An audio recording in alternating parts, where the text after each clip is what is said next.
Súper, se puede. Gracias. Muchas gracias. ¿El video va a ser necesario que lo compute también? Lo que pasa es que realmente lo dejo. No, está bien. Sí. Ok, sí, no. Sí, lo puedo aquí para la infinita. Sí, no,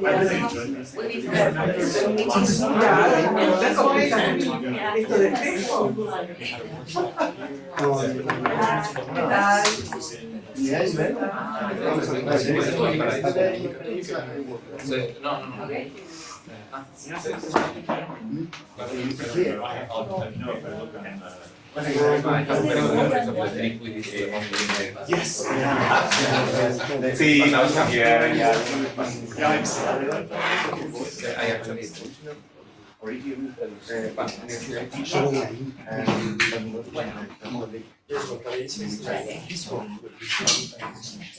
Después se va a proyectar para allá, así que van a estar, pónganse de costado.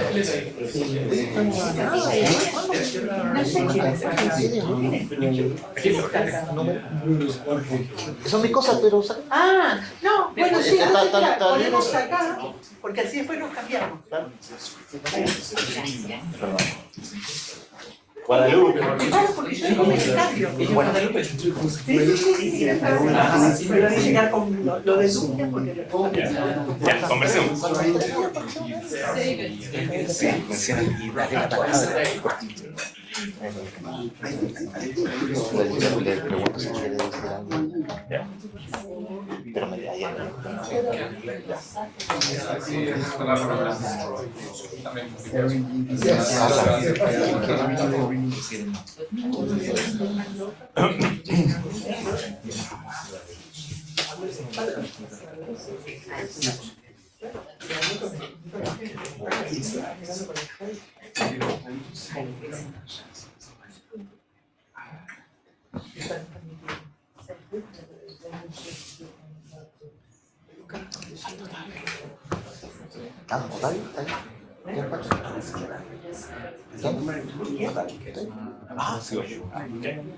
So I'll go with English, if that's all right.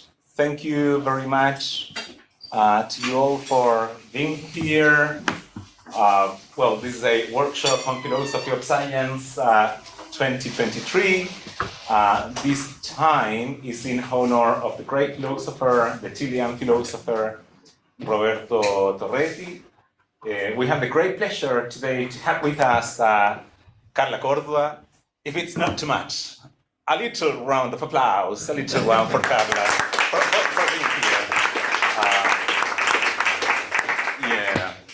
Carla Cordua and Roberto Torretti are, curiously enough, two of the great philosophers that the short history of Chilean philosophy have seen, and they were a couple for quite a long time. ¿Cuántos años fueron pareja? 34, so 34 years of loving philosophical relationship. They published together a book. They have worked together, and well, yeah, it's a great pleasure. Thank you so much, Carla, for being here with us. The workshop is organized thanks to the funding provided by Fondesit. That's a research grant from ANID, the Chilean Office for Scientific and Philosophical Research. And yeah, well, I have especially thanks to those that are coming from overseas, Otavio, Anjan, Olympia, Guadalupe, Bruno, Aresu. Thank you so much for being here, and of course to all of you for joining us today. You've seen the program, so I'll stop here shortly. Today we'll start with a brief presentation by Paula Cunha. So it'll be just to honor Roberto Torretti's place and name in the philosophy of science. That's only going to take 5 minutes, I guess. So it's only 5 minutes, and then Carla, if you'd like to say something after Pablo. No? I prefer... No, that's bien. If you prefer not to, that's all right. But of course, you're all welcome, more than welcome to approach Carla after, for the coffee break and talk to her later on. So a few instructions. We're going to have a mid-morning coffee, then a mid-afternoon coffee. For lunch, we'll go to a cafe that's nearby. Not only speakers are welcome to join us. If someone from the audience wants to go with us, that'll be great. It's a small cafe, so go there to have lunch for us between 5 and 10,000 Chilean pesos. So it's not that expensive. We can go there all together. Toilets, I think I already mentioned, you need to go by the end of the hallway to the right or the end of the hallway to the left. And yeah, for Q&A, it's going to be a friendly session, especially with students. There is no bullying questions in this workshop. It's all meant to be super friendly. There is so much madness in the world at the moment that this is a safe space, a friendly space. We'll celebrate Roberto Torretti. We'll celebrate it with Carla. So that's great. We'll do philosophy and students' question, especially welcome. Okay, let's get started. Pablo. Okay. Thank you, Christian, for the initiative and for the invitation. It's an honor, and I'm very happy to have the opportunity to participate in this occasion that we are cherishing and honoring the memory of our great friend and teacher and everything that Roberto means for Chilean academia and for international academia, especially in philosophy of science. So I'll just spend 5 minutes talking a little bit about Roberto's intellectual biography, and that so he was born in 1930. This might be curious for many of you, especially the ones who know Roberto as a philosopher of physics, but his background is this one. He studied law and philosophy at the University of Chile. He had some kind of informal mathematical training in this Center of Estudios, Humanistic Studies Center that he founded, he contributed to founding Universidad de Chile. And then he got his PhD in philosophy in the University of Freiburg in Germany with a dissertation, surprisingly, about Fichte, about German idealism, under Szilasi's supervision, which, as far as I know, was an important figure in that area at the time. And as I said, he had no formal training, neither in mathematics nor in physics, which is surprising given what he did. So as a professor, he started his, not really academic career, but his career in working in New York for the United Nations as a translator. Then he spent this period in the University of Puerto Rico by the late 50s and early 60s. Returned for a while to Chile, where he worked at Universidad de Concepción and here at Universidad de Chile. And during that time, he had this visit to the Kant archive in Bonn that was very important for his work. Then most of his career, he spent it in Puerto Rico between those 25 years, between 1970 and 95, when he returned to Chile. He visited the Pittsburgh Center for Philosophy of Science in 83-84, which was also very important for his work. And he was a Guggenheim Fellow in those years, twice. In 2005, he was awarded a honoris causa PhD at the University of Barcelona. And in 2011, together with Carla, that I'm so happy that she's joining us today. They received the National Prize of Humanities and Social Sciences for their outstanding and long career. So the works of Roberto. Here I'm mentioning probably his best known works. First of all, of course, his monumental book about Kant's philosophy. I don't know, at least here in Chile, I suppose that all of us who studied philosophy here in Chile know this work, and we were taught Kant with this book, which is, of course, a fantastic work. I'm pretty sure that if it were available in English, it would be also a sort of, I say, landmark in the literature about that. In 1971, he published this collection of texts in philosophy of nature from the from pre-Socratic philosophers up to Newton, in which he translated pretty much all of them from Greek, Latin, and whatever the language they were written in. And that this work, I think, is also important because this is his first work on philosophy of science. Then in 1978, this one, which is, I think, my favorite work of his, this book, Philosophy of Geometry from Riemann to Poincaré, where another monumental book, which is a technical study on the geometric revolution in the 19th century and all the epistemological and philosophical consequences that geometric revolution had. And then this is probably his masterpiece. This is the book that at least in the philosophy of physics community, he's in the, I don't know, he's one of those names that are especially important in the field. This book is a monumental study in the history, foundations, and philosophy of relativity theory. It's a masterpiece in mathematical precision, in conceptual precision, and historical knowledge and philosophical insight. It's still a book that is super influential even today in the philosophy of physics. And in philosophy of physics, everybody knows this, so it's something that is always worth mentioning. Then, when he was already back here, he published this book on the philosophy of mathematics. Also a really nice work. I haven't studied it in detail. This is not my field, but I know that it's also a great work.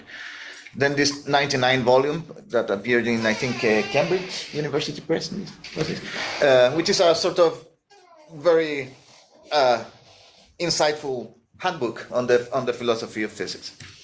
And this book, which I love, 2007, written in Spanish, a study of the evolution of mathematical models in natural philosophy, all the way from Eudoxus to Newton.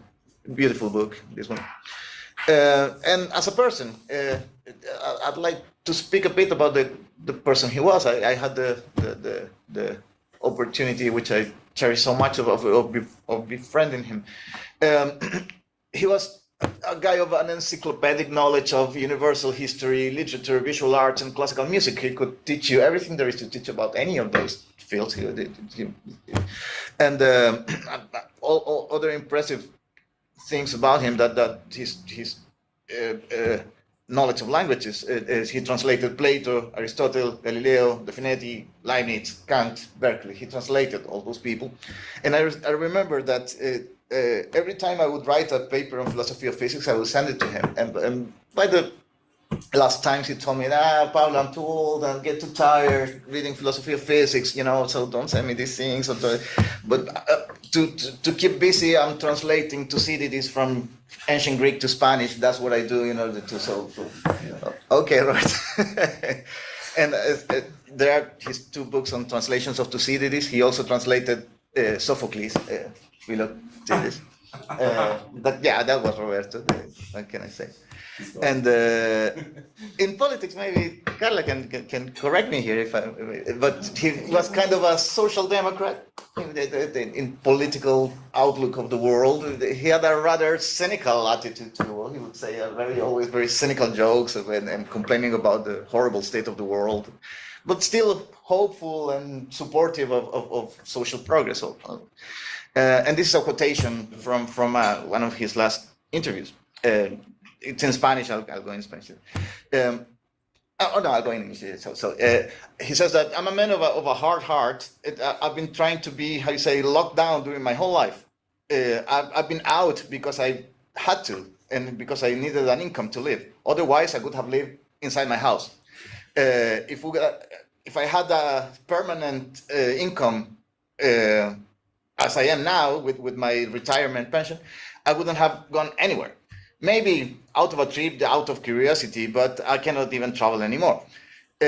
Just to breathe some air, or maybe teaching. Even though I used to have some fun while I was teaching it, I would have rather not to have to teach and living from that income among books and not with living people. But and then in that same said, I'm not afraid of dying. He said, and I hope that it's a definitive end, an eternal dream, an eternal sleep without dreaming. That's what he wanted. And he said, I just read an interview with the physicist Carlo Rovelli where he says that he would find espantosa, horrible, an eternal life. And I was happy to see that we agree in that. And Roberto.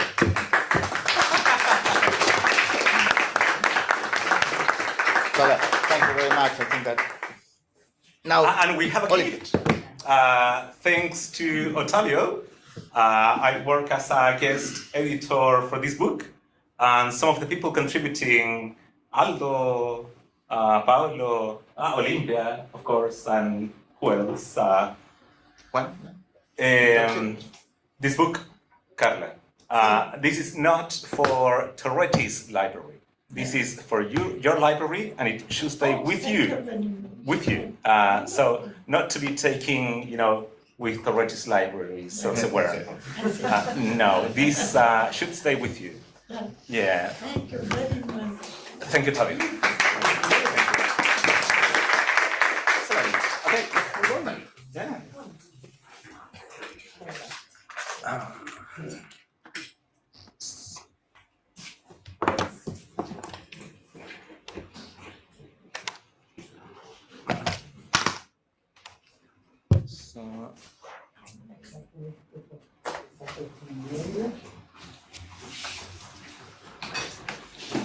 Here is a copy of the book. You can go around if you want to have a look. And send your I have to copy. put my glasses on. No. Cristian Soto. It's him. Oh, yeah. Thank you very much. Thank you. Yeah, welcome.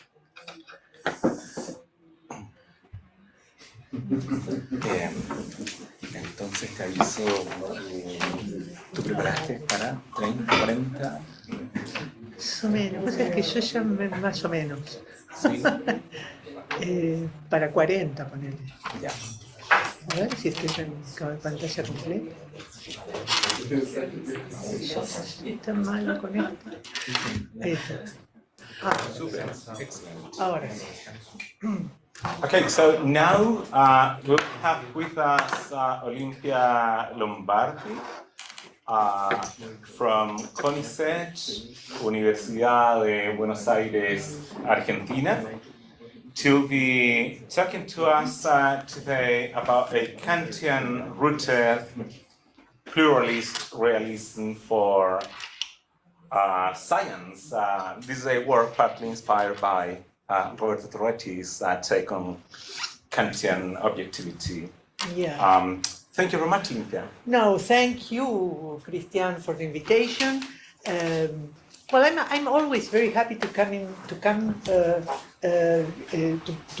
Chile because people are so kind with me. I don't know. I'm always very happy, and now in this case, thank you, Christian. And well, I enjoy to come, and I see that. So I know that I will enjoy today this time also, and especially because this is a meeting for remembering Roberto Torretti, who was very, very important for my academic life, my philosophical thought. Even if we met personally very few times, we have a very fluid exchange by email. I have hundreds of emails from Roberto in my computer, and the exchanges were so interesting that sometimes this material served me to write papers, because really I learned a lot from him. And this point, this subject about Kantian-rooted pluralism is a subject that I discussed with him a lot of times, so it's also included in the book. But instead of presenting exactly what I wrote in the book, the chapter of the book, I will, because you can read it there, I will present the subject in a different way. So today, the idea is to talk about which is the ontological problem I want to focus. The ontological problem is the problem of ontological priority. And I will give then 3 arguments against ontological priority. And after that, I will present my ontological pluralism. So let us go to the first point. Everybody remember the story of Eddington's 2 table, the table of wood that is solid, made of wood, and the other, the scientific table made of nuclei and electrons that are not that are in motion and that are void in the most part. So the question is, what is really the table? This was Eddington's questions at that time. And if we recall Sellars would say, well, the wood table is a manifest image, the nuclei and electron tables is the scientific image, and he added, the real, more objective image is the scientific image. The manifest image is something apparent or approximate. Okay, let us suppose that we accept, I not accept that, but let us suppose that we accept this. What happens when there are different scientific images? I mean, all these pictures are from science. For instance, I ask what there is inside of that balloon. Hydrodynamics says that there is a fluid, thermodynamics says that there is a gas with temperature, volume, pressure, etc. Statistical mechanics, classical statistical mechanics says particles in interaction. Quantum mechanics says nuclei and electrons, and quantum field theories would say, well, let us suppose fields, because say discussion, fields, particles, and string theory say strings. I mean, what are the different images related to each other? There are different scientific images. We cannot discard all of them but one. So what have to do? Traditionally, the ontological priority of the microscopic domain is assumed. This is the idea is that everything is explained or is reduced or at least emerges from the microscopic domain. So, independently of how emergence is understood, emergence is an asymmetric relationship. So there is something asymmetric there, and this is asymmetry is given by the ontological priority of the basal domain. So the question is, or the question I want to make here is, what reasons we have to believe in the ontological priority of one domain over the other? And my thesis, my answer, is that there is no reason other than a metaphysical presupposition. That is not wrong, because metaphysical presuppositions are not right or wrong, but that it's a presupposition that is metaphysical and that has to be recognized as metaphysical. My thesis is that there is nothing in the intertheoretical relation that forces the assumption of the ontological priority of one domain over the other. If somebody wants to take that assumption, has to recognize that it is metaphysical in a sense that I will explain later. So let us go to my arguments against ontological priority. First, the formal one. I take the very common example of temperature. temperature is average kinetic energy per molecule. Well, temperature is something and kinetic energy, okay? In this case, in general, it is supposed that this shows a kind of reduction of temperature to kinetic energy. So temperature comes from, it's a term that comes from thermodynamics. Kinetic energy comes, average kinetic energy per molecule comes from statistical mechanics, and in the last term of classical, from classical mechanics. So the question is, what are we saying here? And reductionist says, well, of course, look at this. This says that temperature is nothing else than something that comes from mechanics. Let us think in this situation a little closer. We have two domains, language and ontology. When we say temperature is a constant by kinetic energy, mean kinetic energy, okay, it's like this, I represent like without the mean same symbol. This is interpreted by saying that both terms refer to a single item in ontology. I mean, this is interpreted, this is and the equal, like a logical identity. Logical identity, you know, it's a symbol that shows that the two terms are different names of the same object, same item. Is this true? Well, this is an inter-theory relationship. Let us try this same interpretation in an intra-theory relationship. For instance, force equal mass by acceleration.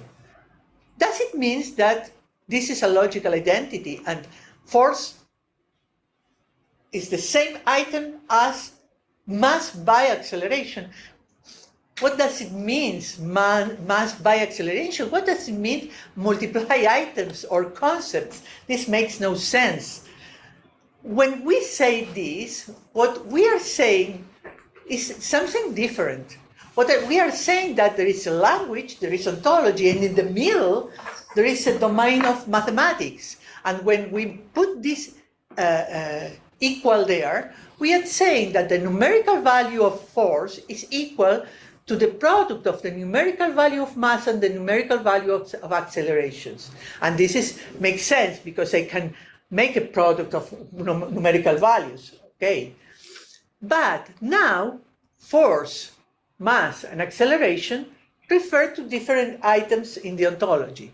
So nothing says in the equation of the equal that there is an identity of items in the ontology or of concepts. For instance, I mean, this is an identity, but it is an identity between numerical values, and this is what makes sense. For this, multiply or make other operations make sense. So let us come back to this very well-known equation. Here we are saying that the numerical value of T is proportional to the numerical value of kinetic energy, mean and kinetic energy. And it is interesting. This is true in certain numerical units. I mean, not any unit works. You have to have a specific numerical units to make this kind of equations valid. And then, with the same idea, I can still say that temperature and average kinetic energy are two items, different items in the ontology. This is, again, an identity between numerical values. So, my conclusion is that formal sentences do not imply ontological priority or identity. Do not imply. That idea of ontological priority or of identity is a metaphysical thesis thesis that should be there, added to formal sentences. No problem if somebody wants to add that thesis, okay, but it has to be recognized. Let us go to the second argument, historical. Everybody knows the very well-known no miracle argument in favor of metaphysical realism and the pessimistic meta-induction against metaphysical realism, that metaphysical meta-induction that shows historical cases where theories also successful in the past were now considered false, are not considered true anymore. So the conclusion is success does not imply truth. Well, what I like to do is to make a kind of analogy of that reasoning, this argument, in the case of reduction or ontological priority. In favor of ontological priority, we can make a no miracle argument if temperature and mean kinetic energy did not refer to the same item, the identity between numerical values would be a miracle. And this is something that a researcher told me, McIntyre, by email, sometimes told me like this, because in general, a philosopher of chemistry that surprisingly they are more reductionist than perhaps philosophers of physics, who are in general also very reductionist. So we can make a kind of a pessimistic meta-induction against ontological priority. There are many historical cases of inter-theory relationships which also successful in the past, I mean successful, not empirically successful, but that they were accepted and they produced new physics, for instance, or new science in the past, now are considered false. This means that, again, success does not imply ontological priority. And again, my paradigmatic example is the theory of heat. The theory of heat has a phenomenological theory, and it's macroscopic thermodynamics. And what is the fundamental theory that was supposed to be the basic and the objective or more, that the theory that describes the reality as it is, really is. Well, the first fundamental theory was caloric, because the first paper of thermodynamics by Carnot was produced with the idea of caloric. But later, immediately, the fundamental theory was classical mechanics. And later, when classical mechanics was not let aside, but was replaced as fundamental by quantum mechanics, now the fundamental theory is quantum mechanics, and so on. But the interesting part is that macroscopic thermodynamics continued without problem, without modification. I think that if we teach thermodynamics with the theory of calorics, in terms of the theory of calorics, I think that students would understand it better now. So the question is why we have to consider that one theory is fundamental and the other is merely phenomenological or secondary, when it is completely immune to the change of the supposed underlying theory. And I like to quote this philosopher of chemistry, this is a non-reductionist. If quantum mechanics would turn out to be wrong, it would not affect all or even any chemical knowledge about molecules, bonding, structure, valence, and so on. This is something that is very discussed. We will come back to this. So now the pragmatic argument. The pragmatic argument also comes from the relationship between chemistry and physics. The debate, for instance, about the existence of orbitals was something that was there in the philosophy of chemistry, but the debate enters the ontological terrain in 1999 when, look at this first page of Nature, orbitals observed. So if something is observed because it exists. Immediately, Eric Serre, a very well-known philosopher of chemistry, he's the editor of Foundations of Chemistry, published two papers saying in both that orbitals are inobservables in principle because they do not exist. I mean, they are not observable, not because of we have a limitation, technological limitation, blah. No, they don't exist. And which is the argument? The argument is that an orbital is nothing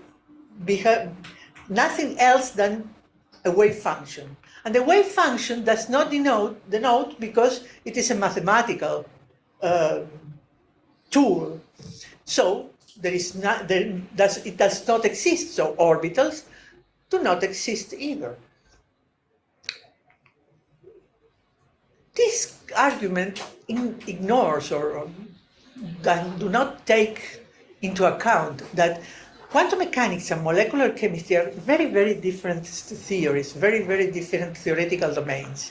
Quantum mechanics studies the properties of systems composed of subatomic entities, where molecular chemistry studies individual and collective properties of different kinds of molecules, and between them there is a very strong conceptual breakdown.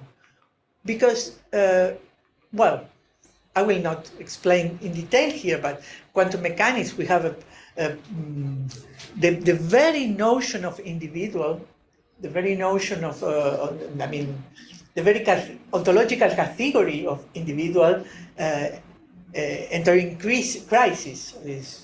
Quantum mechanics is it's very difficult to retain the classical notion, the classical ontological notion of individual, whereas in molecular chemistry, entities are classical individuals, practically with no problem. So, which is the criterion of existence?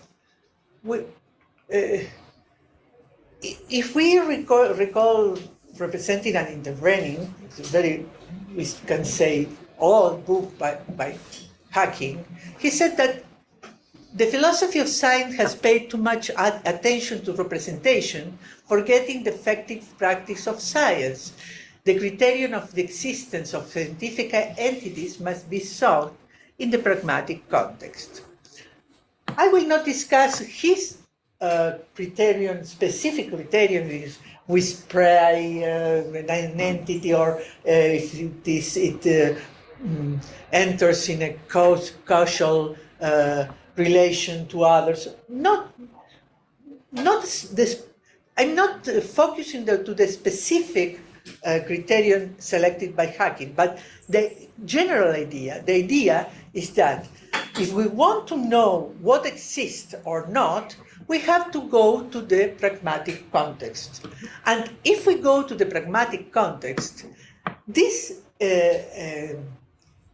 theories, these disciplines, these theories that are considered merely phenomenological, or these disciplines considered as secondary. Look at this, always a terminology that put them in a secondary position, they hold the winning card because they are extremely successfully from an empirical viewpoint.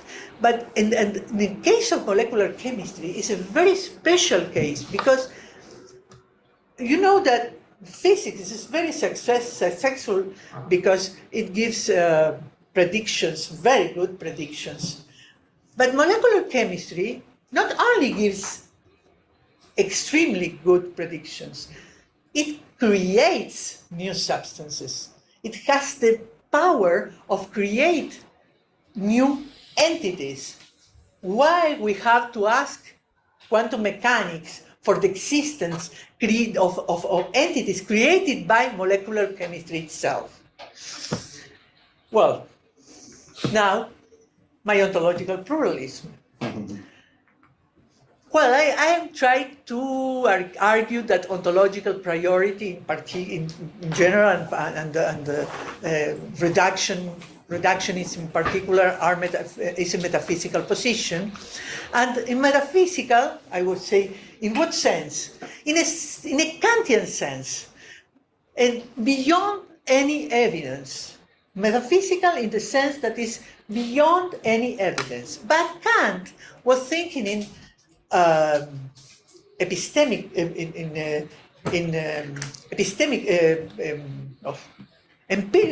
empirical evidence. But I'm saying that not only empirical, we have seen that formal evidence, historical evidence, and pragmatic evidence do not support ontological priority. I mean, ontological priority is metaphysical in the sense that it has to be assumed independently of those facts because they don't give evidence. So, these arguments that are against ontological priority, in a certain sense, indirectly, they are arguments in favor of ontological pluralism. Well, ontological pluralism, what is metaphysical realism, of which scientific realism is a part? Well, you know, reality is the same as ontology, and the subject is passive and receives what reality offers. So, let us quote Torretti. There is no better place to explanation. Scientific realists believe that reality is well defined once and for all, independently of human action and human thought, in a way that can be adequately articulated in human discourse.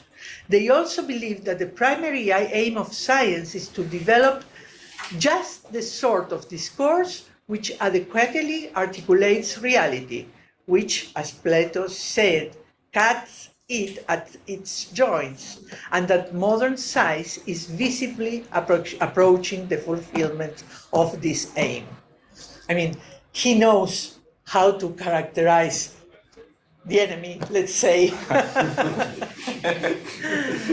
So, I also like to quote Jorge Luis Borges. I used to quote Borges in my classes when I was a professor.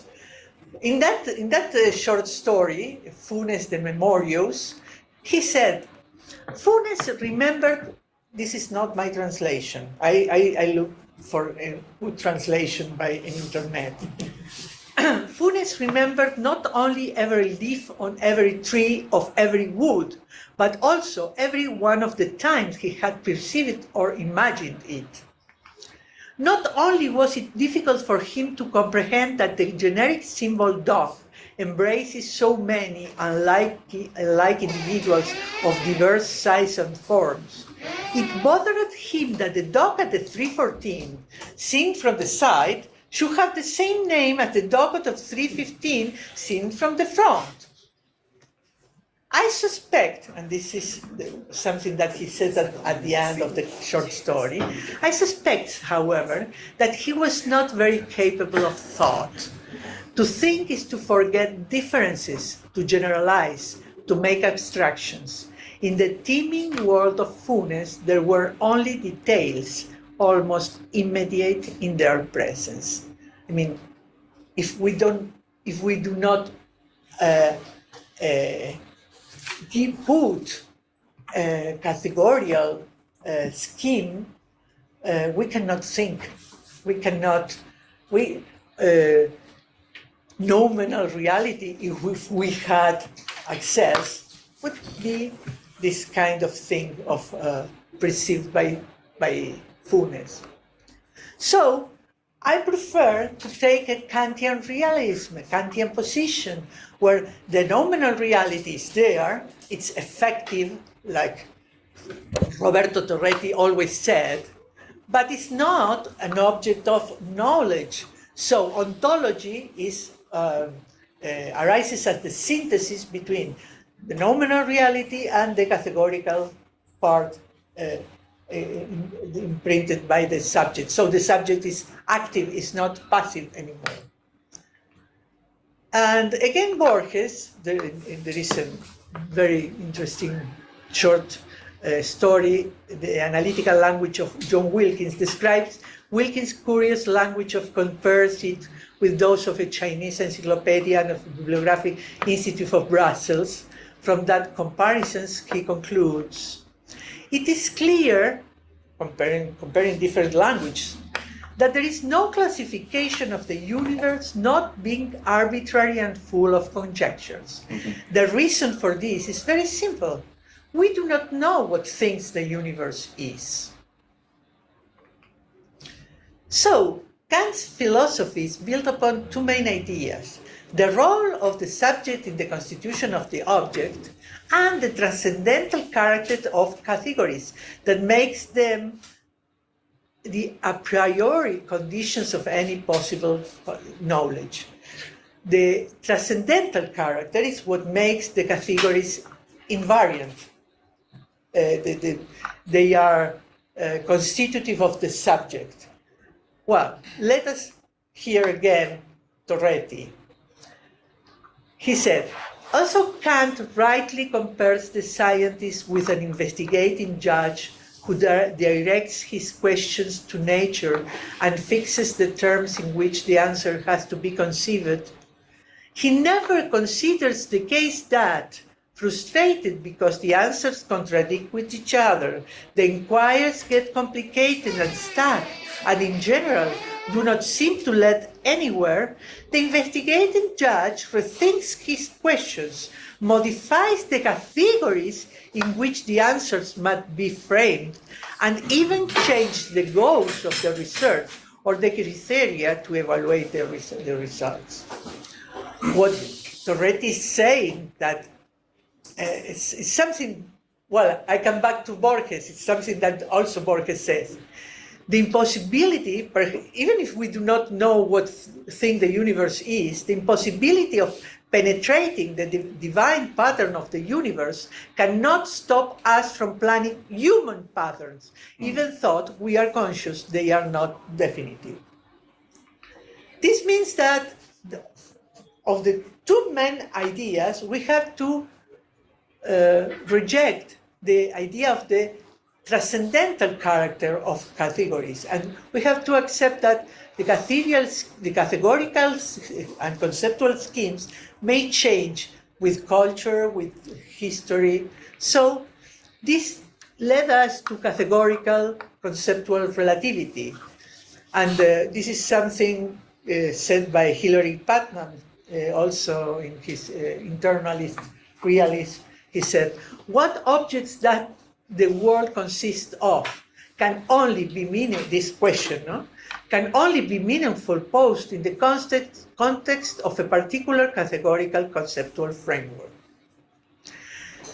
And if we have categorical conceptual relativity and each categorical conceptual scheme constitutes, by synthesis, constitutes its own ontology, so we arrive to ontological pluralism.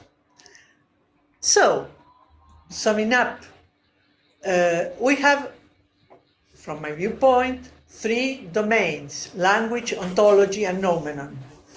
you see that, well, this does work on the...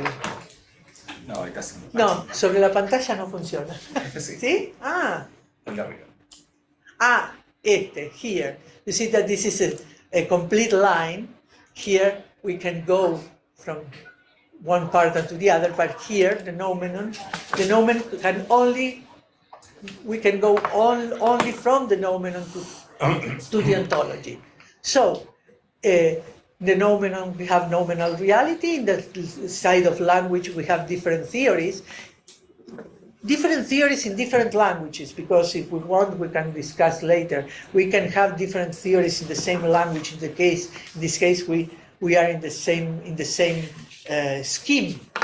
But let us suppose that each theory has its own language, and languages are really different. We can have inter-theory laws between the theories, and each theory and each language constitutes with the nominal reality its own ontology, and there are objective relationships between the ontologies. And these objective relations are described, if you want, by that inter-theory laws. What I want to say is that when I present this view in the context of philosophy of chemistry, it was crazy, because they live as slaves of physics. That's crazy, and we come with the key to free them, and they say, no, we want to stay like slaves. So many people said, no, this is too much, because this leads to a disintegrated science, a kind of schizophrenic science from different theories and disciplines. And what I say is that this is not the case. Coming also from Kant, we can think that unification is a regulative idea, something that we tend to, even if we know that we will never achieve. So we always, science always try to unify. So trying to find relationships between theories is something good. It's something that produces better science, but the fact is that this is not a relationship, a hierarchical relationship. For instance, classical mechanics has certain relationships with statistical mechanics, others with quantum mechanics, others with relativity, special relativity, and so on.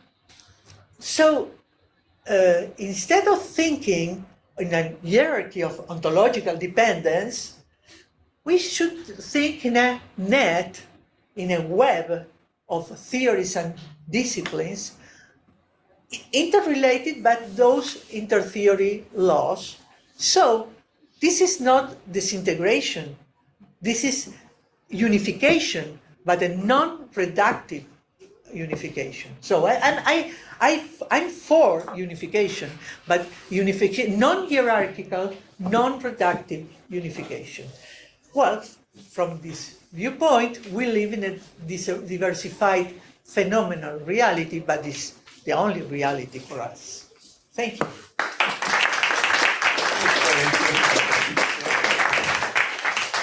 Okay, so we have a few minutes for questions. I'm going to go Great, Ottavio, and then we have coffee for questions too. So Ottavio, let me take notes. Just 1 second. Ottavio, Thank you so and much. then Carlo. This is great. Actually, I fully agree with the interest, and I think you're quite right in emphasizing the non-reductive elements. So I have two quick comments. One is, I'm going to play the devil's advocate on the formal part. Oh, great.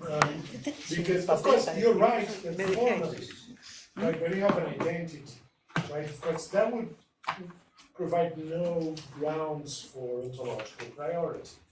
But as you know, mathematical equations come interpreted.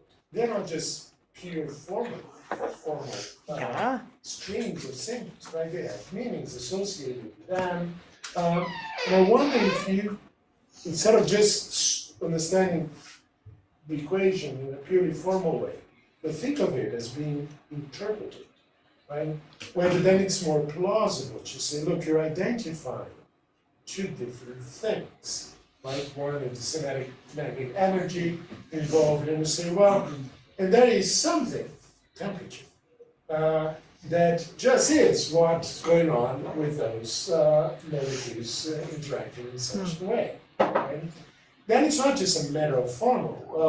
What you're saying is, well, there are properties that temperature has that share exactly those shared by the kinetic energy. So you're identifying two things. And of course, in identifying them, there's only one. Right? And that's the point of identity there. Oh, I absolutely agree with you. Mathematics without interpretation is mathematics, is not physics. Yeah. This is why, for instance, I work on interpretation of quantum mechanics, and the first thing I say is that, well, we have a formalist, but the formalist needs an interpretation because it's not. This kind of thing that somebody, Everett, I think that they said, quantum mechanics fixes its own interpretation. Oh, come on! It's so yes, it's so wrong from the logical viewpoint that cannot be commented. But what I'm trying to say here is that you don't find the arguments in the formal place only. So you need different arguments to say temperature is exactly kinetic energy, mean kinetic energy. Well, you have to appeal to different levels and explain why the links are not laws and are identities, and why. Because this is true in very special cases with diluted gases. All this kind of a very nice work of Boltzmann in reducing thermodynamics to statistical mechanics works in very special situations. So, well, we can discuss at that level. It's okay. But don't say me that, look at the equations, because equations say that. Okay. And just one quick comment. Voy a anotarlo. I will interpretation. Yeah. So we, That is a comment just about, This is something to be said. there is a very strong empiricist sentiment throughout your arguments. So I was kind of surprised at the end with Kant, right? Because, of course, you got rid of the transcendental part, right? And the bit that you kept seems to me just a fact that we come up with our own concepts. That's something we made up. So you don't really need Kant for that either, right? Well, So why not embrace empiricism? I would be ashamed if I take some idea from somebody and will not cite him. I mean, No, you can I think- cite, but yes. But there's a lot of baggage. this is why I say it's not Kantian. It's Kantian rooted. it's Kantian inspired, if you want, in that sense. Because something that it was said the first time I present this is not Kant. Yes, I know that this is not Kant. Kant is idealist. Well, okay. This depends where do you put the limit between idealism and realism. If you think that anything added by the subject implies idealism, yes, of course. But I think that this is a realist prejudice. I mean, there is a strong ideal realism there. So I don't know. I don't know if I need. In any case, for instance, I have good Kantian support by Torretti, so why don't use them? Fair enough. So Thank you. for the sake of time, I don't know what you mean, but what do you think if we go for 2 more questions? And then the other 2 by Joaquin and Paulo will be main topic of conversation at coffee. Yeah? Okay, excellent. So we'll go for, who are the next 2? Carlos. Oh, okay. Yo, Carlos so, y después Anjan, you can go next. okay. Yeah, Carlos. Yeah, so thank you.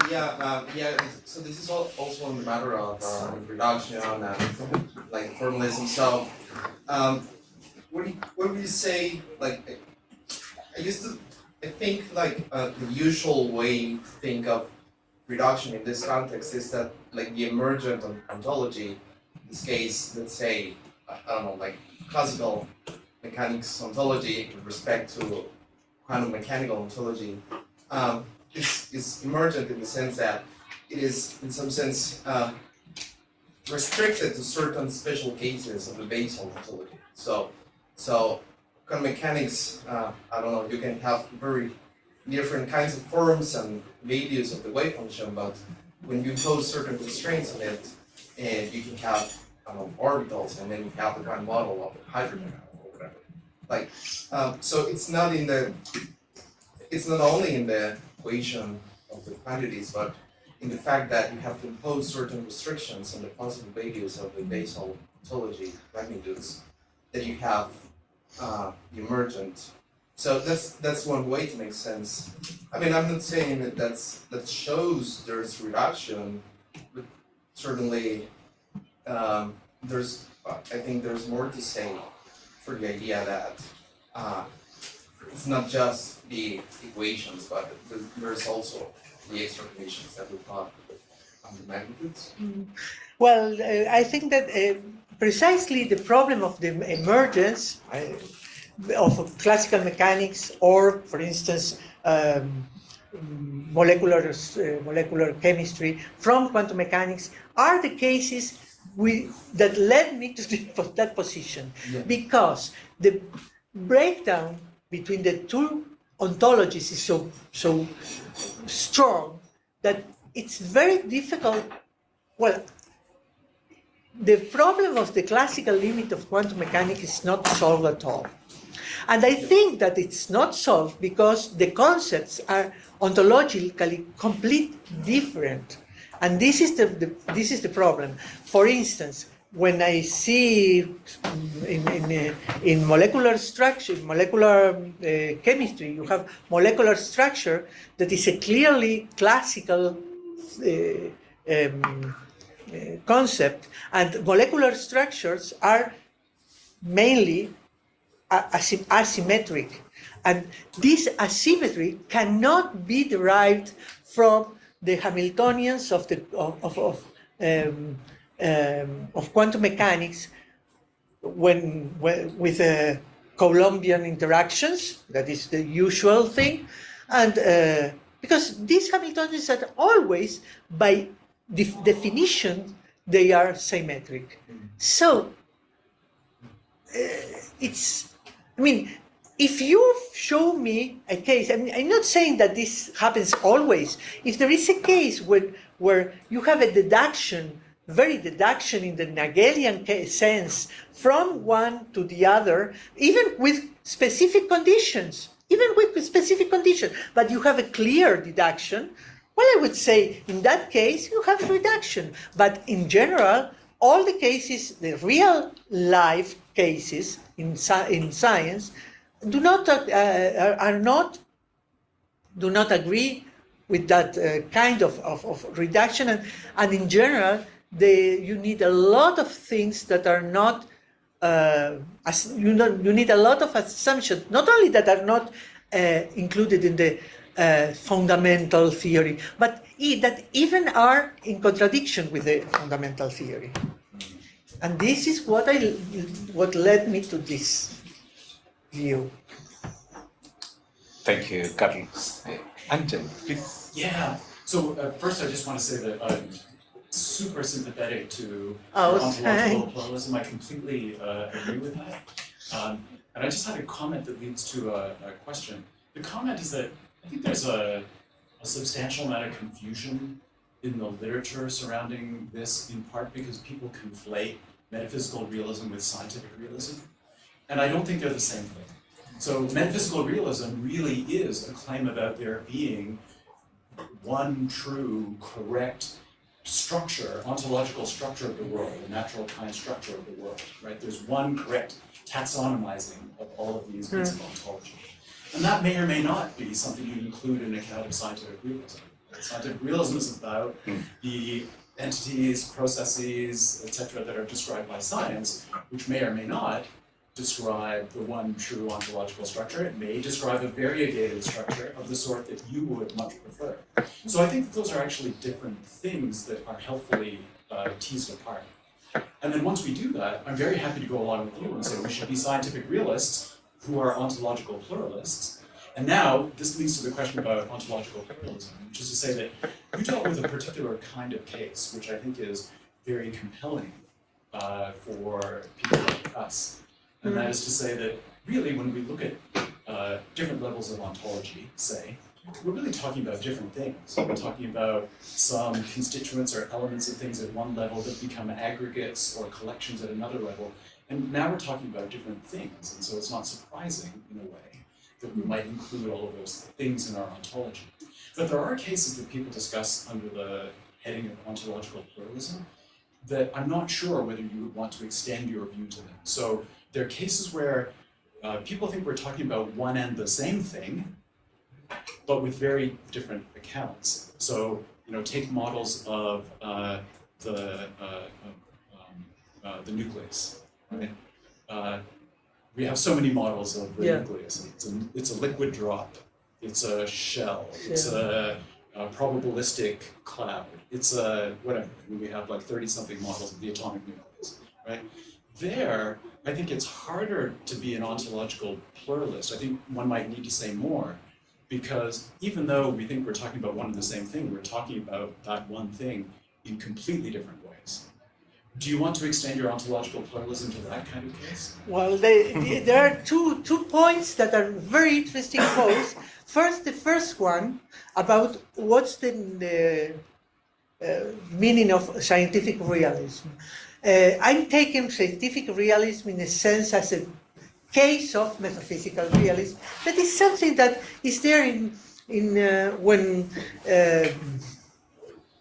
Putnam with his internalism, and even Torretti is thinking in this case. But you're right. You can read scientific realism in a different way. For instance, I'm working in interpretation of quantum mechanics. I have an interpretation, and I say that it is a realist interpretation. That means that what I'm saying is that the theory, if it were true, who knows, it would describe reality in itself, not our knowledge, not our subjective beliefs, but reality. In any case, if I'm pluralist and I'm ontological pluralist, I can be realist in each domain, in each ontological domain. So it's something that should be said also. I think that it's something to be mentioned, because I agree with you. There are two meanings there. Yeah, I agree with you. The second is also very, very interesting. And I tend to make a distinction between different theories and different models. I think that there is no, if somebody wants to find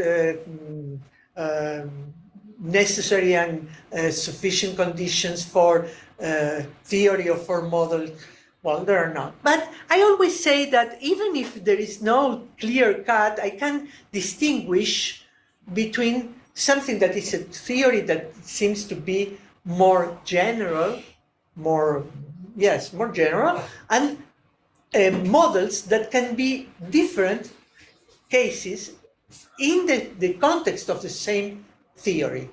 Of course, there are cases difficult to be decided, but if I say, well, I have classical mechanics, classical mechanics in general, and the model with friction and the model without friction, without. Well, these are model of a ball in football. Well, nobody would say that you have two theories. I mean, I always say, perhaps I cannot say exactly when red becomes yellow, because there is a place there that I don't know. But if something is red and something is yellow, I can distinguish this. So, on this basis, I think that pluralism is the case when you have different theories, and in each theory you can have different models. Those models, for me, I interpret those models more instrumentalistic. I'm instrumentalist about models, and I'm realist about theories.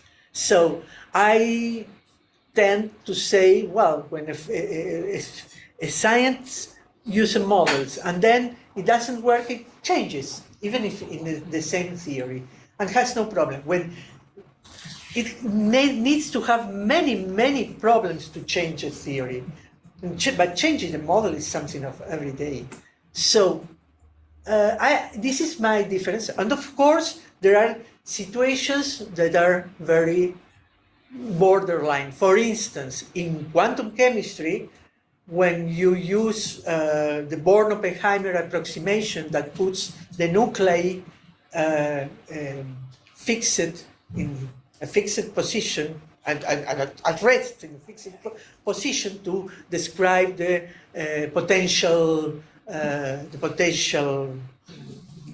situation where potential level where electrons move, you are introducing something that violates, you are in quantum chemistry, but you are putting something that violates the Heisenberg principle. So it's a model that includes principles coming from different theories. So there are many in theory, in models is more, I mean, there are many kinds of models and it's very subtle, but my sense is that models can be interpreted, or my position is to interpret models from an instrumentalistic viewpoint and theories from a realistic, in your sense. Thank you very much.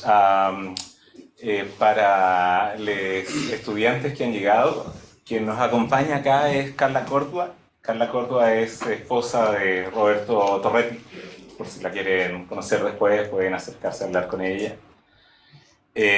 Practical information. Coffee outside.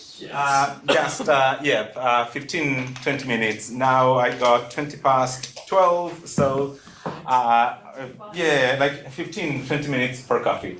I'm gonna close this room. You can leave your stuff here, I guess. So I'll wait until the last person goes out, and I'll lock the door. And then I'll come back and open it up. Yeah, thank you.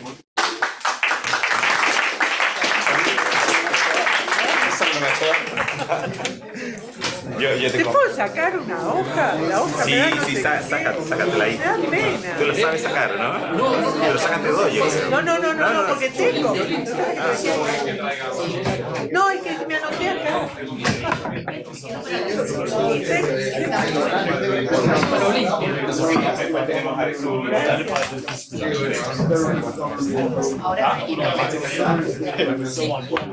¿Hay café? Ojalá que tengan algo después.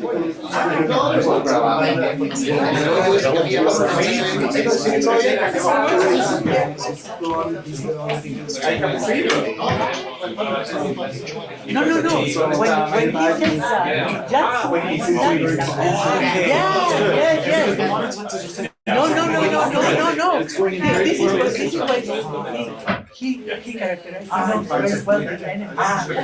Yes, it's exactly to say, well, perhaps I have to say that, I usually think that everybody knows him like I knew him.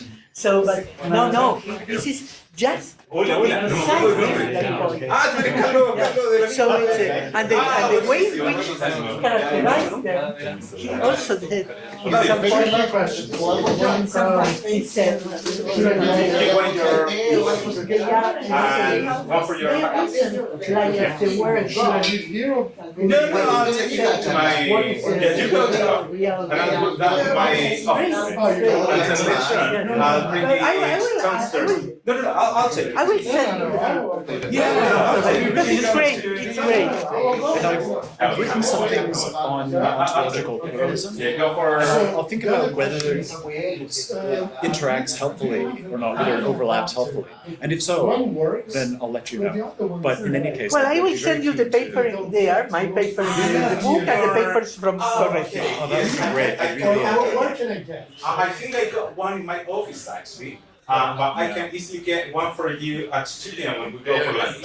Okay. Yes. No, I can buy one. Just- Perfect. And I will write down this so that I can let. Thanks a lot, Olivia. No, I will say, continue to talk about. This is what this is what I promised Ottavio to write. Let's go for Write so I can close Okay. Okay. the room. Good. Coffee should be up there. Right. Oh, there. Yeah. Thanks.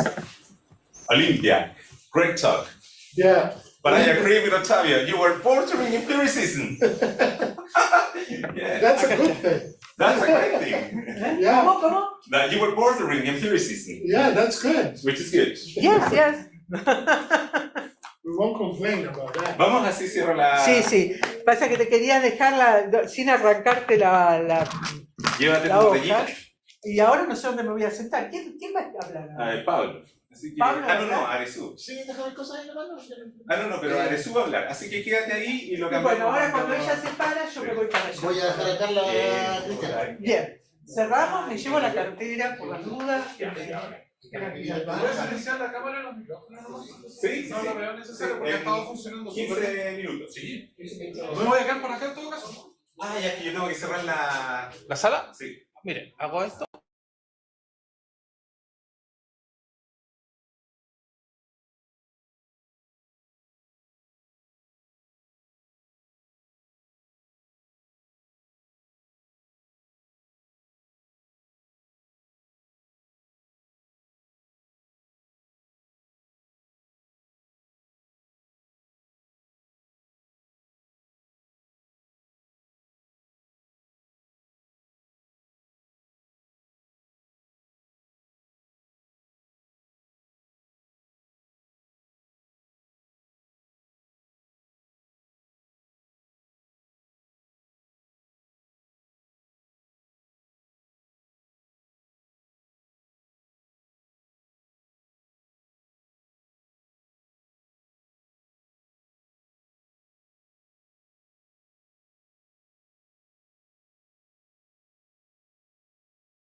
Cualquier cosita me llama.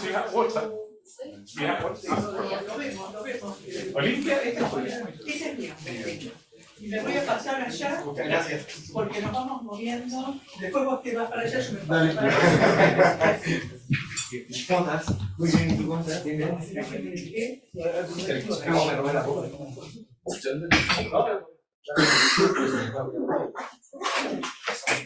Okay, so how do I? Yeah, I didn't open it up because I don't know whether you want to go for the PDF or the PowerPoint. Which one? PowerPoint.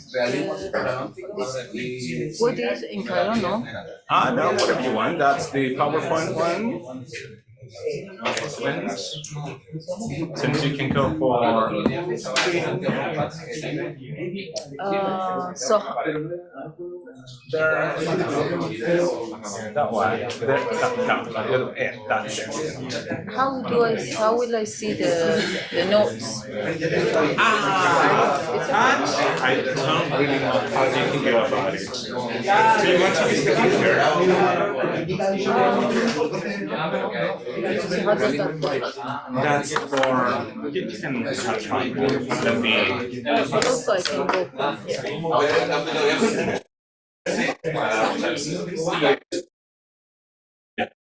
That's to go to the next one, go back, and then slide.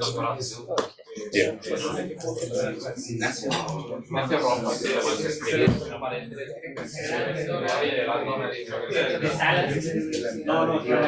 Bueno siempre hablar. Y en el tema de repente hay tan pocas personas que cualquier persona. Oh, great. Great topic.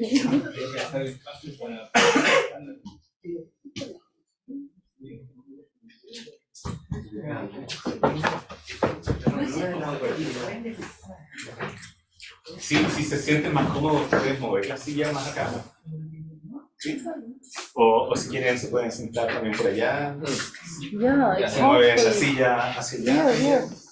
Como ustedes quieran mover. ¿Sí? Después ya alcancé. Ya. Y acá también se puede sentar alguien más, mira, en esta esquina. Sí, si quieres combinar, puedes mover tu silla y tendrías que ver tu silla. And also here is a key, right? Para la corva. Sí. Special seat. Y acá hay otra silla que es la que dejó Carla Córdoba. Sí. Se fue. Sí, se fue ahora.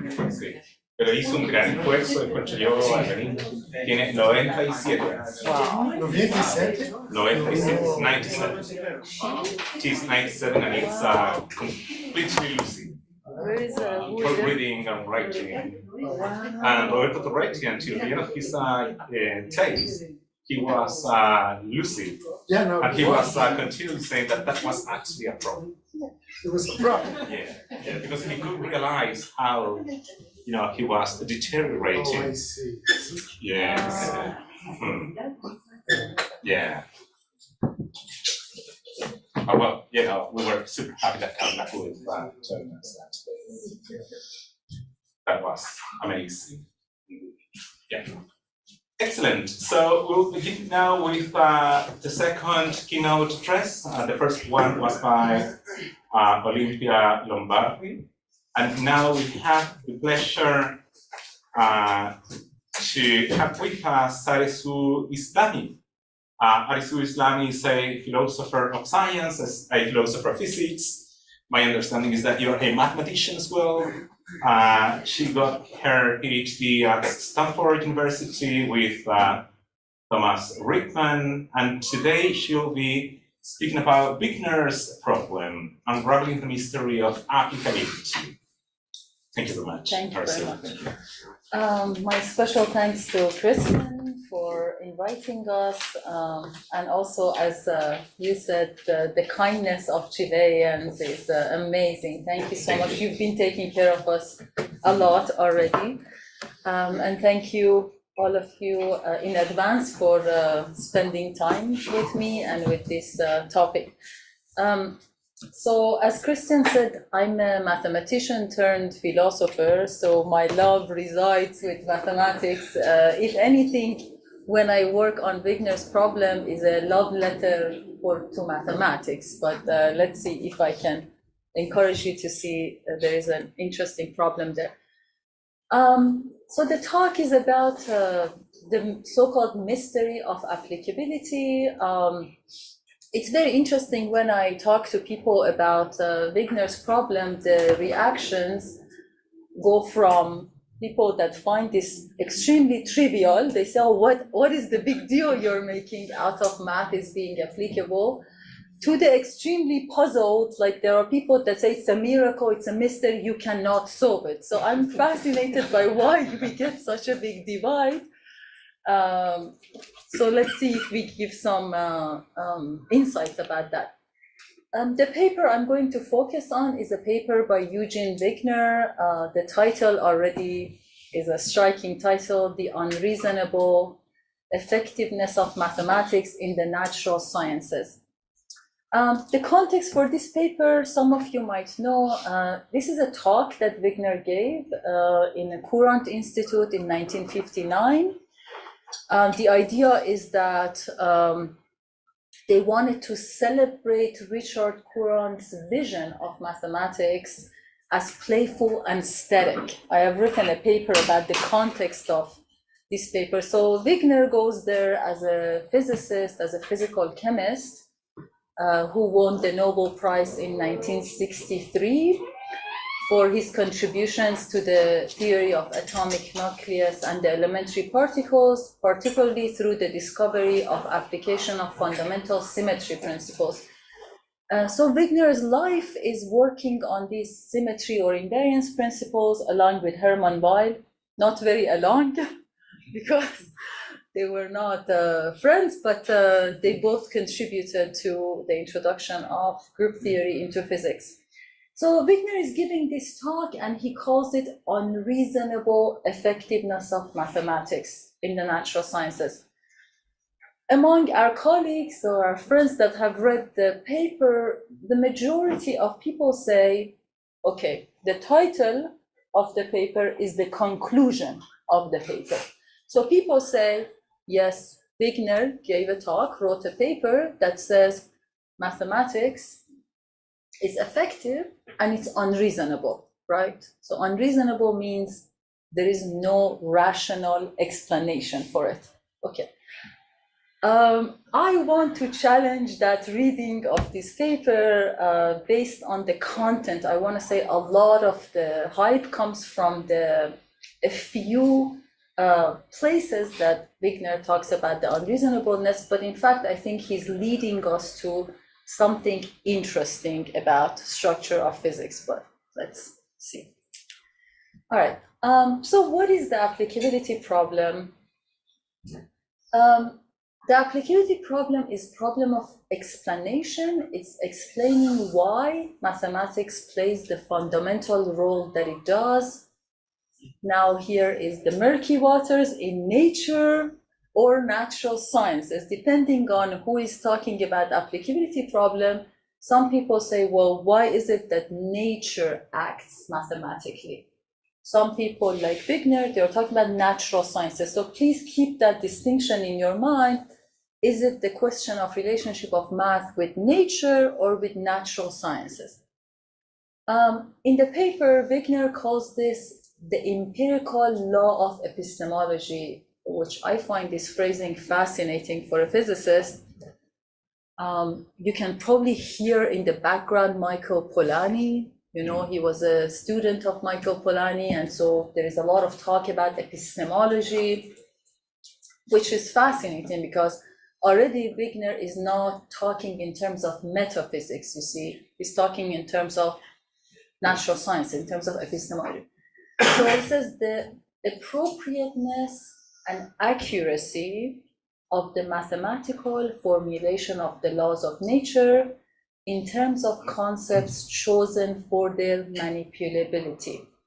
So why should it be that if we invent mathematical concepts for their manipulability and for their static qualities such as elegance and beauty and rigor and so on, why should they be so applicable, so useful in the formulation of laws of nature?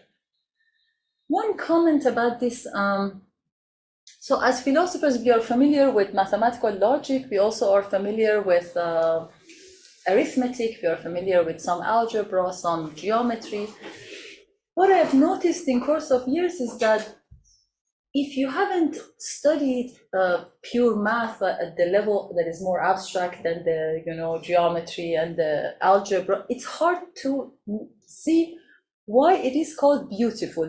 Like 2 + 3 is 5. I mean, what's the big deal, right?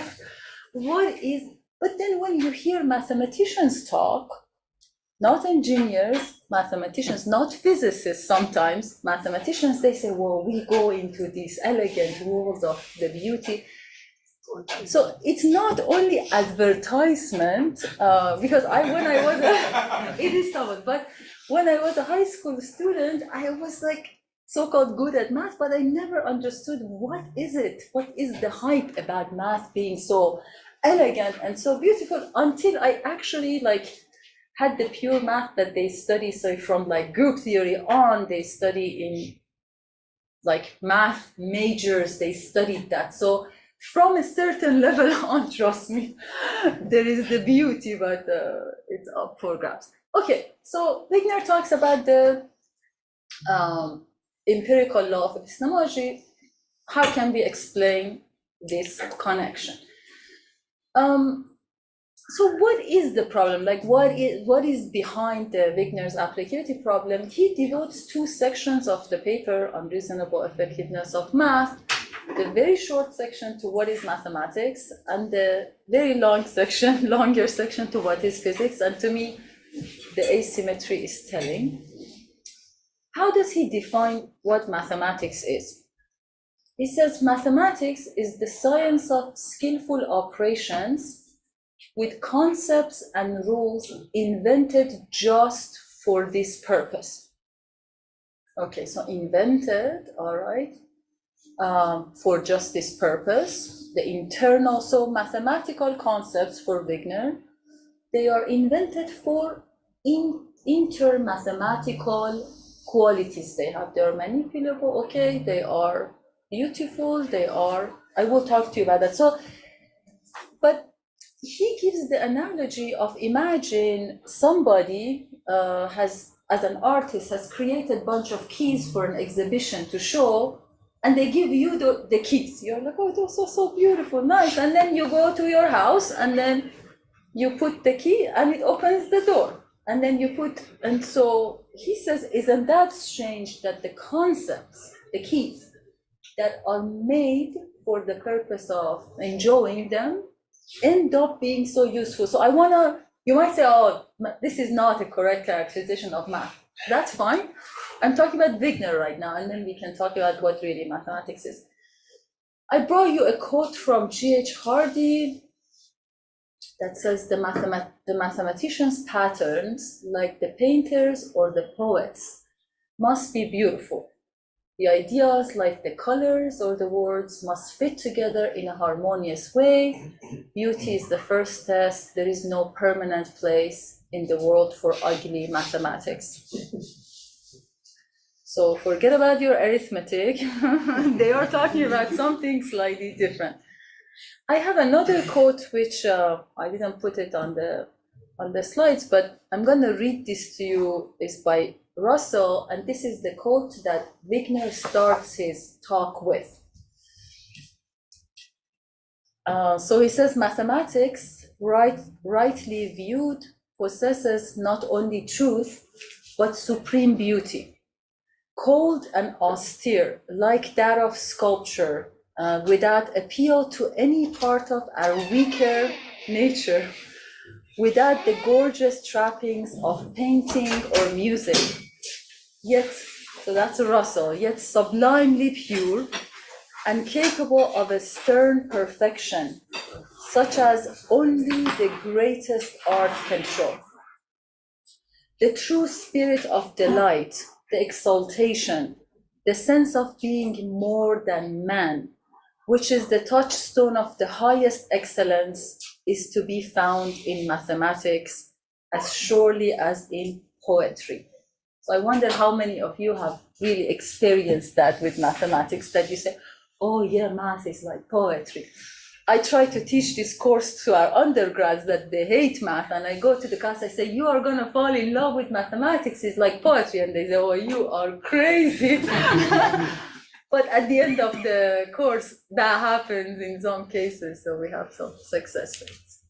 Okay, so what I emphasized with Wigner is that his view of mathematics is about an invention without a look to its application.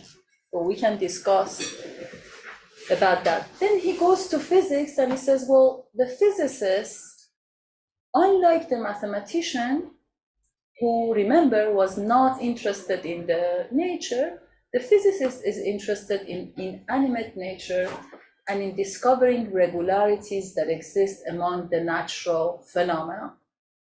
So probably by now you're hearing a distinctness between mathematics and physics. Now, the distinctness for some people is ontological. They say, oh, physical objects are causal and spatiotemporal, mathematical objects are not. Or you might say, as Wigner does, the methodology is so different. Mathematicians care only about themselves, they are like poets, they want to just write something beautiful. The physicists are laboring and trying to understand this complex nature. Why should it be that there is that's for me? Oh, okay. All right. Wrong. The Okay. regularity was marked by Wigner or by? That's Wigner. Yeah, I'm not, it's all just talking about Wigner's parts of the paper. Okay, 10 minutes, I have to run. Okay, so there is a distinctness thesis, depending on who talks about it. It could be ontological, methodological, epistemic, etc. I already talked to you about this quotation. You're provided with a bunch of keys, and it's very lucky to be able to open all doors. What he's saying it's not that one theory of physics is written using mathematics, that practically all of them are, right? So he says, why is that the case? Okay, I hope I have motivated the problem enough. I brought for you some quotes that, so Dirac married Wigner's sister, which is, I don't know who will be brother-in-law to whom, but obviously they had a lot of conversations. Some of views of Wigner about beauty of mathematics come from Dirac.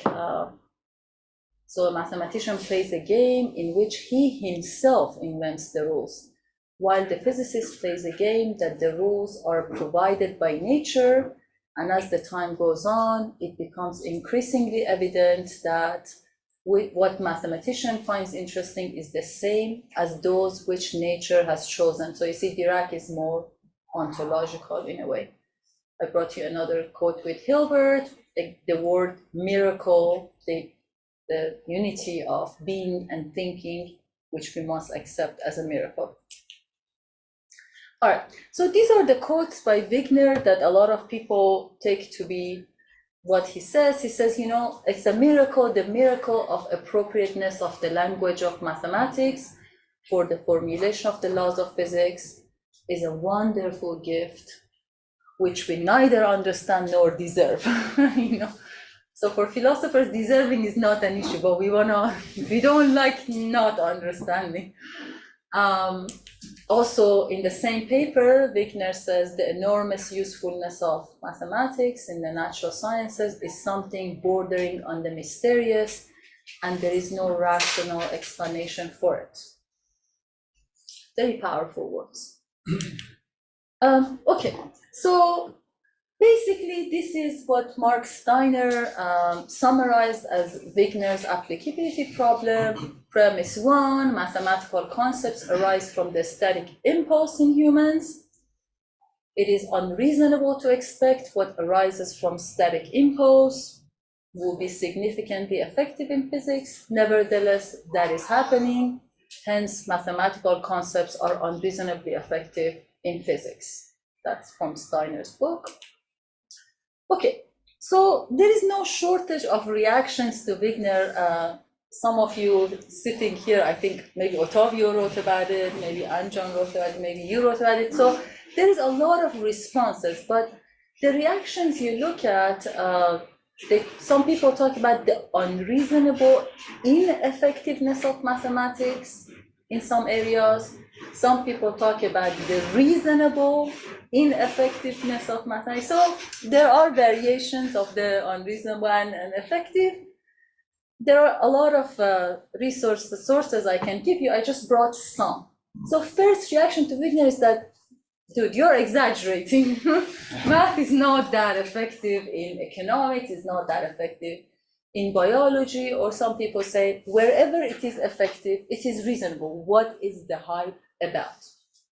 Okay, so the reaction to Wigner, they say, okay, it's not so effective in other sciences. Also, they say, oh, remember physics before Newton, before Galileo was not so mathematical, and some people say before Maxwell it's not. Also, most of math, depending on who you ask, a lot of math is not really that useful. Ask some mathematicians, they say, we don't care about its usefulness, don't worry about that. And also people say not all theories written using mathematical concepts are true. Okay, so do you see there is a push back to Wigner? It is not such a big problem.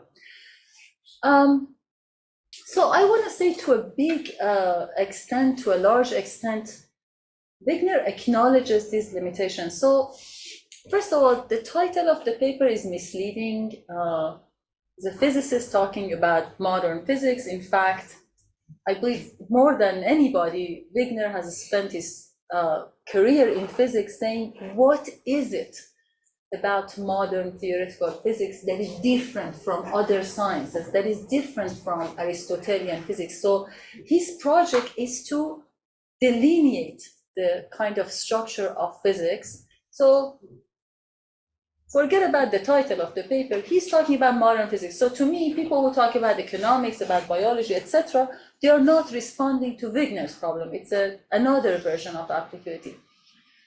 In relation to that, Wigner's question is that what is it about modern physics that makes it possible for mathematical concepts to play such a fundamental role? Very close to this question, and a question that I would like to leave you with, is that what is it about mathematics that allows such an interesting relationship with physics? So as any relationship, it has to relativize. In the marriage of math and physics, you have to ask yourself what compromises each side has been making to have this successful relationship. Okay, so I'm gonna go through this, which I think this is the legacy of Wigner, and I think we need to pay more attention to it. Is that, so first of all, Wigner says, remember, when we study physics, there is a difference between studying physics and studying nature. Physics is a particular study of nature in which we have come up with this structure of initial conditions, laws of nature, and invariance principles. Wherever we cannot find regularities, the inputs of the equations, the inputs of the system, we call that initial conditions, and we say we are not gonna attempt to explain those parts. We take them as a given. Why the constant of gravity has the value it has? It's just, you take it as is. Why Earth has the mass that it has, etc., etc. So it says the scope of the physicist's objective, therefore, is restricted to the domains in which these regularities can be found, and the great success of physics is due to restriction to this objective. Okay. So what Wigner is suggesting to us to see is to distinguish physics from nature. So instead of asking why mathematics is applicable in nature, is to ask ourselves, what happened? What was responsible for the movement from Aristotelian physics to modern physics, in which it allowed these mathematical uses, right? So he says, man therefore has devised an artifice that permits the complicated nature of the world to be blamed on something that is called accidental, these are the initial conditions, and thus permits him to abstract to a domain in which simple laws can be found. The complications are called initial conditions, the regularities are called laws of nature. Remember, it is these laws of nature that are written in the language of mathematics. He says, unnatural as this division might be, this is the necessary condition for physics becoming what it is. So that's the major invention of Newton, Galileo, Descartes, Newton. All right, long quote. Good luck. I'm gonna move on.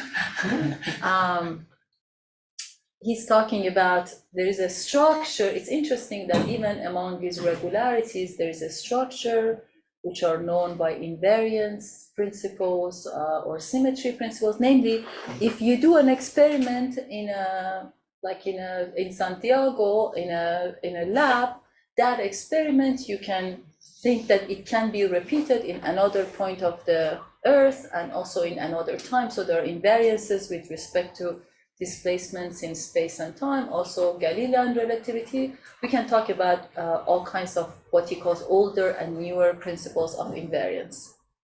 So that's the structure of modern physics. I'm gonna move on. Weinberg says it's similar in modern quantum mechanics as well as Newtonian mechanics, that there is a clear separation between the initial state of the system and the time evolution of the system. It is the time evolution that is written mathematically. Okay. So remember I said reactions to Wigner, some of them say, oh yeah, you know, when mathematics is useful, sometimes you have theories that are mathematical, but they end up being not true. In fact, in that paper, which I claim everybody cites, but not everybody has read it very carefully, he says, look, yeah, I agree, there are limitations, there is Bohr's early theory of Adam, Ptolemy's epicycles, etc. That is, now we know they are false, but they were mathematical. So, okay. He also says, I do see the fact that a lot of mathematical concepts really are not useful in physics. The ones that are used, we have chosen them. But still, he seems to think there is a problem, and the problem that he's making some solutions toward, which is, let's not ask ourselves why is nature behaving mathematically, but ask ourselves, what did we assume about the nature that made it mathematically malleable? All right. So I propose we move toward the limited applicability problem. So first of all, let's think about modern theoretical physics. Then let's ask ourselves, how is mathematics used? Namely, let's remember the division of initial conditions, laws of nature, and invariance principles. And also consider mathematization before application, which I would love to talk about it in the Q&A, but I won't have much time to talk about right here, because also in physics, we have a lot of idealized, like we have a lot of idealizations in physics. Namely, we talk about point-like masses, we talk about frictionless surfaces, we talk about, a lot of things that are already idealized. So here is the part that I want to agree with a lot of commentators, which is Wigner's problem is not the part that he talks about modern physics, is his view of mathematics. So to me, we have a really interesting program to continue in relation to mathematics. This is the murky waters, and I would love for any of you to come to me and say, let's write a paper together. So Wigner, as Jose Ferreiros and Alma Steingart, they have convincingly argued, he is a Hilbert School formalist. He gives a view of mathematics which to me is defensible if you take the pure math of 20th century to be what mathematics has always been. If you have the axiomatics, and if you have the Bourbaki school mathematics, it does definitely sound like it was invented for the sake of its static qualities. So underlying what I'm saying is that even mathematics itself has changed its nature. Like, you know, the geometry that was inherited by the Greeks from the Babylonians and from the Egyptians later became an axiomatic geometry. It kind of changed its characteristic. I see a big lack in philosophy of mathematics to study what mathematics really is as used and practiced. You know, we start with a philosophy of mathematics, like Wigner, and we get in trouble, right? We get into the unreasonable effectiveness, but we got to pay attention to origins of mathematics and its evolving nature.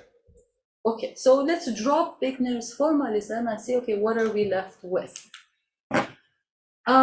These are my proposals for moving on and to give a philosophy of mathematics. So first of all, the big lesson here is, and Caliban in 2001, he argued for that it doesn't matter what philosophy of mathematics that you have, if you start with a philosophy of math, whether you are a Platonist or a nominalist, and then want to ask yourself, how come math has the relationship it has with physics, with, you know, or it doesn't have with some other areas, you get in certain troubles. The proposal is that any defensible or sensible, responsible to me philosophy of mathematics has to take this as its starting point. The evolving relationship between mathematics and physics, which, depending on era you look in, it could go to, as Freeman Dyson in 72 called it, it could go to a divorce. And I think as philosophers, we have some responsibility to not come up with philosophies of mathematics that allow the separations of disciplines more than ever. So to me, it's irresponsible to say, oh, mathematicians should only care about beauty, or they do only care about beauty and forget about other areas. I mean, the invitation is, let's encourage attempts for the mathematicians to develop mathematics for economics, develop mathematics for biology, because it's not those keys that we were talking about, they are not fixed. It's mathematics as a tool has the possibility of being evolved with other sciences, but you can't use a tool that is made for one purpose for another. If I give you a hammer and you try to use it on a screw, problem, like which we are seeing in economics, we are seeing in biology. So to me, a defensible, sensible, responsible philosophy of mathematics has to encourage attempts like what Alessandro Sarti is doing with evolutionary biology, etc. Okay. Another desiderato for this philosophy of mathematics is to be able to come up, and that's for me is important because I also teach mathematics, is to come up with an empowering pedagogy of mathematics. So the formalist philosophy of mathematics, it completely devoids mathematics from its relationship with space, its relationship with meaning, and it ends up with like certain rules that you have to memorize in order to be able to solve equations, and it kind of has no relation with the term we use from Husserl's crisis, with the life force. So I'm encouraging you to think of this as desiderato for a philosophy of mathematics that we need to come up with, which might end up being some kind of a pluralist philosophy of mathematics, depending on the area you look at. Okay. So thank you. These are some of my papers. I would love to hear your views and collaborate with you.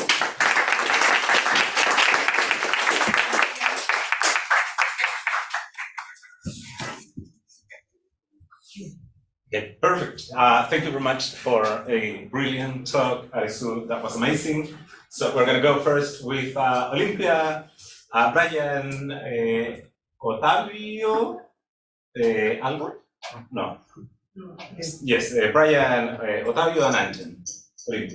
Yes, I want to thank you for the talk because it's very interesting to think about this point. But I want to comment view of Mario Castanino was very important, perhaps the most important theoretical physicist in Argentina. And I worked with him for more than 10 years. And he used to say that mathematicians are like crazy tailors. They make suits, everything, the jacket with three hands, yes, and pants with one leg, and a t-shirt without a hole, and they put there in their shop. And physicists then go to the shop when they need something, and usually they find something that fits in their needs. And I mean, the examples in history are many. For instance, the calculus, infinitesimal calculus needed for Maxwell equations, not very easy calculus, or for instance, matrices, the calculus of matrices that was completely forgotten before quantum mechanics, and people didn't study it anymore, and Heisenberg had to begin to look for something like this, or for instance, Hilbert spaces or bigger Hilbert spaces developed in this side of mathematics just because, and at some time useful for physics. And well, when they go to the shop, the physicists go to the shop and do not find exactly, perhaps ask to the crazy tailor to make exactly the suits, for instance, tensorial calculus for general relativity. So this idea, I think that it's funny, but it's not crazy, because it dissolves the idea of the applicability of the miracle or whatever, because the work of physicists and mathematicians are completely different. So mathematicians are not thinking in applicability many times, so they are the crazy tailors. So this is great. This is precisely what they have to do. So I wanted to say this kind of funny stories because Catarina used to make funny stories also. Thank you. So I want to comment on the story, which is, so to think about mathematicians as crazy tailors, so it's still in that metaphor, they are tailors, right? Like they make something. So I think when the desiderata of philosophy of math that I proposed, for us to come up with a view of what mathematics is, you got to remember, mostly when physicists come, they can pick something. But how is it that when economists come and when like biologists come, like other areas they come, it seems like even when they try to use certain, suits that you said, still even cutting a sleeve has not been leading to, fruitful results. So as philosophers, I like to run with that metaphor, but I say, remember the asymmetry of so that's one thing. Two, I think the metaphor of crazy tailors could be more appealing to us in 21st century because we have seen the mathematics of 20th century, which is a math that really, partially when they say pure mathematics, I have a long story to tell you about why people moved toward trying to axiomatize mathematics, moving away from geometric intuitions because of the certain paradoxes in mathematics itself. It wasn't a philosophical project first, it was a mathematical project. But there is a sense in which with that mathematics looks like, it's pure because also they wanted not to be associated with the, war stuff. So a lot of like Alma Steingart has a gorgeous dissertation. She says, pure math is a 20th century business. When you go to 19th century, when you go to 18th century, you go even to Newton and Leibniz, the physicist and the mathematician are often the same person, or they are working together. So even matrices that we are talking about, and like a lot of stuff which case by case we can discuss, the calculus, etc., they are the works of result of actual collaborations of people with each other. And the turning away of the head of the applicability to me is more like a social, psychological thing, that, and then the separation of areas. And as philosophers, I don't think we should encourage that, because even with physics, you know, because it's a tool they are using, the less suits you have, the less fruitful that area is going to be, you know. So I want us to once again encourage collaborations and not say, oh yeah, pure mathematicians, they are like poets, and even poets are useful. But you see what I mean? Like, I'm encouraging, I'm pushing for a normative way of thinking about mathematics. They are not really, they weren't that separate. Last comment about it is that you got to ask yourself, what is it that the mathematicians study, or in your case, the suits that they put in that shop, that what are they coming from? Even like when you think about a line with no thickness, the simplest mathematical ideas, where are they coming from? Did just people sit down and say, well, you know, like sounds like it?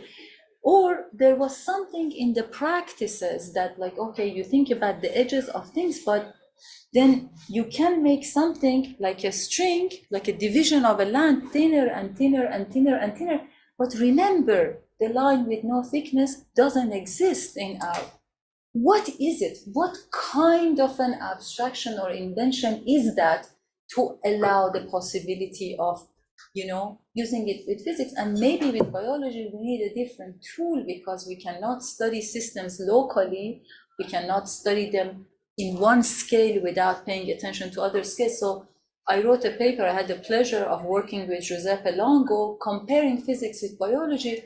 It's possible to have a biology that has fruitful mathematics, but we need to encourage that development. Thank you for it. I love that metaphor, I'm gonna use it. George, is it a question or a thing? Maybe it will be a question. Is that Okay, so I'll question? okay, yeah, a separate question. Okay, we only have a few minutes left. Brian, Otavio, and Brian.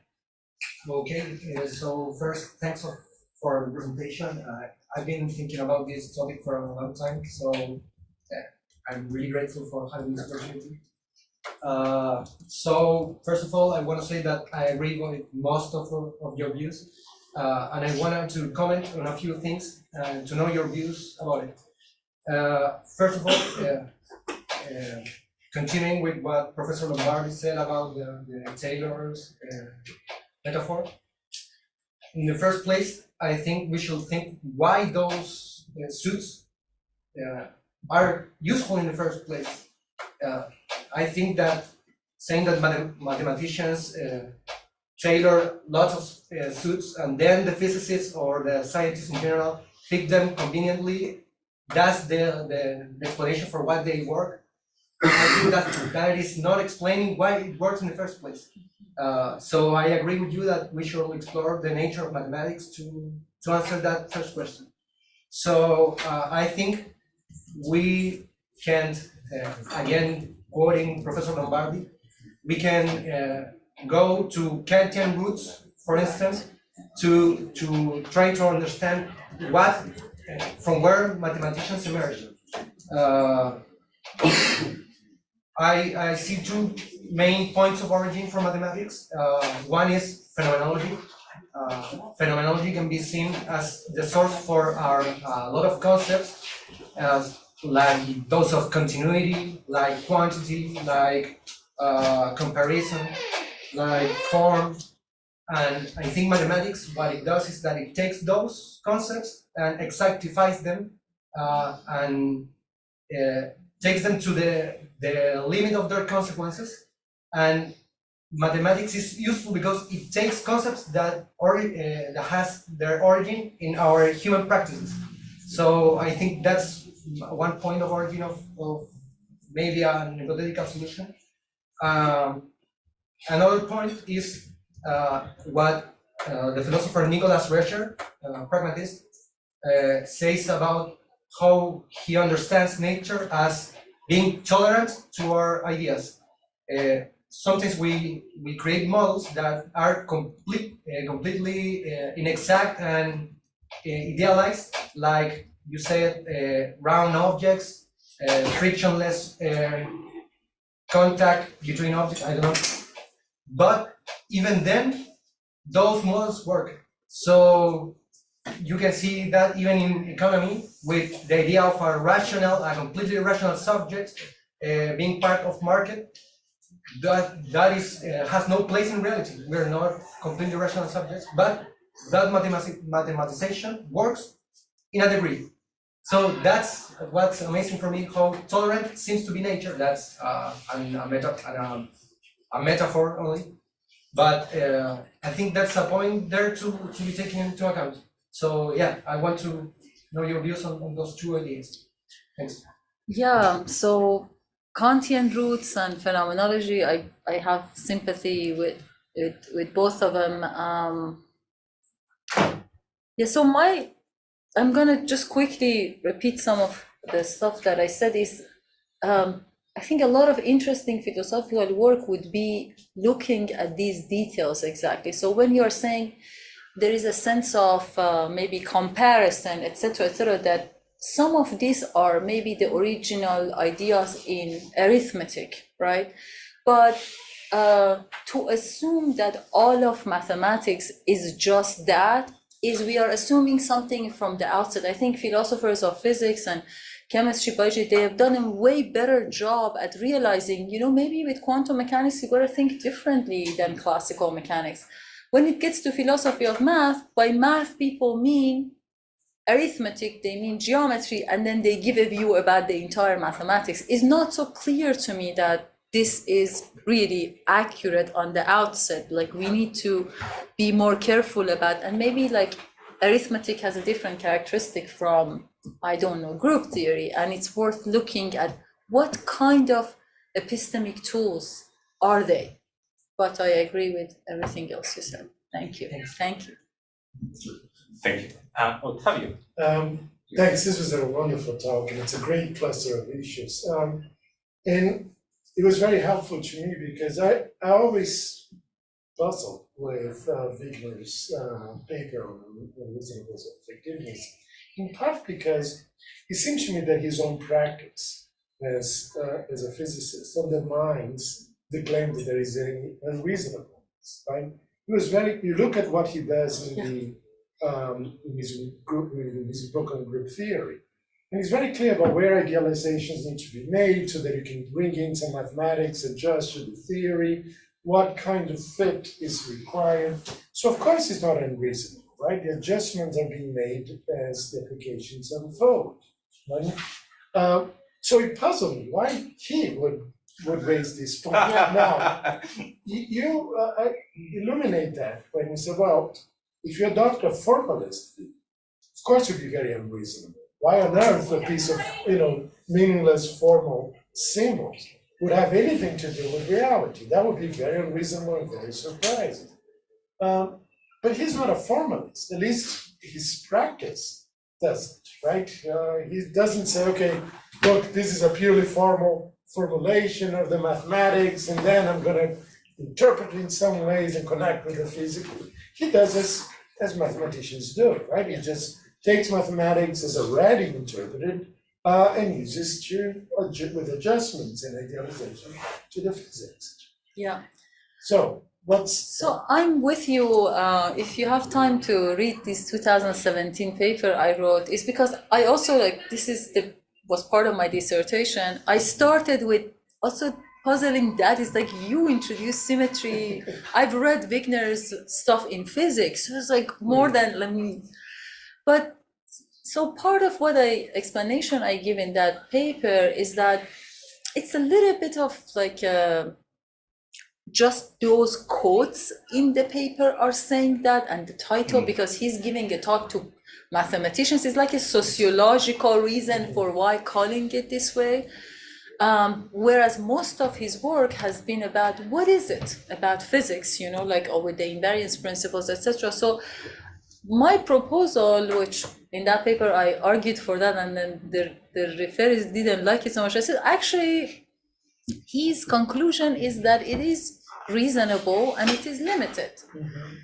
His problem, which Ferreiros has a really good paper, it says unreasonable effectiveness in context. So he argues that Wigner is actually a Hilbert School formalist, and I buy that. Like, his views of mathematics are not, like his philosophical views of mathematics are not as sophisticated as his views about physics. That's why I say, if you want to learn something from Wigner's project, let's learn about the thing that he knows, which is how kind of physics interacts with mathematics. The part about mathematics, his views in that paper and other places, which are very minimal, are not defensible, right? Because it doesn't match even with the way he uses mathematics himself. So I argue some of it is just the context of that presentation, but he did study with Hilbert, and wherever he talks about math, he does give a very formalist view about math, which is partially justified in the context of 20th century, hype about we are so pure. I mean, in this world, nothing is pure, even poetry, let alone mathematics. But so that part, I say, okay, instead of like saying, oh yeah, his view of mathematics is not defensible, which I agree, let's learn from him about the physics and then focus on coming up with a philosophy of math that is, a more defensible project. But I completely agree with you. So we are exactly on the same page, because the mismatches, and I agree with you, look at his practice, not whatever he says about mathematics, which is not shaping his own practice as a physicist. Right? The practice seems to undermine the reasonableness. Right. But remember, in kind of a space that he is, that formalism is a view that a lot of people advocate. So if you, again, have time, read that Ferreiros paper, it's very interesting. In that moment of history, it sounded like a more, because Hilbert program, it's a more defensible view of mathematics to have. But you're right, his practice. A view of mathematics and mathematics are two different things. I'm with you. So, yeah. I think we got four more minutes left. I think we're sent a question and we Yes, just I'm thinking the relationship between language and the word, and worst, the relationship between logic and the word has the same problem. You can say only that. I'm thinking what would be the possibility to fix this. Wigner in linguistic and Wigner in logic. So quickly with the language and the world, I mean, a lot of people, when they hear on what I'm working on, they say, okay, so it's a mind-body problem. That's again, we are back at this duality. And with the language and the world, okay, but you have to convince me that mathematics is a language, but also you have to convince me, why is it, if the world is this complex structure we are in, how is it that math, this language, has this relationship with physics, but it has less with sociology, less with, so with other things, like how come you have, basically I'm asking you, if you say it's a language, what kind of language is it such that it has varying relationships with? Yes, I understand. Thank you. Excellent. Why don't I ask my question later during the break, and maybe I can give my spot to Diego. Perfect. Thank you very much. Diego. I asked a question already. Come on, Diego. 3 minutes. And we are hungry. So until we go to the effective eatability of lunch. Yeah, we need that too. Thank you very much. I really enjoyed your presentation. You said that you wouldn't have time to talk about ionization in physics, and perhaps you could give that to the Q&A part. So I give it back to you, and I wonder if it's connected with your answer to Olympia and partly to what you said to Tavio, and the last thing, between this relationship between physics and mathematics compared with, I don't know, economics or biology. If there is any connection with this idealization in physics that you were thinking of during your presentation. Right. So very quickly, my understanding of classical physics is that if you want to study a system, you can say safely assume that there are you can study it locally. Namely, a lot of things could have affected the result of the experiment, right? Where with Galileo's law of falling, falling bodies, you can assume, say, okay, the movements of the Pluto is gonna have some effect on this, but you assume it doesn't. You can locally study a system that is has a structure, that regularity that you find between the distance and the time that it falls is going to be more or less the same if I do that on the other side of the Earth, right? When it gets to biological systems, it's much harder to, say, if you want to study a cell in my body, or if you want to study my hand, or if you want to study this organism, it's much more difficult to say, okay, there are nothing, I can study it locally. And I can actually take this system and I study it in the lab in a similar way that I make a super collider to study, Higgs boson, I can study that. So not only the organisms interact with their environment, but also we need some kind of a variation from me to my offsprings, I don't have, from my parents to the offspring, etc. So in biology, the kind of system that you need to come up with, maybe some of the fractal mathematics is more useful there than what we use, like calculus that we use. So what we need to ask ourselves is that, what is it, the difference between, say, a phase space in physics, which is given a priori, and in biology, which it cannot be given a priori? What are the differences? So the philosophical view would look at the differences of these systems and say, why is it that certain idealizations that work, say, in physics don't work in biology? But it's not all of physics, because when you study cosmology, for instance, with the universe, you can't, again, assume that I keep the initial conditions fixed and then I'm going to repeat the experiment to find the laws that they govern the universe. This is the totality of everything, and it has a history. And you see, so even not all of physics, those assumptions would work. So the question that, say, Unger and Smalling, Carlo Rovelli, a lot of people are asking is that, how should we think of cosmology as opposed to, say, classical physics or even quantum mechanics? But it's a topic for a long conversations. Maybe if you want to see the difference of biology and physics, the 2017 paper with Longo could be a good starting point and continue.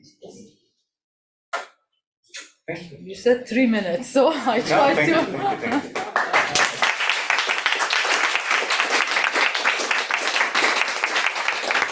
you. So we'll go for lunch to this little Café Isla Verde. If anybody wants to join us, more than welcome. The room will be closed, but I'll suggest, I'll take my laptop, but everything else I'll leave it here. But I got the key for the room. Yeah, I'll take my backpack with the laptop to the restaurant. Yeah, I'll do that. Just in case. It's late to this I know, it's very undermining. Yeah, I mean, little things here, but then But it's not safe. Yeah, very similar to I always have the same reaction. It's like, we have questions of why so and I think they're interesting. So in my case, other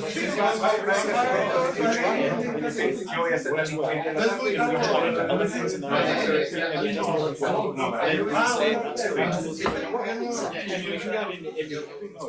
What's interesting is that they have different characteristics. So for example, in natural language, you have much more Vamos, tú vas con nosotros o vas, salgamos. ¿Quieres ir a almorzar con nosotros o vas a otro lado? Ya, perfecto. No, that's true. Let's, should we get... Voy a cerrar la... So his more constrained in a way, right? Because ¿Sí? systems of relations of various kinds, and then you can divide up the so I just think it does raise interesting questions. It doesn't take away your point at all. Your point is actually right. But I think it does raise interesting questions of the sort she's asking, which is, sort of, what is it about this book that make the match between this kind of descriptive tool and that kind of scientific activity more helpful than in other domains? What is it about biological phenomena that makes it less useful?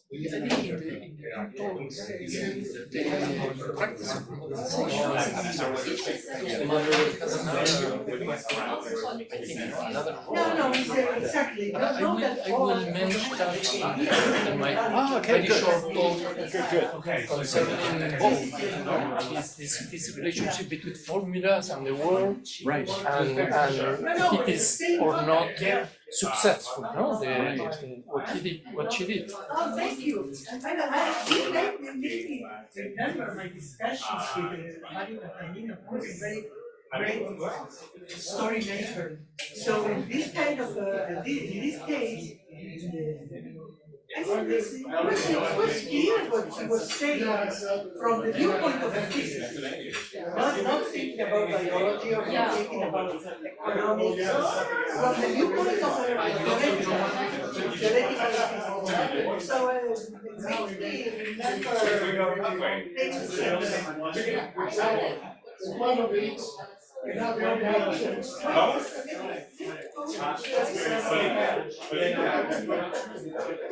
Well, you can do it if you want to. First,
we're in a stage of kind of rebuilding in some ways, because it's not a so I'm used to.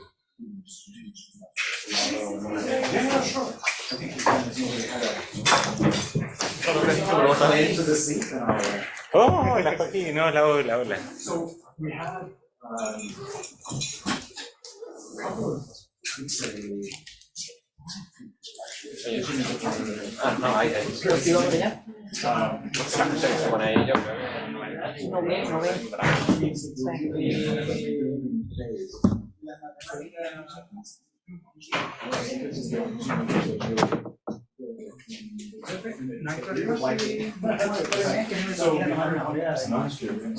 Mañana se encuentra.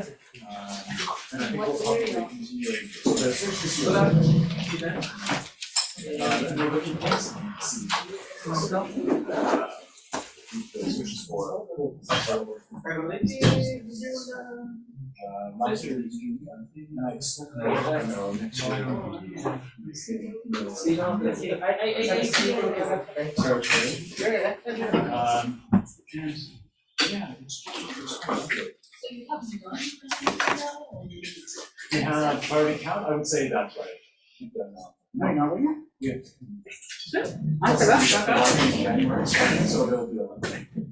We asked a lot of people over the last year, somebody went to do, somebody went to once, this one is already there. So we are down to 7. And when this is going to be a weird transition, they're getting rid of the lectures. So non.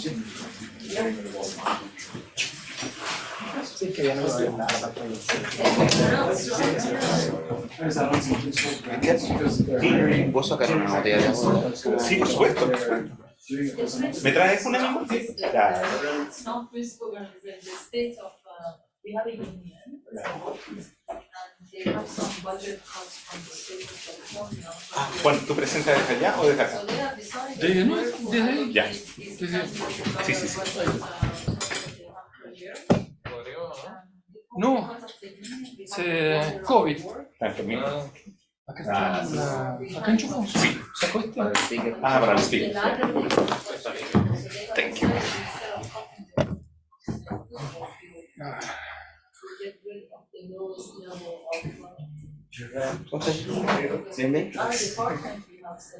Y vamos a partir más tarde. Know what is in the Anotado de todas maneras. year or two from now. That is so many anecdotes about university sanctifying on people instead of other things. We had an episode of this recently. ¿Tienes pensado dejar 15 minutos de preguntas? Sí.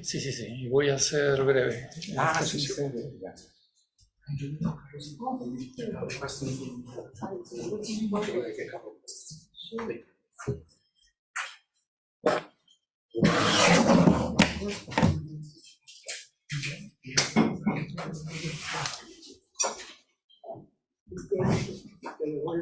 Ah, Yo me quedaba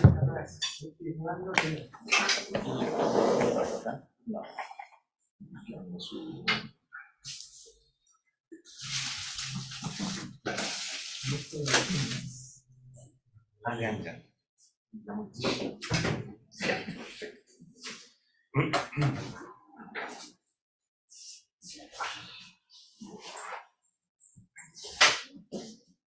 Okay, let's begin the second session of today. The afternoon session, we are still missing some people who get here soon after lunch. They'll be here with us in a moment. We will start with Juan Redmond from the Universidad de Valparaíso in a co-author paper with Rodrigo López Orellana from Universidad de Valparaíso as well. And the title of the paper is Modeling in Science and Surrogative Reasoning, an interactive and dynamic perspective on hypothesis generation in scientific modeling. Thank you very much, Juan. Thank you very much. Thank you very much. Thank you very much for being here. I apologize for my terrible English. I used to speak better, but I lost my ability here in South America because it's not necessary. I would like to say thank you to Christian. Since 2016, you returned from Yeah. We are very happy because the situation of philosophy of science changed in Chile. Thank you. Thank you, Christian. And I apologize too for the title is a little bit pretentious. And okay, I will speak about surrogate reasoning, but this time I will start the other way around. I begin with the end of the talk, saying what I think the main idea I want to defend. I confess I am opening right now my book or my book of work in progress, and that's why I'm very interested of the return of you about this this subject. We would like to argue for the idea that one possible way to understand hypothesis generation in scientific modeling is as the generation of a logical interaction. This is the main idea. One possible way to formalize this interaction is the point, is as a conditional. We should discuss about this idea, but I can say right now that it is not the conditional understood as material conditional. It is more the conditional as Rechter presented in his last book last year, I think, on conditional, with this particularity or this inferential point of view. Our proposal is refractory to the understanding of hypotheses as antecedents of conditionals. In our point of view, which does not intend to generalize for all cases, no, I will present the field or the portion of the practice of modeling I consider. The hypothesis is not the antecedent, but the conditional itself. Voila, this is the main result, and I will go now. No, okay. This is the hypothesis is not the antecedent, like in the links, but the construction of this relationship between two elements. This is basically the main idea in which we were working with Rodrigo Lopez in our research team in Viña. Rodrigo Lopez is with COVID right now. I apologize for his absence, or maybe not apologize because we will all contaminate. Okay, hello Rodrigo. He's looking us in the TV in YouTube. Okay, this is the main idea. Our proposal. Hypothesis is not the antecedent, but the conditional itself. You can imagine the consequences of this. I don't care really, but Rodrigo cared a lot, and I will say why this idea came to us. No? Why do elaborate this notion? Because of surrogate reasoning. Surrogate reasoning is the name given to the process of generating hypotheses in the practice of modeling. The term was introduced by Sawyer in the 1991, and Frick and Guyen point out is about reasoning conduced on models, yields claims about their targets. We are thinking the main source of this is the article of Frick and Guyen in the Stanford Encyclopedia. I'm sure you see them, scientific models, and you can find this in this affirmation in the Stanford. But I used the book of Roman. The book is from 2017 in page 51. I say that because a student of Roman in Buenos Aires told me a few weeks ago, no, Roman never say that. He said, yes, I said, okay, it's there. Okay, this idea came from Sawyer, and Sawyer think on surrogate reasoning in the following example. I will read only the part from here. By using numbers to represent the length of physical objects, we can represent facts about objects numerically, perform calculations of various types, and then translate the results into a conclusion about the original objects. In these cases, we use one type of object as a substitute in our thinking about another. So I call it surrogative reasoning. It is important that the notion of reasoning does not belong to us. It's a notion that is already in the general literature about the subject. And what said Roman about this? He interpret or make some kind of synthesis about it, and he said it's a kind of representational based thinking. This is the main point of because that's triggered the alarm in my head when I read something called surrogative reasoning. Another person called this a kind of representational based thinking. What it means is that there are logic that found the foundation in something that is not logic. That is, for me, I say, okay, here we have something to do, and I'm not agree, and I will work on this notion because not because I'm a logician, because I found that this was not correct to place foundations out of logic of something that is logic. No, okay, this is the general schema where I place my research. I understand that the scientific practice, begin with the proposal of a model. There are not here theory in the beginning. Okay, this is the way we are trying to represent this practice, and in special, I consider the more striking or the more challenging situation or present in the practice of modeling is when we try to model portions of phenomena that are a little bit complicated to model. No, I define in an article this portion of phenomena as ontological uncertain phenomena. The only we have is undetermined data set, and we try to model this portion of phenomena. I prefer to speak of phenomena and non-reality. So I'm not considering all that cases in which the scientist propose a model.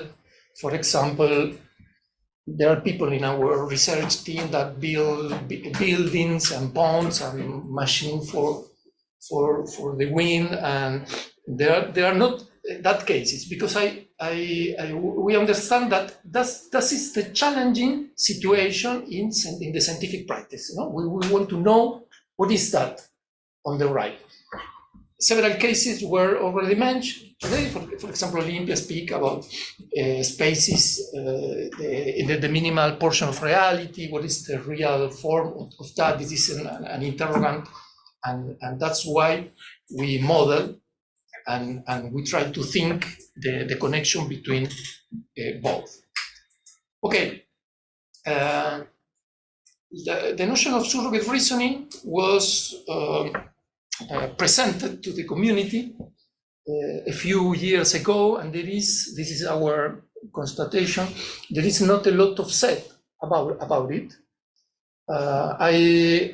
I stress this affirmation of Contessa that qualified surrogate reasoning as an activity as mysterious and I don't know the pronunciation of that, as fundamental as divination or fortune telling.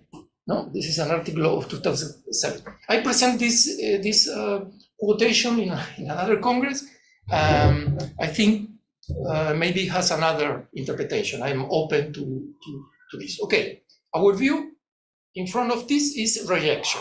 I think rejection is our rejection is to the idea that surrogate reasoning is a kind of representational based thinking. We propose, our bet is that it's a logical, or should be a logical based thinking. So why they present surrogate reasoning? I repeat, the surrogate reasoning, the idea is the following. You work logically obtaining conclusions in the model, and you will then say that that conclusion are applicable or are correspond to the phenomenon. Okay, you are working logically in the model, but the conclusion, you will apply that conclusions on the phenomena. And what it means representational based thinking? But they think, we ask, for example, Roman, why, what is your justification that you can transport this conclusion? They say, because the model represents the phenomenon. Okay, logic has a representational foundation. Okay, for me, this is not correct.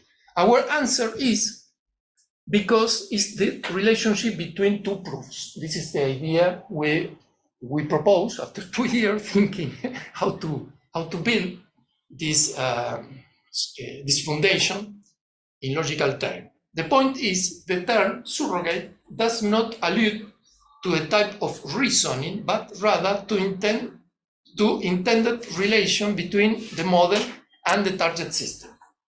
Target system means the phenomena, the portion of phenomena which the model models.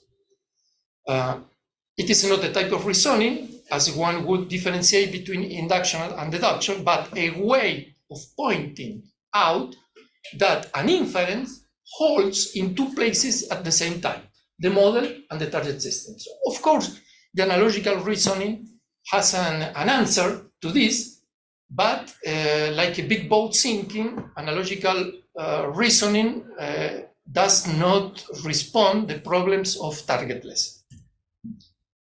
To hold an inference in two places at the same time, from our point of view, is to generate an hypothesis. You can see right now that the secret of our point is the notion of hypothesis. Because as Sawyer defined surrogate reasoning as to generate an hypothesis, he said in the model, and we translate this conclusion, the hypothesis, to the target system or the phenomenon. And we say that to generate an hypothesis is to establish this relationship between the two proofs. Where comes this idea from?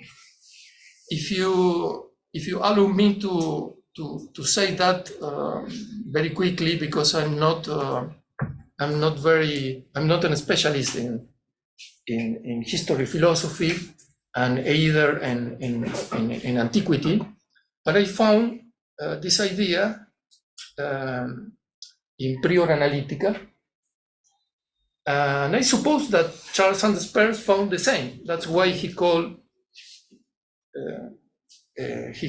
hypothesis this kind of reasoning that everybody knows as it's not induction, deduction, but abduction. There was a time 2,000 years ago in which hypothesis was a kind of reasoning, and this is not my idea. The notion of hypothesis, the importance of this notion of hypothesis is as great as the lack of knowledge about it. It is a demonstration method that geometers use since the origins of philosophy in West. Plato talks about this method in Meno, you can find it. Socrates speaking with Simmias. he tell Simias, allow me to use this method of demonstration that belongs to the geometers. And it is Aristotle that developed this idea in the prior analytics. Everyone knows the impossibilia method, the method of absurd in Aristotle, but very, very little people knows that this is a kind of syllogismos ex hypothesis, as Aristotle presented. This is not an idea of Aristotle, this is not an idea of Plato, this is an idea that as Heath, Ross, and other 10 paradigmatic philosophers of antiquity, mathematical antiquity, said this belongs to the first, because if there is an idea that appeared in the West world that was original of the world was the notion of demonstration. Well, this is my idea. I can develop that a little more if you ask me. Well, you have here the quotation of Aristotle. Aristotle himself speak of surrogate reasoning. He used the word substitution. One substitute the other. When I showed that to Cassini, Alejandro Cassini, he was in shock. And I can, for example, just an example to what Ross, Ross, about Aristotle, it's not me, it's Ross, saying the general nature of such a proof is that desiring to prove a certain proposition, we first extract from our opponent the admission that if a certain other proposition can be proved, the original proposition follows. And then we proceed to prove the substitute proposition, metalambamenon, this is surrogate. The substitute proposition is said to prove syllogistically, the other not syllogistically but ex hypothesis. Very clear, Aristotle speaks about two proofs, two different proofs. This is the idea I use, and not only this idea, but the notion of agreement. This is like music for my ear, because agreement is a notion very kind to the logical approach. Where I work, this is dialogical logic. This is a pragmatic notion. What I mean is that the proponent and the opponent, but the real dialogician was not Plato, was Aristotle. No? The interaction between proponent and opponent in Aristotle is fundamental. We lost this with classical logic, but it's already in the world. So proponent, opponent, interaction, agreement, substitution, all notion that belongs to Aristotle. I use all this notion to formalize, not to justify, to formalize what happened in surrogate reasoning. And I made two approaches. I am just finishing.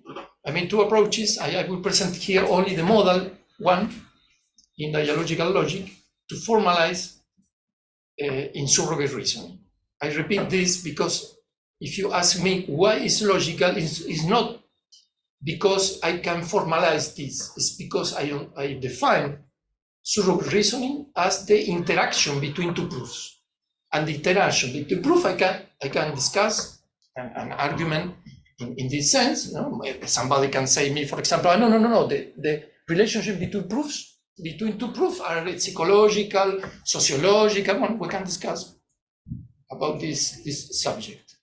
Okay, the first representation is this. I'm finishing.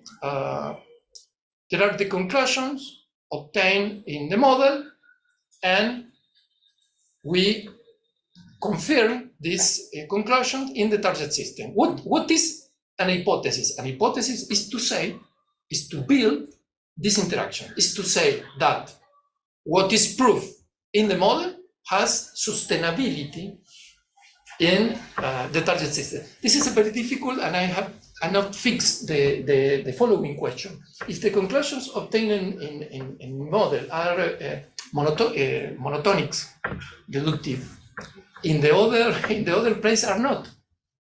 And a reporter of a paper I wrote that was a pain in the, because I could not say how to solve this question, but it's the reality. No, it's monotonic, but in your model, not in the other place, because in the test it could be false. This is some kind of deficit reasoning. I don't know how to do this. In the model point of view, I create a model operator using the notion of John Woods, my friend John, and an approach did for Barres, Gomez, and Fontaine. I invented this distinction. I think it is our invention between static and dynamic accessibilities. When we, from a pragmatic and dialogical point of view, make an attack or a defense, context and choices, and this is the box. Oh, I'm sorry, disappeared okay. The black has a little star inside and means a box. The box, what did it mean, the box? The box means that we are building an hypothesis.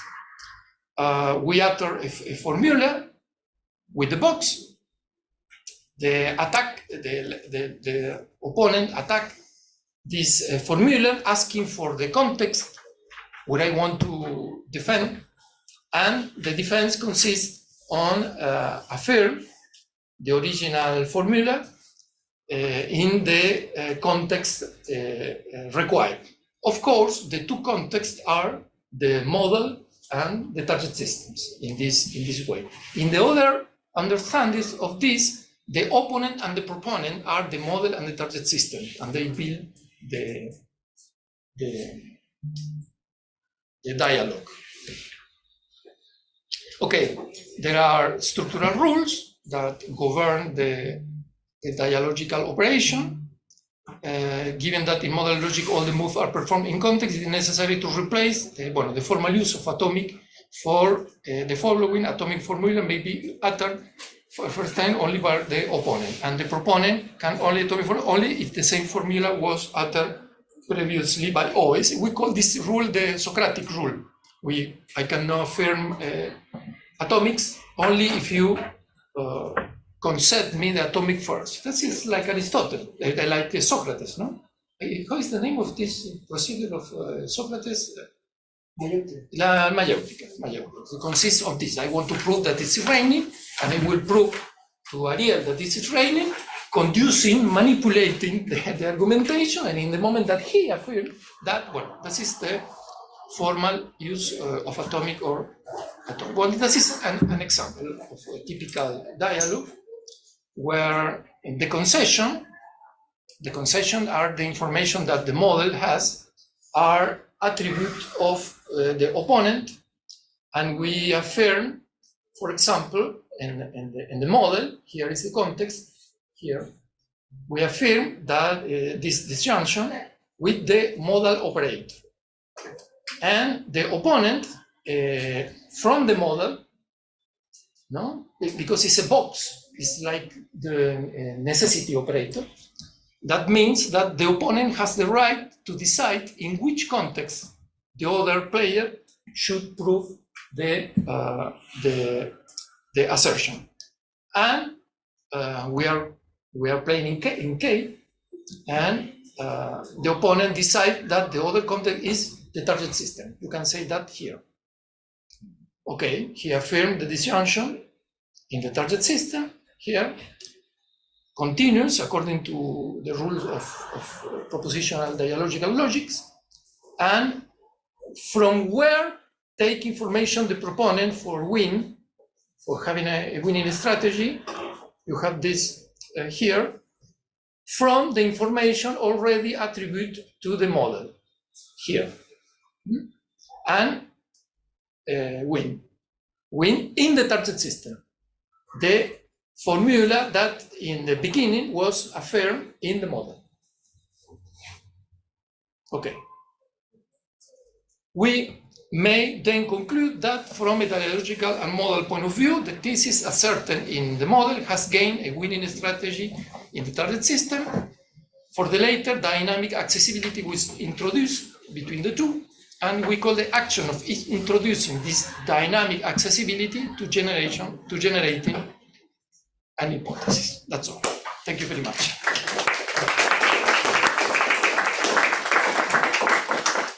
Then the publication of the last 2 years on this subject. Wow, 2 years? Yes, 2 like years. the publications of my life. Yes, we are very enthusiastic. Yeah. So questions, Octavio.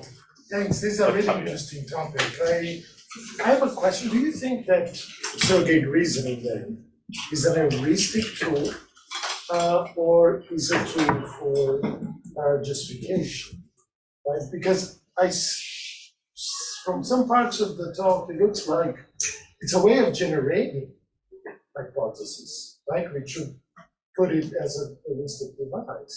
Other parts, especially the connection you made with Aristotle, suggest that no, we already have two proofs, and now we are connecting them.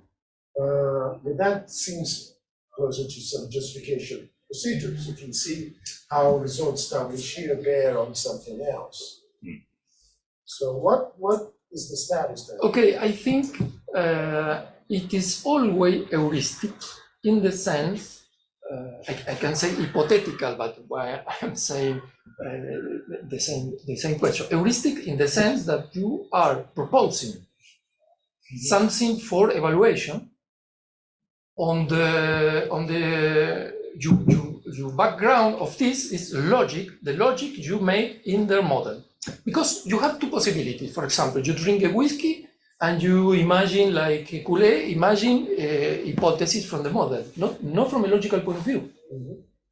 But what it mean for us, no? Because this is our definition. Surrogate reasoning that we made logic in the model. We have information in the model, and for different ways you obtain conclusion there. The question is, the quid iure, we say in juristic terms, what is your justification, your right to say that conclusion will be possible, true or not, or validate positively on the other side? How do you translate this to this? This is surrogate reasoning. What I see is that you can heuristically make this correspondence. If you ask a scientist, tell me please, what is your hypothesis? He will say, if blah blah, so he make a conditional. When you ask for well, this is a condition. This is to generate a condition between the two. That if that conclusion was obtained according to certain logic in the model, that conclusion would be reasonable to consider in the target system. But we have to pay attention, but because we have hypothesis 1, hypothesis 2, because maybe in the model, when you work in the model, you are using abduction. So it's an abductive conclusion in the model that you generate as an hypothesis in the other side. You have two levels of hypothesis in these cases. But the first hypothesis in the model will be a conditional. This has an implication directly on the notion of generation of hypothesis and pairs. Right, but then it looks like less as a piece of reasoning and more as an added premise. Right, okay, I'm going to add a conditional. We're going to link these two things, right? That's part of a reason. It's not itself a reason, right? It's an extra premise. So the reasoning is what I do with that premise together with other things. Okay, but that is if I accept that the conditional is the material conditional. I'm not thinking in this case. That's why I prefer to say that it is an interaction between two proofs. What say Aristotle? I want to prove something, but I cannot prove that directly. But if you consent me, if you agree with me that if I prove this another thing, at the same time, that is already proof. But I prove this not because I prove this, just because you consent me that. This is the agreement. This is the hypothesis, to generate an hypothesis according to Aristotle. To prove different proof. And Aristotle say, pay attention, because I do to prove different proof. I can prove that virtue is a science, and at the same time, it's already proof that it's teachable. This is the case of Plato that Aristotle repeats in the Prior Analytica. What is the case here? Here are not exactly two different proofs. What we got here is the same proof in two places. That's why I thought, maybe I'm wrong, that modal logic was the best. And how do you establish this correct hypothesis? But this is the agreement. This is the agreement. That could not be thought but as an agreement. And when I say conditional, maybe I did not use this word. I think in Rescher, when in this book of conditional, I was encouraged by the book of Rescher, because Rescher said that a conditional is definitely an inferential notion. Where I found an interesting approach very close to this, okay, in Per Martin-Lev, CTT, a constructive type theory, has a notion of conditional that is exactly the notion of Aristotle, that they use the word dependence, what I call agreement. They use the word dependence. One proof depends on the other. And Sundal, in the version of Sundal, I use it. No, the conditional is a hypothesis judgment. He called that judgment. Okay, nothing is perfect. In which hypothetical truth is ascribed to the proposition B. Its verification object is a dependent proof object. That is, B is a proof of B, capital, under the assumption that X is a proof of A. You have that. This is the idea of Aristotle. Okay, so thank you, Ottavio. We have time for only two more questions, Joaquin and Jan. So Yeah, thanks. Very interesting. Like, I had a question concerning this relationship of agreement and dependence. I was wondering whether you think of agreement also, you could think of agreement in terms also, for example, like relevance or appropriateness, particularly when you think about models or like hypotheses, like conditional reasonings about models and, you know, the kind of like statement that you're making, even if they concern another proof or like something distinct, it needs to be standing in some sort of relations. And one way to, it's a curiosity whether you think that this notion of agreement is something that we can find, for example, in the modeling literature when they talk about appropriateness of the models and the target, or like relevance. And I was wondering whether looking at this sort of like notions, for example, appropriateness and or relevance, may be like the key to solve the problems of monotony. Okay, logical relevance was not very close of this. We're work in progress. I read the principles of that, because what I was looking for, I was looking for logical dependence, and I found nothing about this, and relevance either. No, it need not this. For example, the CTT of Per Martin-Lev, they has a notion of relation between proofs. But if you look in the history of logic and after Frege, there is no a relationship between two proofs, and that's why relevance logic does not capture what we try to present as this relationship between two proofs. This is very, very, very interesting, because how I asked a logician, a friend of mine, my director, if there is an algorithm that allows logical, formal, with precision, correspond between the two proofs. And he told me yes, but he didn't respond me the last mails. I will found to, but if that would be really amazing, no? But you have this is something that was lost in the history, and was lost. Before is Euclides. This is my hypothesis, because all the literature after 600 before Jesus Christ to Euclides, all the literature are lost forever.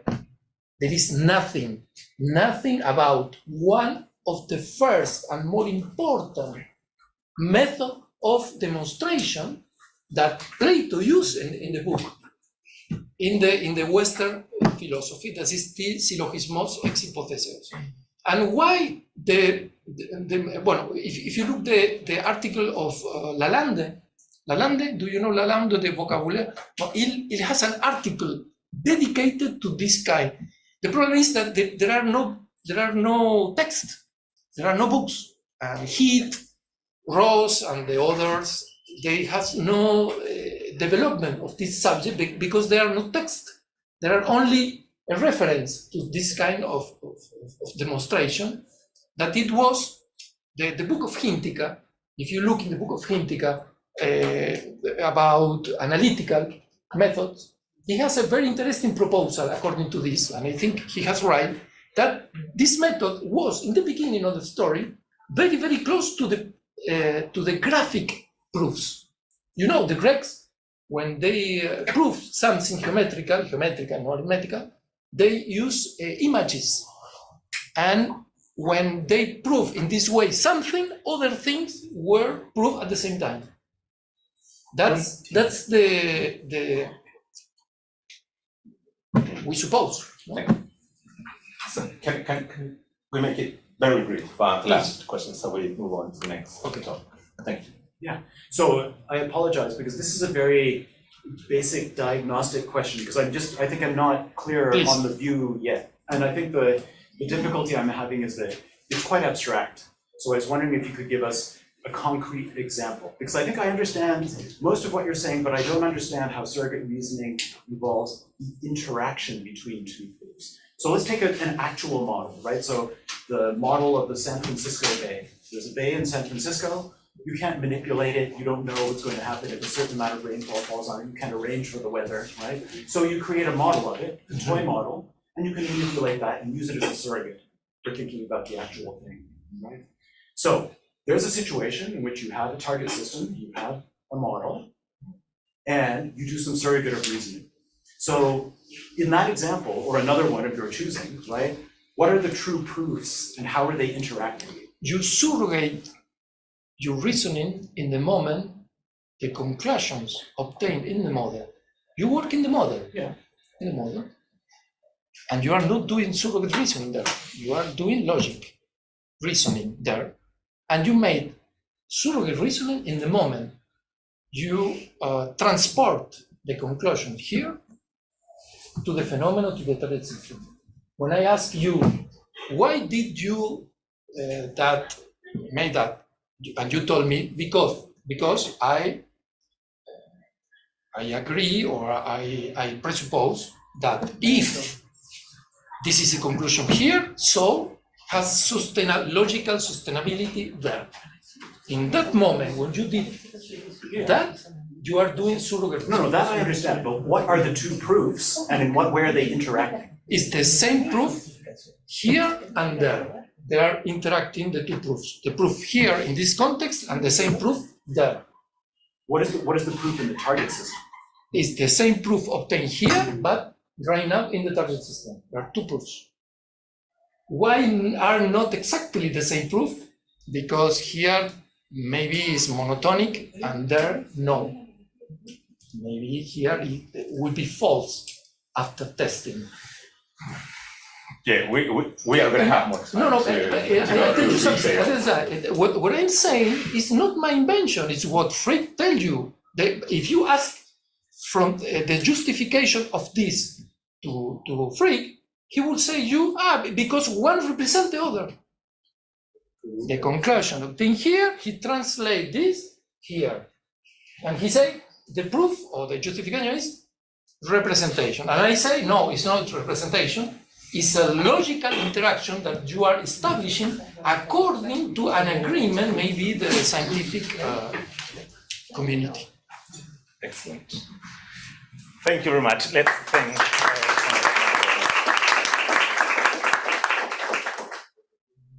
Sí, está bien interesante, un tema complejo. So we have now with us Guadalupe Medini. Guadalupe Medini. Guadalupe, ya te libero. Déjame que se active.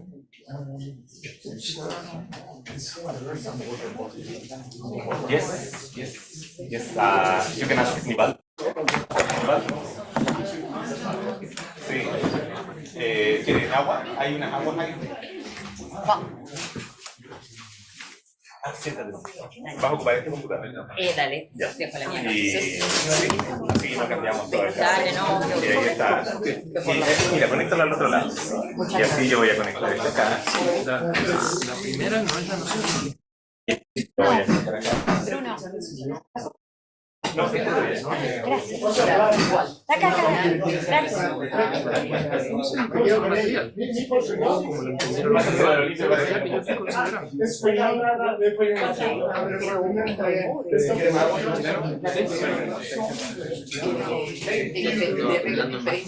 ¿La descargo o la abro desde la? Me costó un poco. Es algún tipo de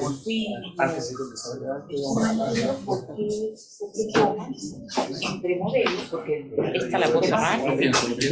Eso no es lo tuyo. No. Claro. Ahí sí.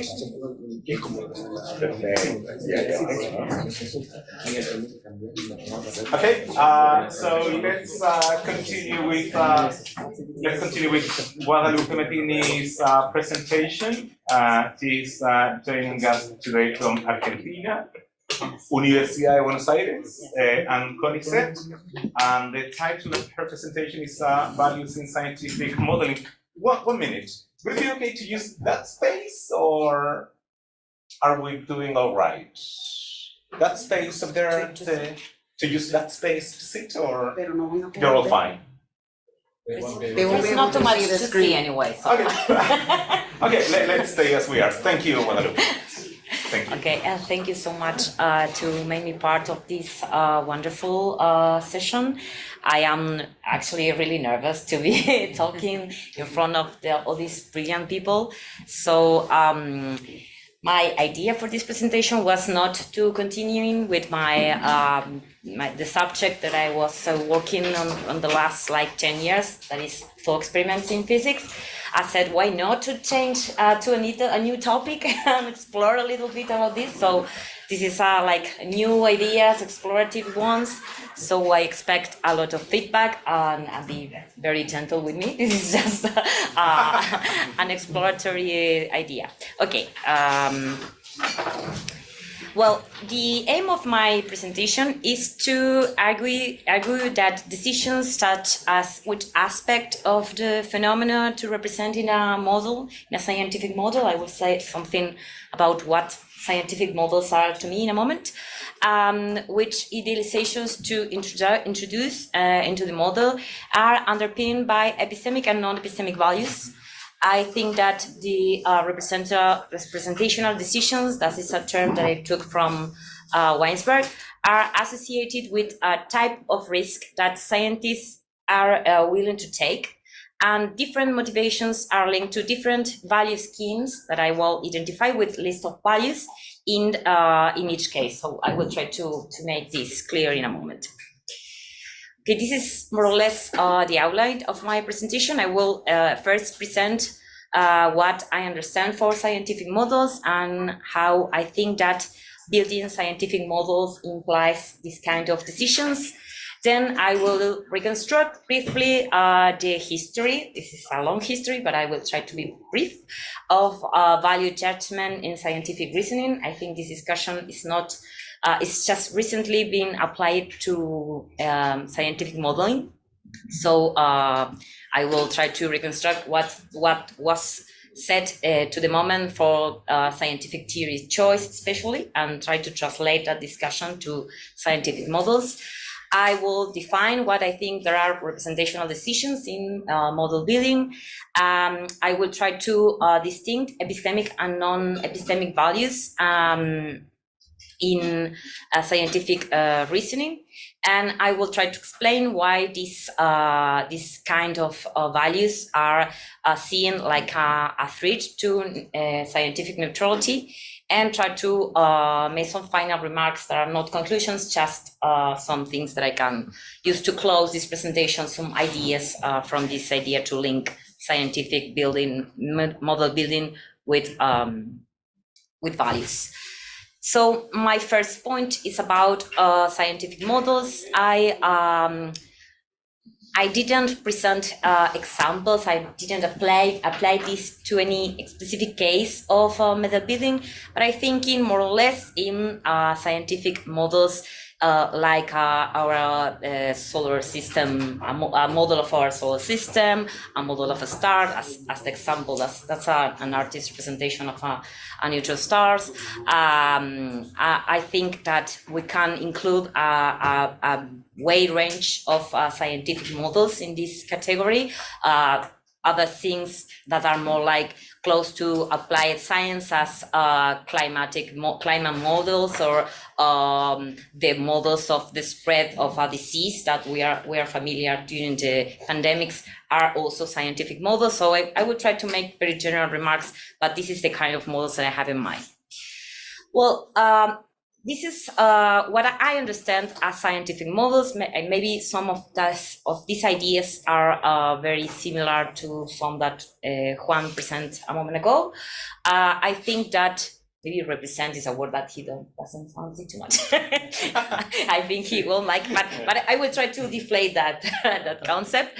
I think that scientific models represent a target system by means of certain concrete or abstract objects called vehicles of the representation.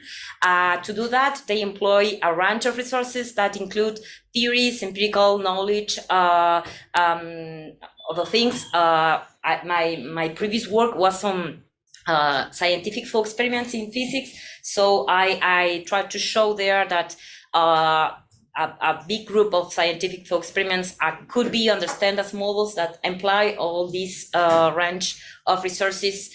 There are not just theories or material models in some cases, but thought experiments can also be understood as models. And these the scientific models try to draw inference about the natural world without directly intervening in it. That's maybe some kind of reasoning involved there related to the ideas that Juan just presented. I think that the target system, and here is where I deflate the idea of representation, must not be identified with the phenomenon or with this selected aspect of the world. I took this idea from Alejandro Cassini. I think that some scientific models represent particular targets as such as map, but scientific models usually represent types of objects, and many models include elements that are not represent nothing. It's not something that is in the real world. So this is something to deflate the idea of representation that maybe is not a common one. During the modeling process, I think that the target, that is not something that already exists, it's not a phenomenon or aspect of a phenomena, result of the construction, the target is a construction, based on a specific description of some phenomena, and it's guided by the interests and purposes of the modelers, who must postulate well-defined problem and expected solution to this problem. That's what the purpose of the model is. Once the problem has been defined, it's possible to identify the target of the model that is intended to solve the specific problem. And I think in this process, introduction of idealization, distortion, abstractions, and approximation is fundamental to scientific models with regard to the applicability. This is related to these aims, the tractability, applicability of the model, the tractability of the problem.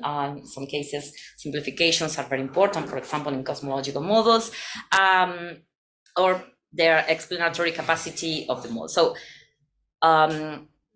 So the modeling process involves this construction of the target and this relation that's supposed to be representational, but it's my notion of scientific modeling is based on the practice of construct models, and I'm trying to show how this practice is related to values. So let's see what I understand as representational decisions.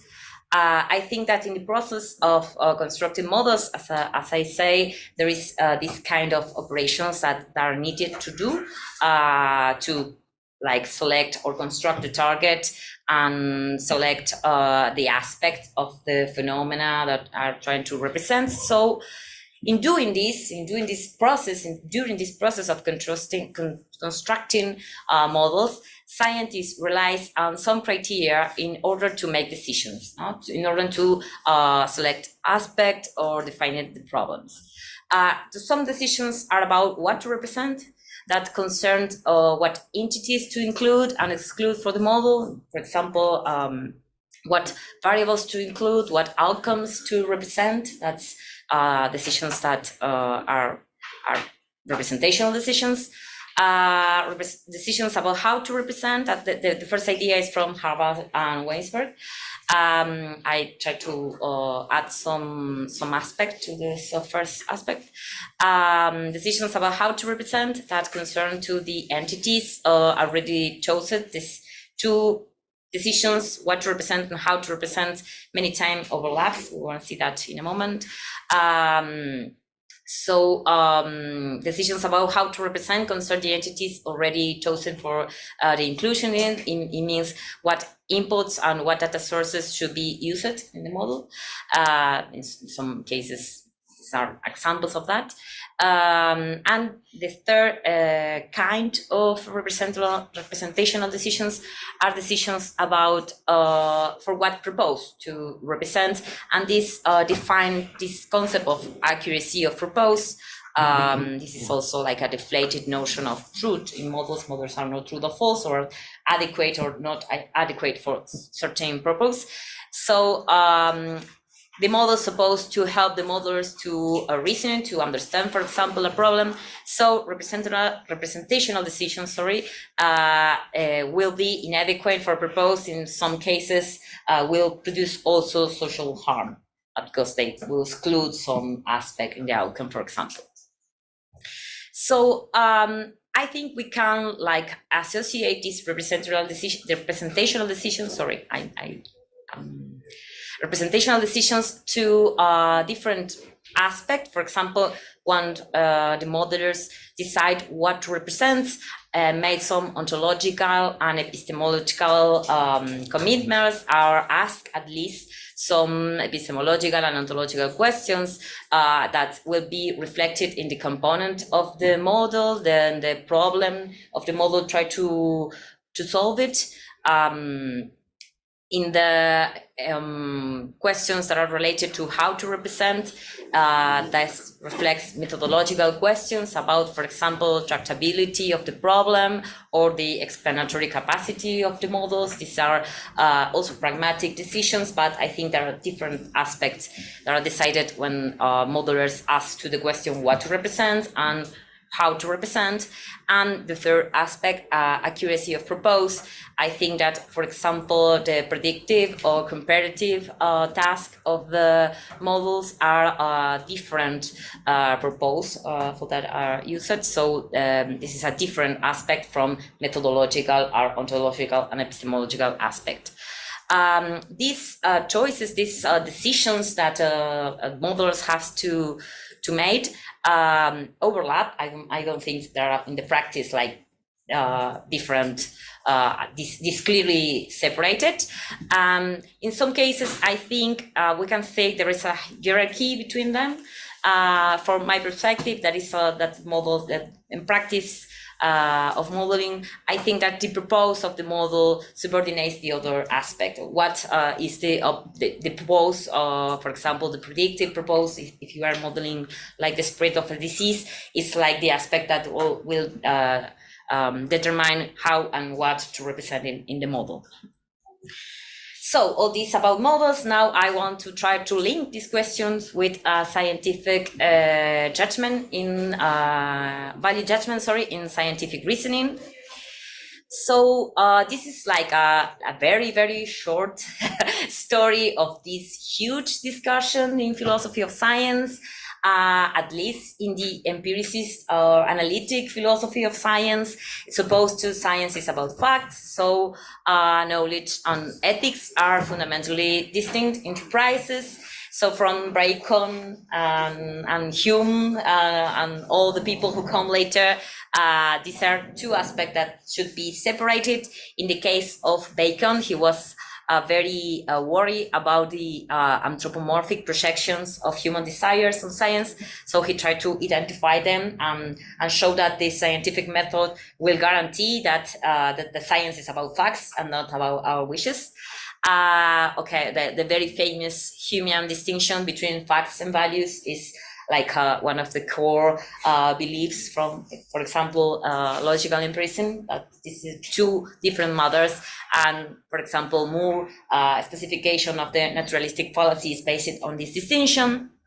In the case of like one of the most famous positivists of the Vienna Circle, Carnap, internal and external questions should be clearly separated, and to not mix it will guarantee this distinction between science that is about facts and ethics that is about values.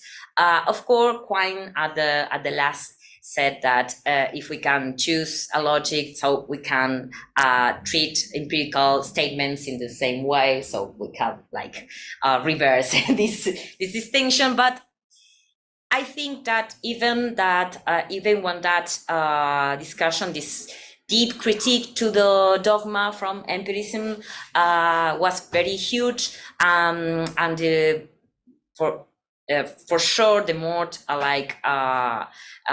important contribution to think about the history of science and the sociology of science, that was the one made by Kuhn, tried to show that there is not an algorithm or a set of rules to choose scientific theories, and the process of choosing theories is best characterized as a value judgment, something that Richard Randall was already point in 1953, that scientists ask scientists does value judgment. I think that there is like a very prevalent idea that science should be free from values, and Lacey is like the last of the strong defenders of these positions, because science should be impartial, neutral, and autonomous, and we should try to keep science in this track. So what can we say? Well, there's a very long discussion, of course. Today we have like this big specialists on the values in science, as for example, as I mentioned a moment ago, Weinsberg, who is working on this option in the climate change models and these things. And I can't reconstruct all the aspects of the discussion. We can say that in scientific reasoning, value is a property or a set of properties that an entity is desirable to have to accomplish some function. When a value judgment is made in science, according to the empiricist tradition, this is a subjective action, and the value in question is not measurable. I mean, we cannot say in which degree for example, scientific theory endorse that value, represent that, or has that value. So this notion of value as distinct from facts, and the value judgment as different, as something profoundly different from statement about facts, leave us with this idea that values are properties, and in the case of scientific theories, there are some values that serve as criteria for evaluating them. We have like the theories are about the facts. We can see that in some cases, we make judgment about certain properties that we believe that are desirable, that scientific theories has. So when we say that, what we are saying is that there are epistemic or cognitive values, as some authors call them, that characterize good scientific theories. The criteria to identify epistemic values is a matter of a big discussions too, but I have some ideas that reflect more or less what an epistemic value is. For Laura, for example, there are some values that we can identify in the course of scientific traditions. They manifest instance of well-founded scientific understanding, as Lacey put it. We can relate them, thank you, with the aims of ideals of science. It's supposed that the theories, for example, that have these epistemic values, that possess these properties, are the ones who are like, well, in the right track to the aims of science. Okay, and how we can, we know about these values. Scientific learns or are embedded with these values in the curricula, in this professional training, so they can recognize these values even when we can specify too much what they are. They are, well, I already said that, there are characteristics of good theories. There are, for some realistic philosopher as Macmillan, epistemic values are like these traits of true-like theories had. So there are like signs of true scientific theories. This is not like an idea that everybody shares, but this is realist intuition. But there are a deep critique of the epistemic values. One of the first move in this critique of the epistemic values in science, which are what is the list of epistemic values, is the one that Helen Longino starts, and she starts to separate these epistemic or traditional epistemic values that's supposed to define what is an acceptable scientific theories or are acceptable treats of scientific method, and she will propose a different list of epistemic values that is not the traditional one, even when she recognized there is a difference between epistemic and non-epistemic value. So once that I have said everything that I could about epistemic values and what is the criteria to identify them, we can list them. We can say that epistemic values could be synthesized in this classic list, this traditional list. This is the list from Kuhn. Empirical adequacy or accuracy, consistency, broad scope, and simplicity and fruitfulness are epistemic values. The theories how we can identify these properties are good scientific theories. And in the case of Kuhn, if scientists has to choose between two theories, they will choose the one who has some or the most cases of these epistemic values. In the case of Helen Longino, he criticized some of the classical epistemic values. She thinks that epistemic values are traits of good theories or theories, scientific theories, or programs of research that are in the good track, but she thinks that traits should not be the traditional one, should be replaced from two others that are, for example, the empirical adequacy or accuracy, that is the first in the Kuhn list, could be undermined because the thesis of the underdetermination. So this maybe is not like an easily identified trait of good theories. She proposed that good scientific theories lead us with novelty, with ontological heterogeneity, means that theories that only identify one causal factor are maybe not good theories. We should prefer the ones who have many causal principles. She thinks that also the theories that propose the mutuality of interaction in causes are also good scientific theories, and especially good scientific theories are the ones who we can apply to human needs, especially to decentralization of power. This is like for longitudinal epistemic values, but there are have this social commitment. So I will try to go ahead because I don't have too much time. So how to relate this idea of epistemic and not epistemic power with the decisions that modelers made? I think that modelers made these decisions that I list at the beginning of the presentation. They have to appeal to epistemic values. I haven't said anything about non-epistemic values, but I will try to say something at the end. For example, they can try to answer the question of what to represent, appealing to some epistemic values, for example, to define problems, to select strategies, to construct targets, or even to make inference. They could prefer, for example, they could incline for simplicity of to a very big scope model to applicable to many cases. They could be like a decision about how to represent, what to represent that is based on epistemic values. To respond to the third question, what to represent and how to represent can be a question could be answered by appealing to epistemic values.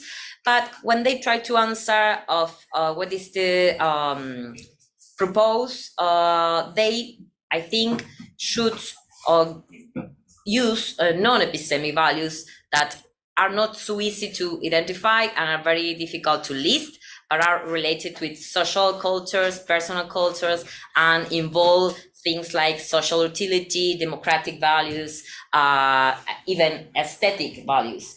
So I think that the representational decision of what to represent and how to represent could be related with epistemic values, and accuracy of propose could be related with non-epistemic values. But my question is how they choose what is the list of epistemic values to use to answer, or how to they decide this question. Well, this is the part of the presentation that is like a new one. I think that the interpretation of this distinction between values and facts that is could be shown that is through all the history of philosophy, and is still present in the idea that science should preserve neutrality, reflects that philosophers said, at least philosophers said, that scientific are afraid to have a bad science. What happened? A science that is biased because is socially influenced or too much epistemic risk.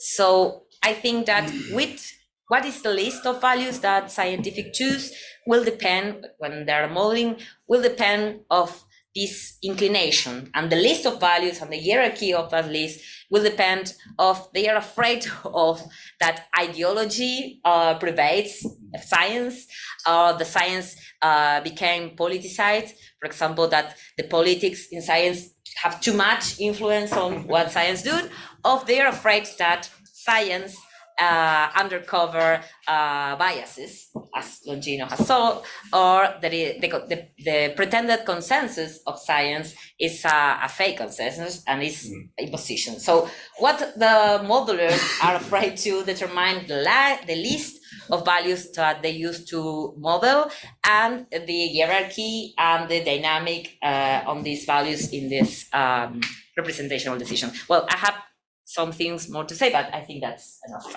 Thank you very much. Thank you. Okay, so we have two questions. I'm gonna go first for Nivaldo. Yeah, it's a very short one.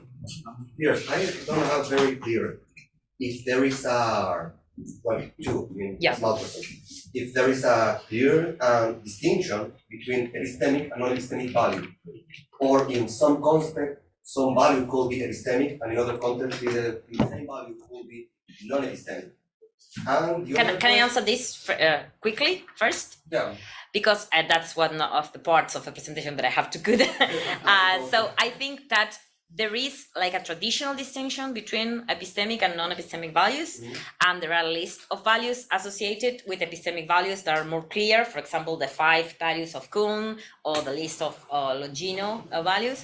But non-epistemic values are more diffuse or more difficult to establish, and what all these philosophers to talk about values says that are related to, for example, in the second line, criteria for evaluating social arrangement, to evaluate social institution, and some said that they are related to aesthetic properties that they see in it, but there is not a clear definition on non-epistemic value, and the criteria for epistemic value, I think that allows us to do that you just said, to use some epistemic value as epistemic and non-epistemic and vice versa. So one of the final remarks that I haven't no time to present is exactly that. There is not a clear distinction between epistemic and non-epistemic value. So there is a not clear cut between two, and there is not a definitive list of ones of the others. So I think that the work to do is to look at the concrete examples of model building, and see how these distinctions are made in the community and the context, and so yeah, the question is, there is not a clear distinction. I try to show why. I totally agree with you. And the other question, very small. If there is a distinction between I don't know if the distinction of epistemic and non-epistemic value, and constitutive and contextual value, and I don't remember if that distinction is from Longino or Heather Douglas. It's from Longino. Yeah. Douglas made the distinction between epistemic, I forgot the word, cognitive. Cognitive, sorry. Yeah, that is the question. So it's the same, constitutive and contextual value, epistemic and non-epistemic? Constitutive are epistemic? No, constitutive and contextual. Constitutive of the scientific practice, say Longino, and contextual of the social context of the scientific practice. So, it's the same, epistemic and non-epistemic. Yeah, I use the more broad distinction, epistemic and non-epistemic. Yeah. Well, clarify that. Thank you. Well, it's kind of a follow-up to Nivaldo's question, actually. It's now more a comment after your answer to the model. That I also fully agree with the remark that the distinction is not clear-cut. I would go even farther. That's my comment, I think, that it's a sort of different type of distinction in the sense that maybe it should be taken as a functional distinction, that whether a certain principle works as a value that is epistemic or not depends on how it is used in a certain model, and the same principle can be epistemic and in a certain context and not in different. And I agree with what you were suggesting, that this is a thing about case studies, actually. That was my question, that I have the intuition that in social sciences, for example, that lack of distinction between epistemic and non-epistemic values is even more apparent, I think. Think about, I don't know, models in economy, models in sociology. How can you even build a model like that without using and following some kind of value that we would call non-epistemic, right? And saying that, okay, but should we still call it non-epistemic in the way principles like representing subjects in an economy as rational agents or not, or stuff like that.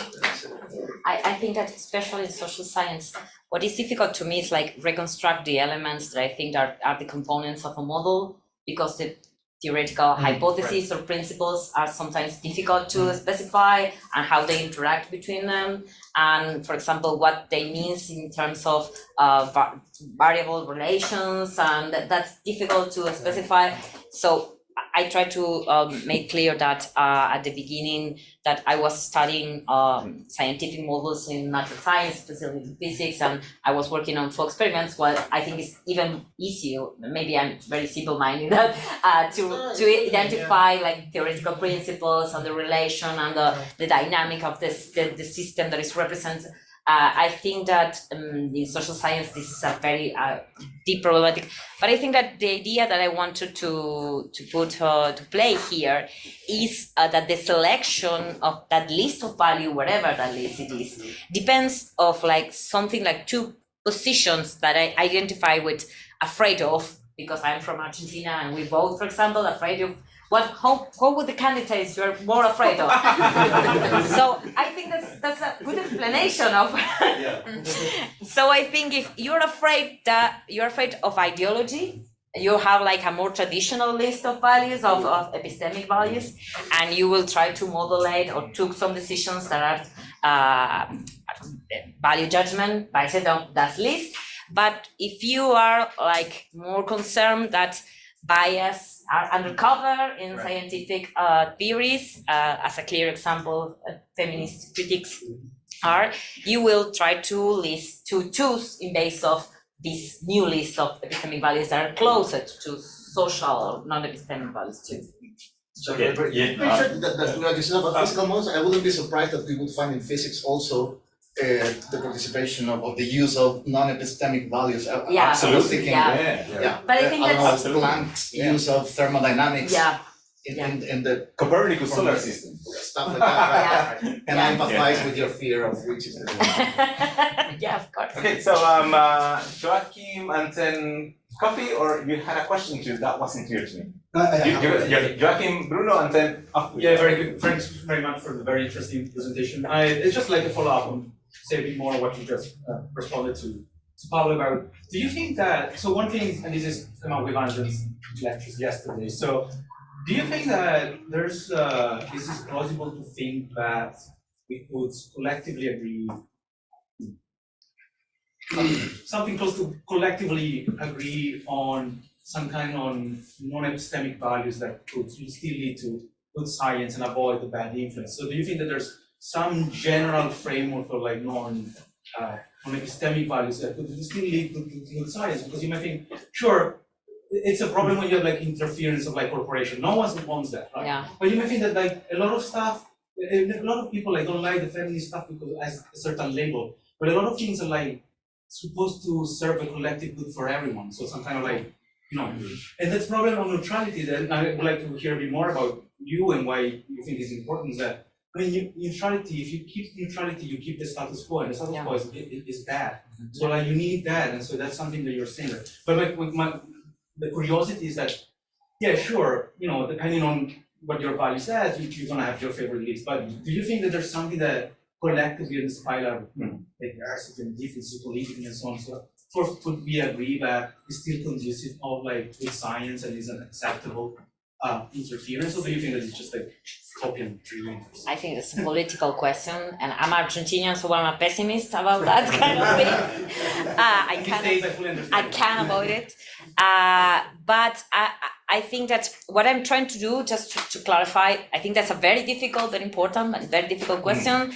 But this has metaphysical components and it's a political question, and I'm trying just to show that what is the reason to choose when you have to make like a value judgment and you're modeling. So this is the kind of like explanation to that, because I try on the model practice of modeling, and that's all. I'm humble in that. But I think that your question depends on what is the role of neutrality in science and that kind of things, and they're very deep and complicated questions that to the moment have not like a satisfactory answer. So I don't know what to say. Thank you. Bruno. Thank you, Guadalupe. Sorry, I will try my best. I noticed that you include within the list of questions that modelers should take into account when building a model adequacy for purpose. Yeah. And that would be like informed for some epistemic and non-epistemic values. But I was wondering about how does really get into the process of building a model, because as it's usually presented, sorry, adequacy for purpose, it's more in the business of assessing a model and its fitness or adequacy towards its purpose. Yeah. So what you have in mind is that in the assessment of a model, it should be, those values should be also taken into account, or the assessment of the model itself should be part of the process of building a model, but the model. It's not a normative idea that I have. I'm not saying what science should do. I think that we can like make explicit what is the purpose of the model, and when we assess the model set that is fit or not with that purpose. But as I said, I am like posing like a very, very general question, and I have to like analyze one case of modeling and said, well, in this case, for example, if the purpose was like understand how like the dynamic of the virus work, to inform to the public, to the stakeholders what to do in this situation, it's fit or not with the purpose. But I think that's something you can only answer, on my view, case by case, because my aim is a descriptive one, not normative. I don't know if I answered. Okay. Thank you. So before Q&A round of applause, practical question, I'll close the room. So you can leave your stuff here. We have coffee, then come back. And now, thank you so much.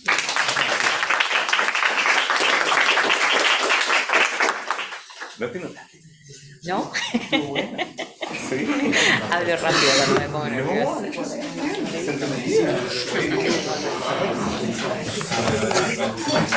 Sí, bien, mejor bastante, gracias por venir. Narrow.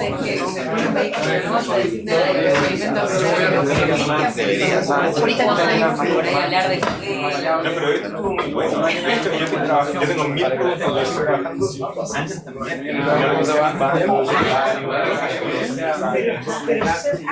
Pero mucho que hablar.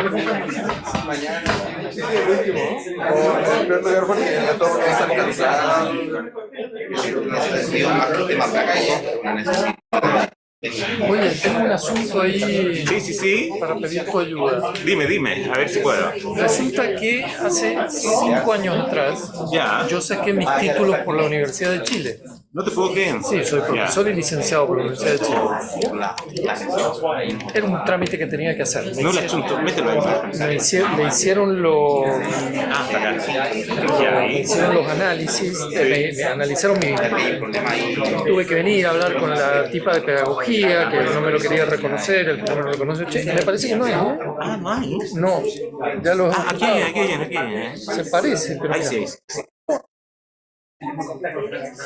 Bueno, resulta que quiero mis diplomas. No te lo han dado. No, y no solamente no me lo han dado, sino que no entiendo qué problema hay. We need to go out. But don't leave your laptop. Pero manda un email, yo te ayudo.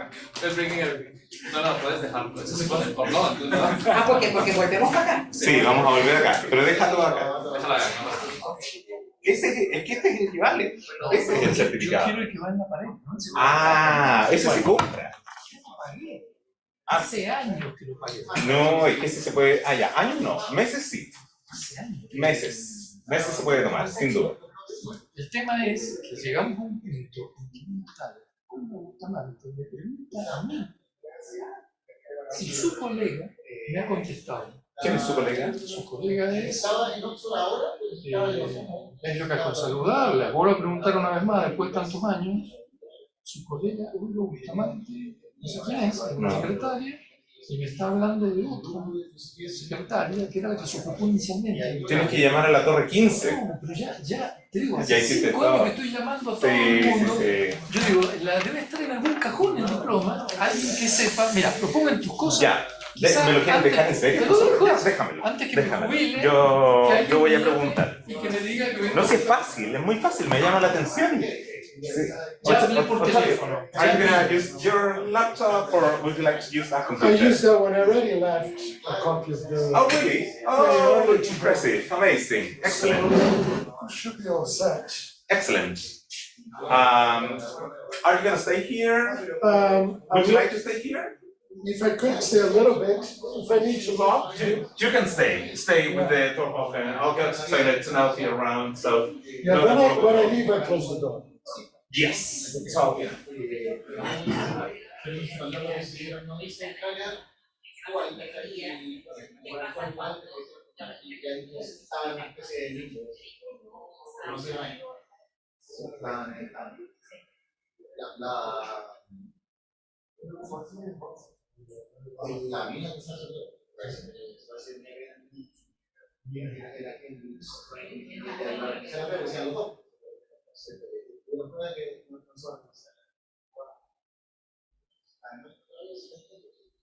No, claro. Deberían, si alguien agarrará. Pero venga.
¿Vos sabés dónde van a comer? Creo que estaba en el mail, pero cualquier cosa le pregunto a Cristian y te mando. Sorry, I can't stay for your talk. Okay. Because I have to teach a class. Oh, all right. Till 9 p.m. I'm so sorry, That's but okay. I will. I really like your talk. I have a question. Thank you so much. It's just about the distinction within cognitive values that you gave for the community kind of list. Some of them are actually controversial if they're cognitive or practical. Okay. Like, for example, simplicity. Yeah. Right? That's You it. know, But even the aesthetic value, That's some right. perspective, Yeah, exactly. They maybe tell us that, look, we want simple theories because it's easier to use them. That doesn't mean that they're more likely to be true. Right? So it really depends on how they're being thought. Yeah. Right? Oh, But that's just a thought. I really like. It's a really nice project. Thank you. I try to simplify you a did lot, very but well. I was really afraid because I mean you were here. No, and you're so, no, it was so great. Yeah, no, it's a great talk. well-read person. I all the time read things that you're writing, and like everything was new. It's a new topic that I was so afraid. I'm sure that everybody knows something about this topic. No, I love it. It was really nice. No. Okay, I enjoy thank you. it. No, thank you. I'm so sorry that I can say, but okay. maybe I can see you at the dinner. If or if you're around tomorrow. Yeah, of course, I'm gonna be tomorrow, but maybe if I try to finish early to go at least a little bit to drink a wine. That's okay. Good luck. So nice. Okay. Thank you. Bye. Bye.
Oiga, recién. No ha llamado alcalde nada. Ya.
I'm sorry, I'm not the logic of abduction. Yes. Yeah. Mathematical creativity. Of mathematical creativity, yes. Geometry problem, like so take the geometry algorithm problem, like generate and select the potency of the. Yeah. So basically mathematical, right? So mathematical examples to illustrate logic of abduction, particularly in geometry. Ariel is working specifically with the AKM model from Atocha, we said, and who else? Kakas, Kowalski, y Magnani. Yeah. So I'm just going to run to the washroom. Excellent. Go there. Yeah. Sí, con lo de Juan, sigo teniendo la misma, con la exposición de Juan, tengo las mismas dudas que he tenido siempre, pero creo que me falta estudiar más lógica dialógica. ¿En serio? Sí. Pero es interesante eso de que la selección, la generación y la selección de hipótesis son mediante turnos del oponente y el... Ok, ya. No, yo no conozco lógica dialógica. Sí. Yo pensé que iban a venir los chiquillos. ¿Estuvieron en... ¿Quiénes los del seminario Irán? Sí, Benjamín con Lucas. Es que Benjamín está enfermo. Y Lucas, bueno, y la Natalia, ella me hubiese encantado que hubiera venido. Natalia. A mí me encanta la Natalia, pero siento que... Dile esto, yo siento que ella no confía mucho en su trabajo. Pero ella me encanta. Es muy buena. Que está un poco abrumado, que no avanza con la tesis. Porque no escribe. Sí. Claro, y no escribe porque no confía en lo que está haciendo. Entonces ese es el vicious cycle.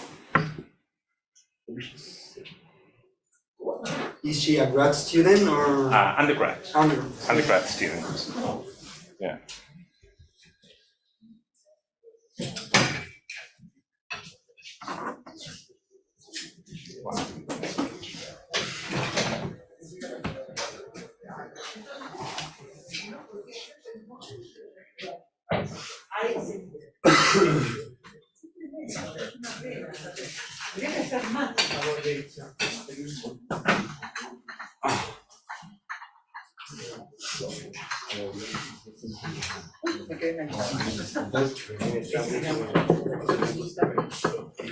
Sí.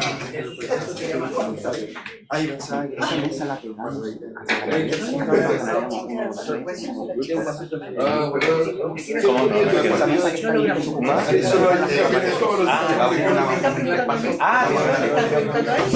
Ah, déjala ahí. Ya para mañana. Buena idea, buena idea. Sí, sí, sí. Gracias por la idea. It's blocking the top of the slides. And why do we have that there?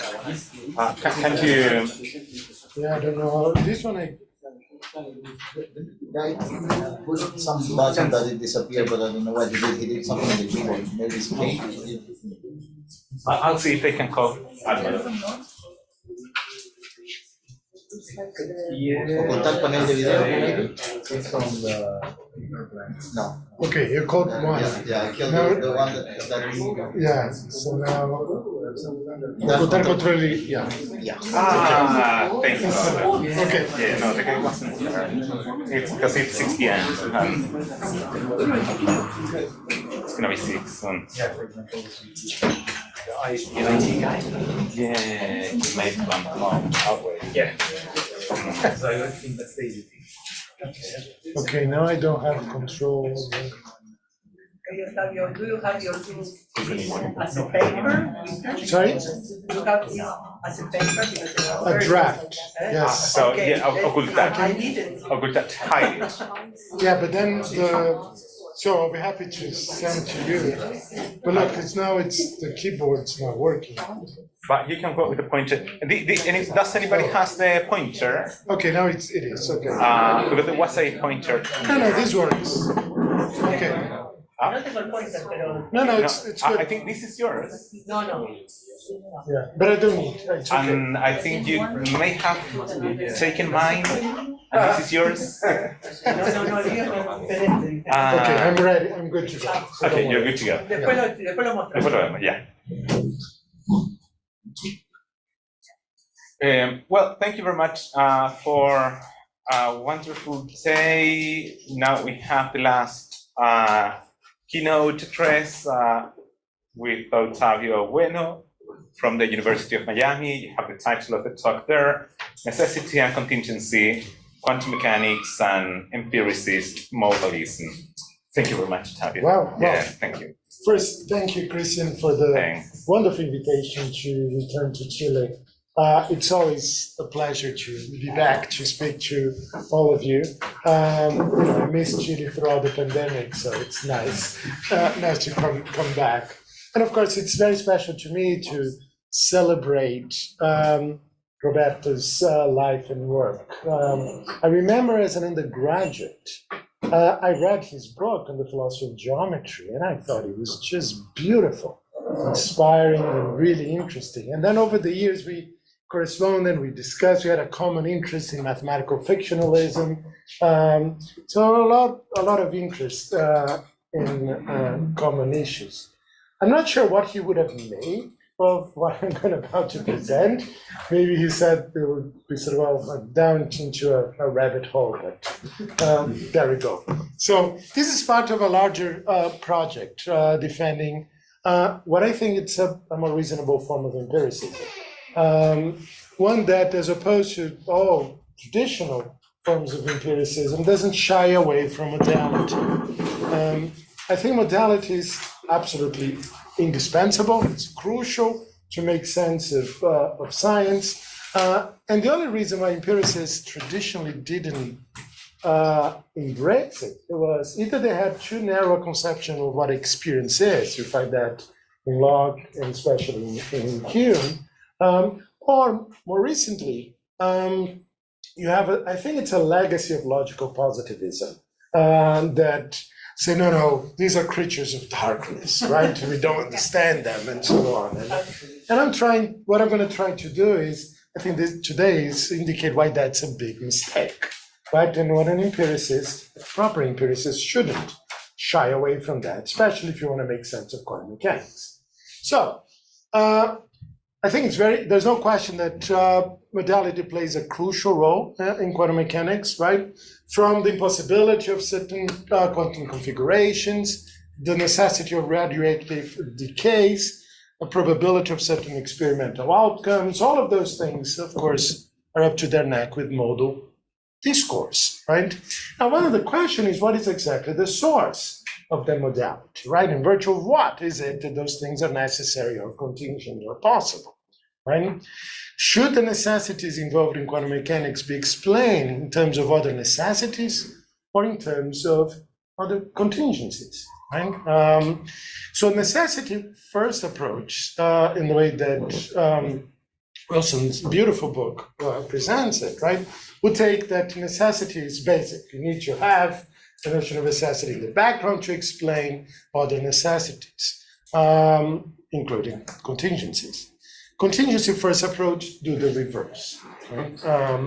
So what I'm going to do in this talk, I'm going to identify two roles of modality in quantum mechanics. There are many, right? I'll have time to talk about two.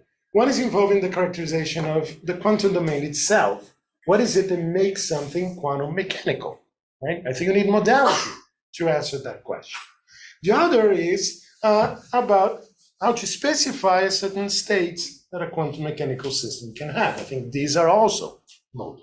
So I'm going to start by illustrating the role of these two roles of modality in the theory, right?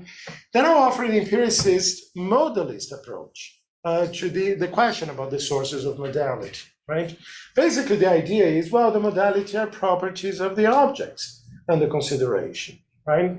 That also will resist a number of other attempts to answer that question, right? They rely on conventions, models, or essences. I think none of these approaches would actually work, right? And of course, when I'm talking about objects and properties here, you have to take that with a grain of salt, especially in quantum mechanics.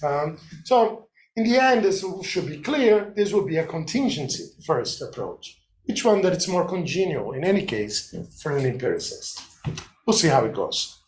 So, first, I'll consider the two roles of modality. The first one in the characterization of quantum mechanics, right? What it is, quantum mechanics. So Dirac tells us in his lovely book, quantum mechanics may be defined as the application of equations of motion to atomic particles. So on the surface, you may say, you see, you can formulate quantum mechanics without talking about anything modal, right? So there you go. Why bother with modality? And I think, well, not so fast, right? You need to think carefully about how atomic particles should be understood, right?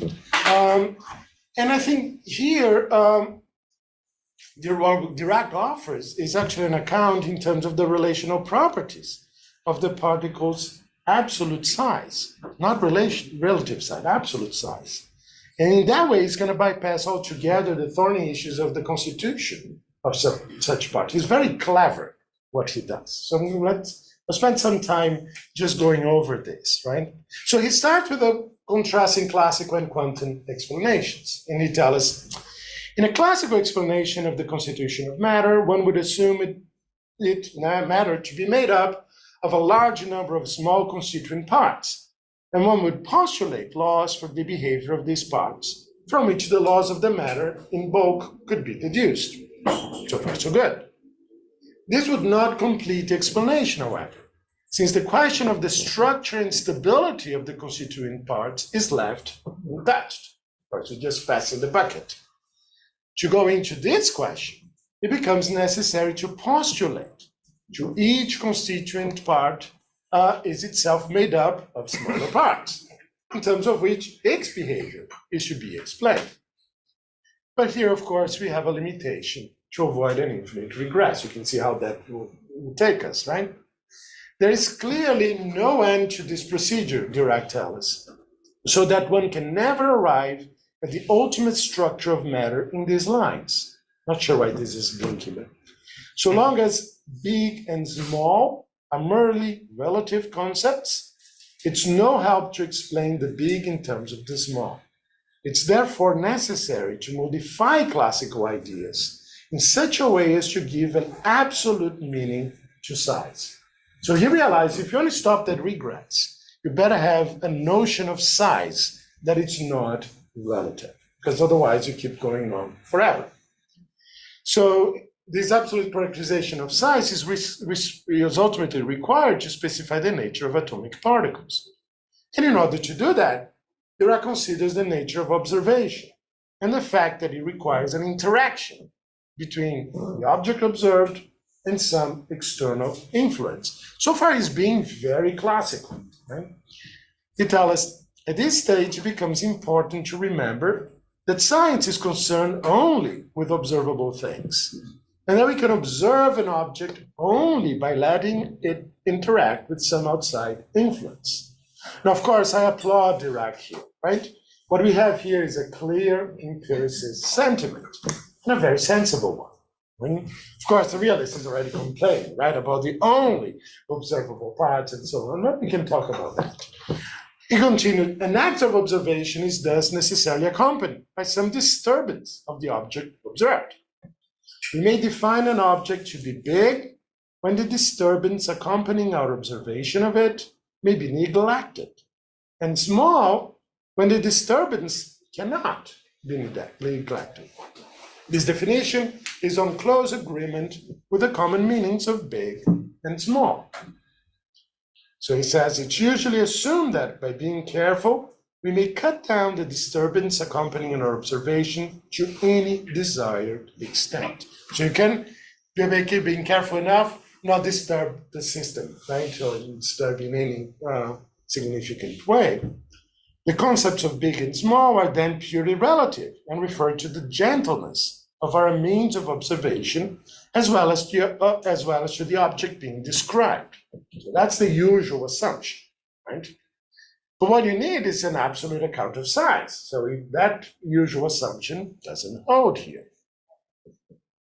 In order to give an absolute meaning to size, such as is required for any theory of the ultimate structure of matter, you have to assume that there is a limit to the fineness of our powers of observation and the smallness of the accompanying disturbance, a limit which is inherent in the nature of things and can never be surpassed by improved technique or increased skill on the part of the observer, right? So, note that it's the nature of things that determines whether objects are small or not. So this is not a human-centered notion, right? The things are such that smallness is not an instrument-dependent property that results from our interaction with increasingly more powerful tools of observation. It's an objective feature of the relevant objects.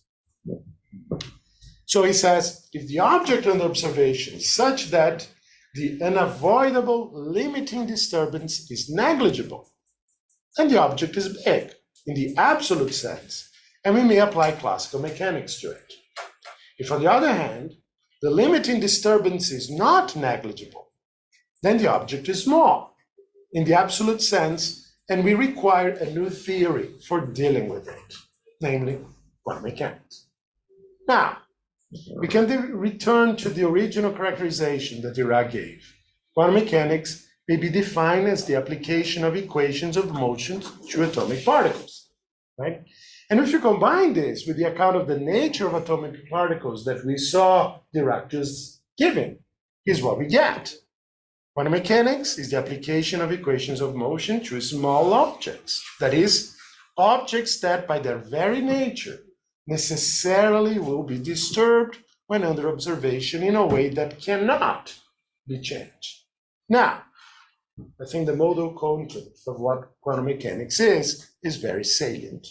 So if you want to characterize what quantum mechanics is, it's in the way that Dirac is presenting it. You better be happy with modal talk. Note that Dirac deliberately articulates an account of quantum particles in terms of small objects that has a decidedly deflationary understanding of object. No specification is required regarding their ultimate size, right, other than being small, their nature, constitution, or divisibility, right, including any commitment to atomism.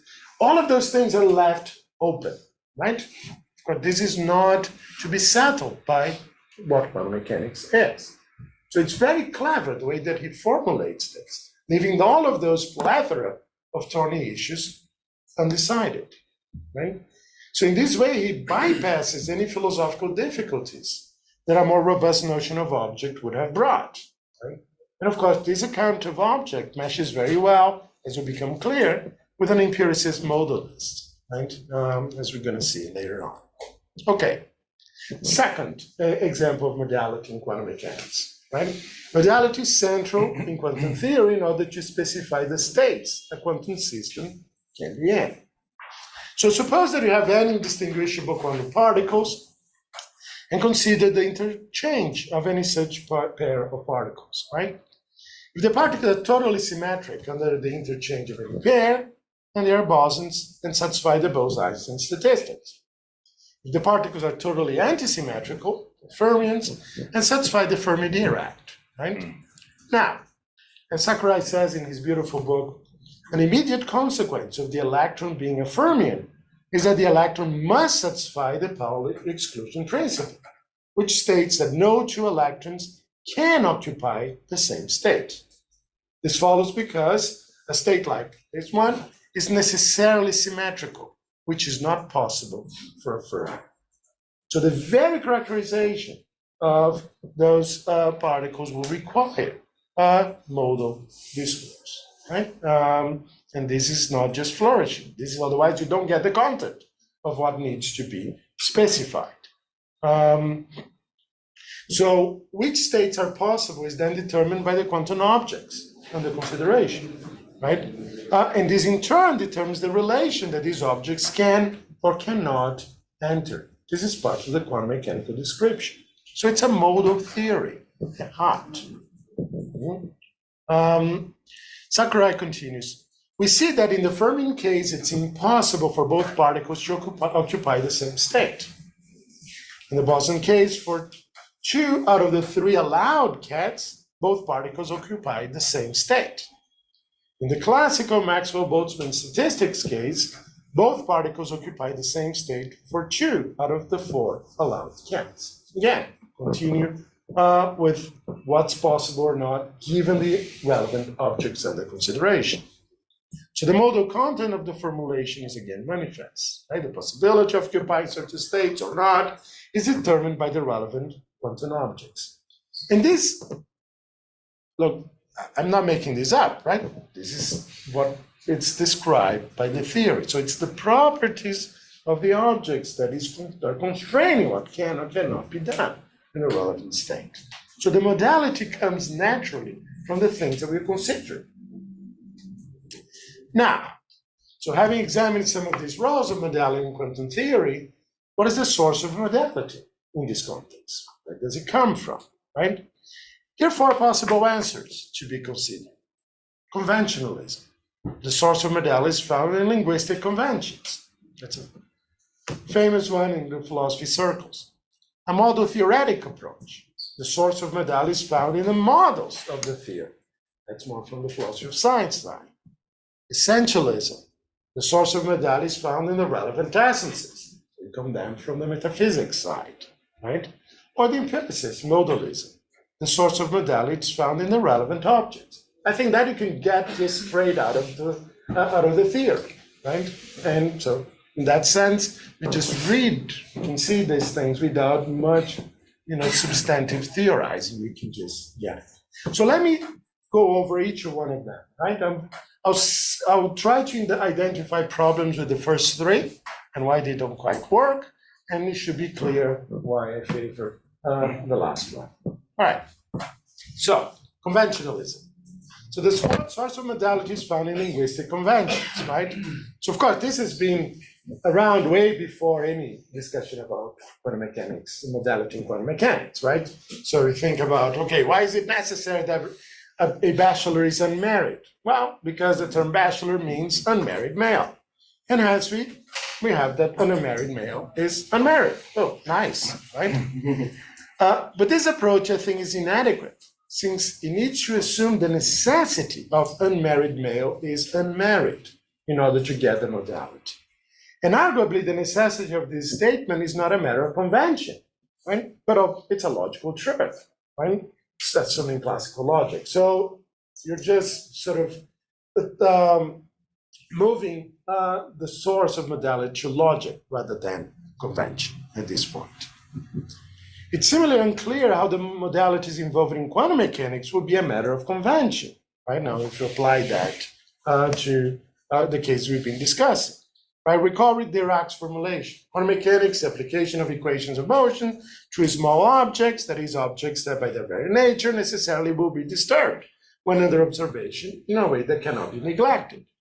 Now, it's not a matter of conventions about the meanings of small that yields the necessities in question, but rather the necessities are the result of the properties of the relevant objects. That's they just drop out from what these properties are. So the objects are small, and thus necessarily they will be disturbed when they are observed in a way that cannot be neglected. So it's not a linguistic convention that will capture that. Remember also Sakurai's observation about the consequence of the electron being a fermion, right? Mass satisfy Pauli exclusion principle, then no two electrons will occupy the same state. Now, it's not the case the electrons satisfy Pauli's exclusion principle due to a matter of linguistic convention. The principle describes features of electrons rather than linguistic usage. So the view is just even get the empirical data right. So rather, the satisfaction of the Pauli exclusion principle results from the necessary symmetry of the relevant state, which rule out fermions. There are other forms of conventionalism, however, that do not fare any better, right? So so that people don't complain. So come on, you got just the worst version of the view. So let's get something better. All right. So some conventionalists would insist that the truth of axioms, including those axioms invoked in mathematical physics, is a result of a conventional decision of taking them to be basic principles, and thus to be constitutive of certain domains of inquiry, right? So you don't need analyticity to do that. You say, look, we're constituting a certain domain of inquiry by laying out some principles. So of course, then those things have to hold because we are not changing them on pain of changing the principle that we are, the domain that we are trying to investigate. Right? So that's another form. So it's not linguistic convention, right? It's a methodological one of using certain things as constitutive of a certain domain of inquiry. Now, the problem with this conception is that it fails to take the objectivity of necessity seriously, right? What's necessary is so independently of us. If fermions cannot be in a certain state, this is so given the properties of fermions, rather than the result of adoption of a certain principle, even constitutive ones, about them, right? So I don't think that a view like that is in a position to explain the objectivity of some of these traits, right? It's ultimately a matter of the relevant properties of fermions, rather than of one's decisions about principles that allegedly describe their behavior. As a result, this proposal ultimately fails to explain the source of modality, in virtue of what are necessary statements necessary. After all, taking something to be necessary or true does not make it true or necessary, right? The fact that we decide to take certain principles as constitutive doesn't mean that they are necessary because of that. Okay? Now, other conventionalists will take basic principles to be such that these principles hold come what may, right? They are true under every condition. Okay? Now, I think this is an improvement, right? And this is a step in the right direction toward taking necessity's objectivity seriously. Because now it's no longer about us, right? But also it's no longer about whatever conventions you make. Right? So there is a sense in which this is not, at least not to me, a form of conventionalism anymore, right? Because the necessity of the relevant situations is not ultimately a matter of convention, but the result of certain features of the objects in question, expressed by the generality of the truth describing them, or by their independence from particular domains. But you're not just imposing that the principle will hold come what may. If you are, well, then that same objection would apply to the previous version. If you're not just imposing, so look, it's a fact that those principles will hold because it doesn't matter whatever you do, they come out true. Well, then it looks like there is indeed something about these objects that maintains this independence. Right? So it looks like to me that you're already moving then away from conventionalism into describing something about the objects. So as a result, I think, rather than conventionalism, what we move here is closer to a form of empiricist modalism that we're going to discuss later, right? Because of the properties of the objects that ultimately are going to ground this kind of generality, right? If you can get it. Okay. Now, so much for conventionalism. Let me say a few things now about a model theoretic approach, right? Famous in philosophy of science. The source of modality is found in the models of the theory. Of course, the main prominent defender of this view is von Frassen, right? In the scientific image with constructive empiricism, a view that, of course, I'm very sympathetic. I disagree with Bas exactly on the issue of modality, right? So, well, and I think he has too narrow a sense of observation as well. But I'm sympathetic with a lot of the empiricist sentiments, but not with this particular view, right? So he defends the following claim. If it's not possible for an object to be both red and green all over, it's because the model of the color spectrum, which represents wavelengths of various colors, involves no overlap in the model among the corresponding colors. So what he does is whenever he tries to press him that there is some real modality in nature, he reverts to the model and says, no, look, it's the modality is in the model. It's the features, the relations in the model that conveys what's possible or not. It seems to me that this gets the situation exactly backwards, right? The color spectrum, understood as the wavelengths associated with various colors, is a physical situation in the world. The lack of overlap among the wavelengths, a physical fact, grounds what the model represents, rather than the other way around.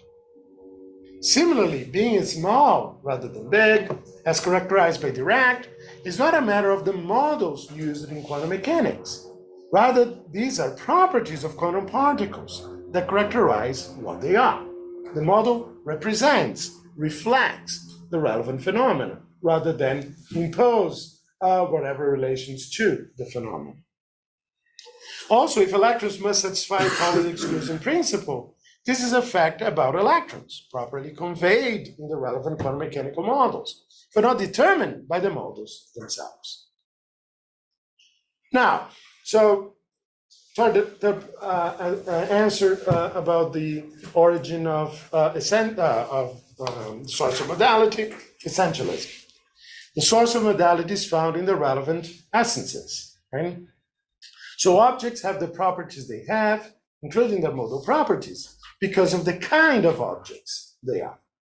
So the general essence of an object of a certain kind K is what it is to be a K, as Jonathan Lowe says. And the object's individual essence is what it is to be the individual of kind K that that object is. Of course, that's very helpful as long as you know what it is to be an object K, right? Otherwise, it's completely unhelpful. Right? If you say, well, what is the essence of a circle? And you say, well, it is what it takes to be a circle. And that's not going to be very helpful, right? You need something more informative. So, and I think this approach would face special difficulties in the case of quantum mechanics. Why? Because in quantum mechanics, it's unclear whether there are individuals. Notice that an object's individual essence, and it depends on there being an individual of a certain kind. So the whole thing is already predicated on a very classical metaphysics, right? But as you know, there are some interpretations of the theory in which identity cannot even be applied to quantum mechanics, right? Stephen Frank and S.U. Krauss developed, based on Pfeil and Schrödinger's account, right? And of course, in no sense you can talk about essences in this sense, talking about non-individuals here. So talk of individual essences, in as much as it requires individuals, is just incompatible, at least with those interpretations of quantum mechanics. Talk of general essence is similarly problematic. How could it be determined what it is to be an electron without relying on a theory, quantum mechanics, that describes, perhaps equivocally, what it is to be such an object? Right? So we have no independent grip about what it is to be an electron, but what quantum mechanics tell us, those things. And at that point, then the notion of essence becomes osseous, right? We don't need that. What we need is whatever quantum mechanics gives us. Right? And as you know, it doesn't give an answer to such a question, right? In fact, there are versions of the theory that are no electrons, right? So there is not even agreement about that. A point that Olympia made today very nicely, right? You have the ontology of the theory is compatible with a plethora of different kinds of things. There's a whole pluralism here. So the question is it part of the essence of an electron that it satisfies Pauli exclusion principle? Right? How can you answer that question, right? Arguably, something wouldn't be an electron if it violated the principle. Sure, but it's unclear, however, what explanatory work essences ultimately provide. Right? Specifying the kind of thing something is simply moves one level up the description of the relevant object. It doesn't account for the behavior or traits of it any more than the direct descriptions of the object already does, whatever is it the quantum mechanics may give us. So the issue is not a matter of the legitimacy of using certain expressions, such as essence or kind, but identifying the explanatory power of a certain style of reasoning. It's unclear that an additional form of understanding is offered when it's noted that something behaves in this way because it's an object of a certain kind, since this seems to add very little to what is already provided by the description of the object in the first place. So I think talking of essence is a flurry, metaphysically suggestive way, but it's not clear that it's ultimately explanatory. Of course, empiricists can talk about kinds. In fact, you could even talk about essences if they like to, right? Just not refine those things, right? That is, you can note that a kind is nothing but a plurals of particular objects, grouping them together, given some categorization. Right? Of course, you need not to say that kind reflects some independently existing structure in the world. And to make that claim, you should give a metaphysical gloss about the kind. And we don't need that. At least empiricists was balked at that move. Returning then to quantum mechanics, as we saw, given Pauli's exclusion principle, no two electrons can occupy the same state, right? So satisfying the Pauli exclusion principle is a consequence of certain modal facts about electrons and the necessary symmetry of certain states. Rather than essences, it's modality that accounts for the behavior of electrons. So again, what is going the explanatory work will be the modality of the essence. Now, maybe some other version of essentialism could do the trick, right? So Taco, Conroy, and O'Connell have what they call essential dispositionalism, right? And here's what they say. According to essential dispositionalism, any electron X essentially has the disposition to become modally connected with regard to some properties with an electron or other electrons. So an electron has this essential disposition to become modally connected when such condition C obtains for it, right? And for an electron to be in this condition is for it to be entangled with other electrons. And so it says, okay, think about not essences per se, but as sort of an essential dispositionalism. So those electrons have this disposition to get entangled with other electrons. Note that what is essential to an electron X here is not that it's modally connected with any other electrons. Rather, what's essential to X is that it has a certain disposition to become modally connected with other electrons. So that's their attempt to say, okay, let's move to dispositionalism as a way of beefing up essentialism. Now, I have two concerns here. First, the proposal seems to be restricted to a particular kind of interaction, right? The condition C there to be satisfied involve an entanglement among electrons. But of course, as we know, there are many other kinds of interactions that electrons can get in, right? They can be absorbed by a proton in the nucleus of the atoms, for example, right? And this will have modal force and need not be accommodated by disposition essentialism, at least as formulated. Of course, they could try to expand on what the conditions are, but the more they expand, the more it will become clear that what they're doing is they're just following quantum mechanics and add dispositions on top to what's going to happen. Second, it's unclear what work dispositions are doing in the end, right? If electrons must satisfy Pauli's exclusion principle, this is not because their disposition to become modally connected with other electrons. It's because of the necessary symmetry of the relevant state, right? That's what quantum mechanics tell us it's going to happen. Not a disposition, right? It's a necessity of given the symmetry of the state. So again, in the end, I think it's a modality rather than disposition that is doing the work. All right, so final view, empiricist modalism, right? So it should be clear now where I'm heading with all of this, right? The source of modality is found in the relevant objects. Objects have properties, including modal properties. The table in my office is breakable given the material it's made of. That it is breakable is a modal property of the table. It's just as much as a property that it has being made of wood. In fact, in part, it's breakable because it's made of wood, right? Similarly, fermions and bosons have modal properties, right? As we saw, it's impossible for fermions to occupy the same state, whereas it's possible. In some cases, for bosons to do so. These are possibilities or impossibilities of the objects in question. As we also saw, an electron must satisfy the Pauli exclusion principle, right? And so it cannot occupy, two electrons cannot occupy the same state. Right? Finally, in terms of direct characterization of quantum mechanics as the application of equations of motion to small objects, we also saw that small objects are those that, by their very nature, necessarily will be disturbed when under observation in a way that cannot be neglected.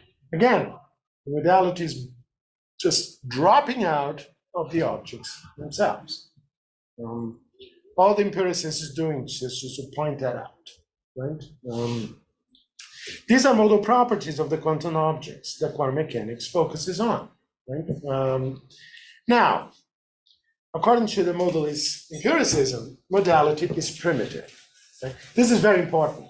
If you've been hearing me speak about modality, you said, you're an empiricist and you believe that there are possible worlds in which those things will come out to be true. Well, resist that temptation. I'm not talking about possible worlds. I think this is a very distorted way of thinking about the modal. In fact, I think you have a better sense of what's modal or not, independently of worlds, right? And in fact, even someone like David Lewis cannot have his modal realism independently of modality, because the very structure of the logical space where all worlds are can only include what? Worlds that are possible. But that claim cannot be understood as something that is true in a world, because that's a claim about a very logical space.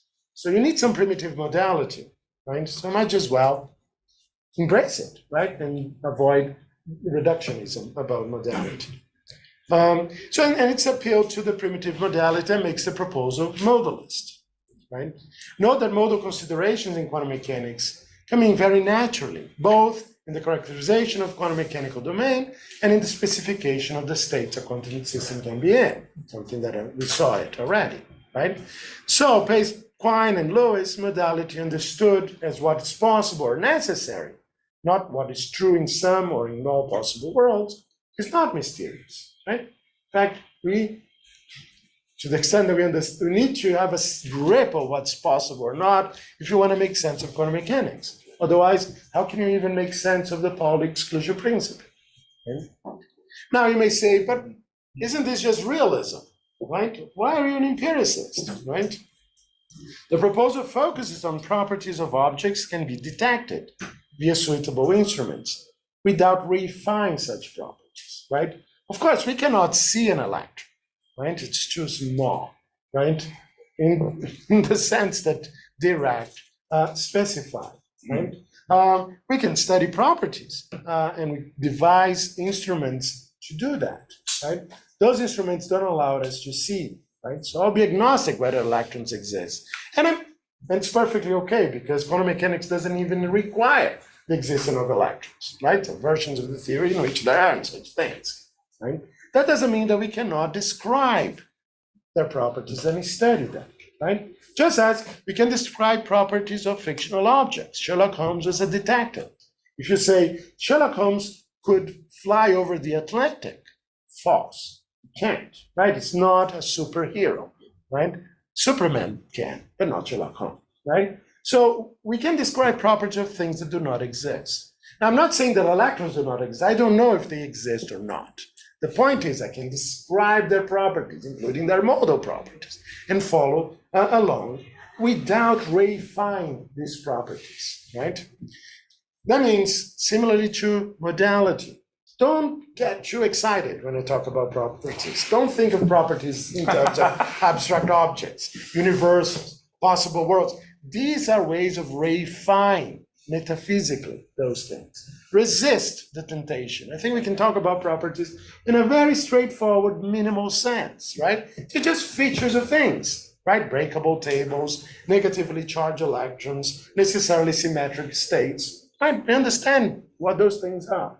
We don't need a metaphysical replacement, a reification in terms of abstract objects, possible worlds, universals, to make sense of those things. That's what empiricists would remind us. Finally, I think this is a contingency-first approach, right? Why? Well, the world of empiricists is actually Sartre's world. It's a world full of contingencies, right? In which things are not necessary, right? Kinds of things can happen, right? For the empiricists, in that sense, everything is possible, right? It's a world of contingencies. Right? As a result, necessities are relative. You don't have absolute necessities. At best, you have conditional, right, or relative necessities, right? It's only if certain things are held fixed that others can hold necessarily, right? So, in a Newtonian system, mass cannot change with speed. In a relativistic one, it can and does. So you need to hold some features fixed in order to say, okay, then certain things are hold necessarily. Of course, necessarily within the domain at hand, right? Because things get violated elsewhere. That's the price you pay for contingency, right? I would extend the same thing to mathematics, right? Every set can be well-ordered only if the axiom of choice holds, right? Otherwise, no, sets cannot be well-ordered in general, right? So even mathematical properties don't hold necessarily in absolute terms. They are relative to certain specifications, right? Even arithmetic, right? You say, well, 2 + 2 = 4, right? Yeah, well, in classical arithmetic, right? You have inconsistent models of arithmetic in which those properties don't hold. So it really depends.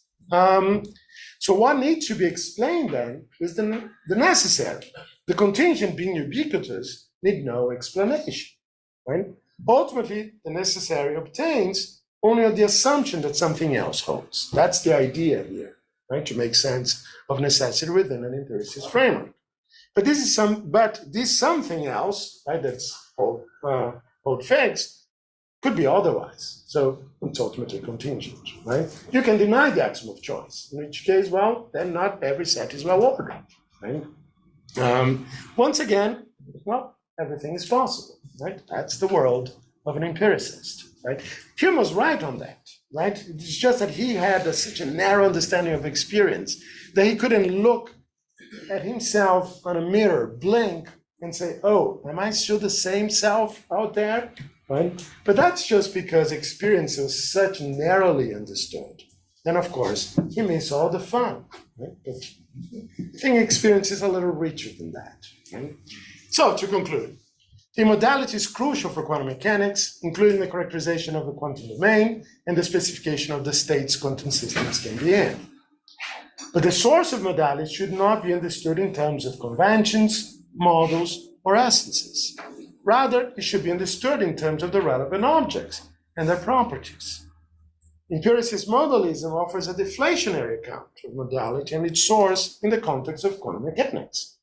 Of course, a lot more needs to be said about everything that I said here, right? But I think, at least in principle, a possible way of accommodating the issue is open. Thank you very much.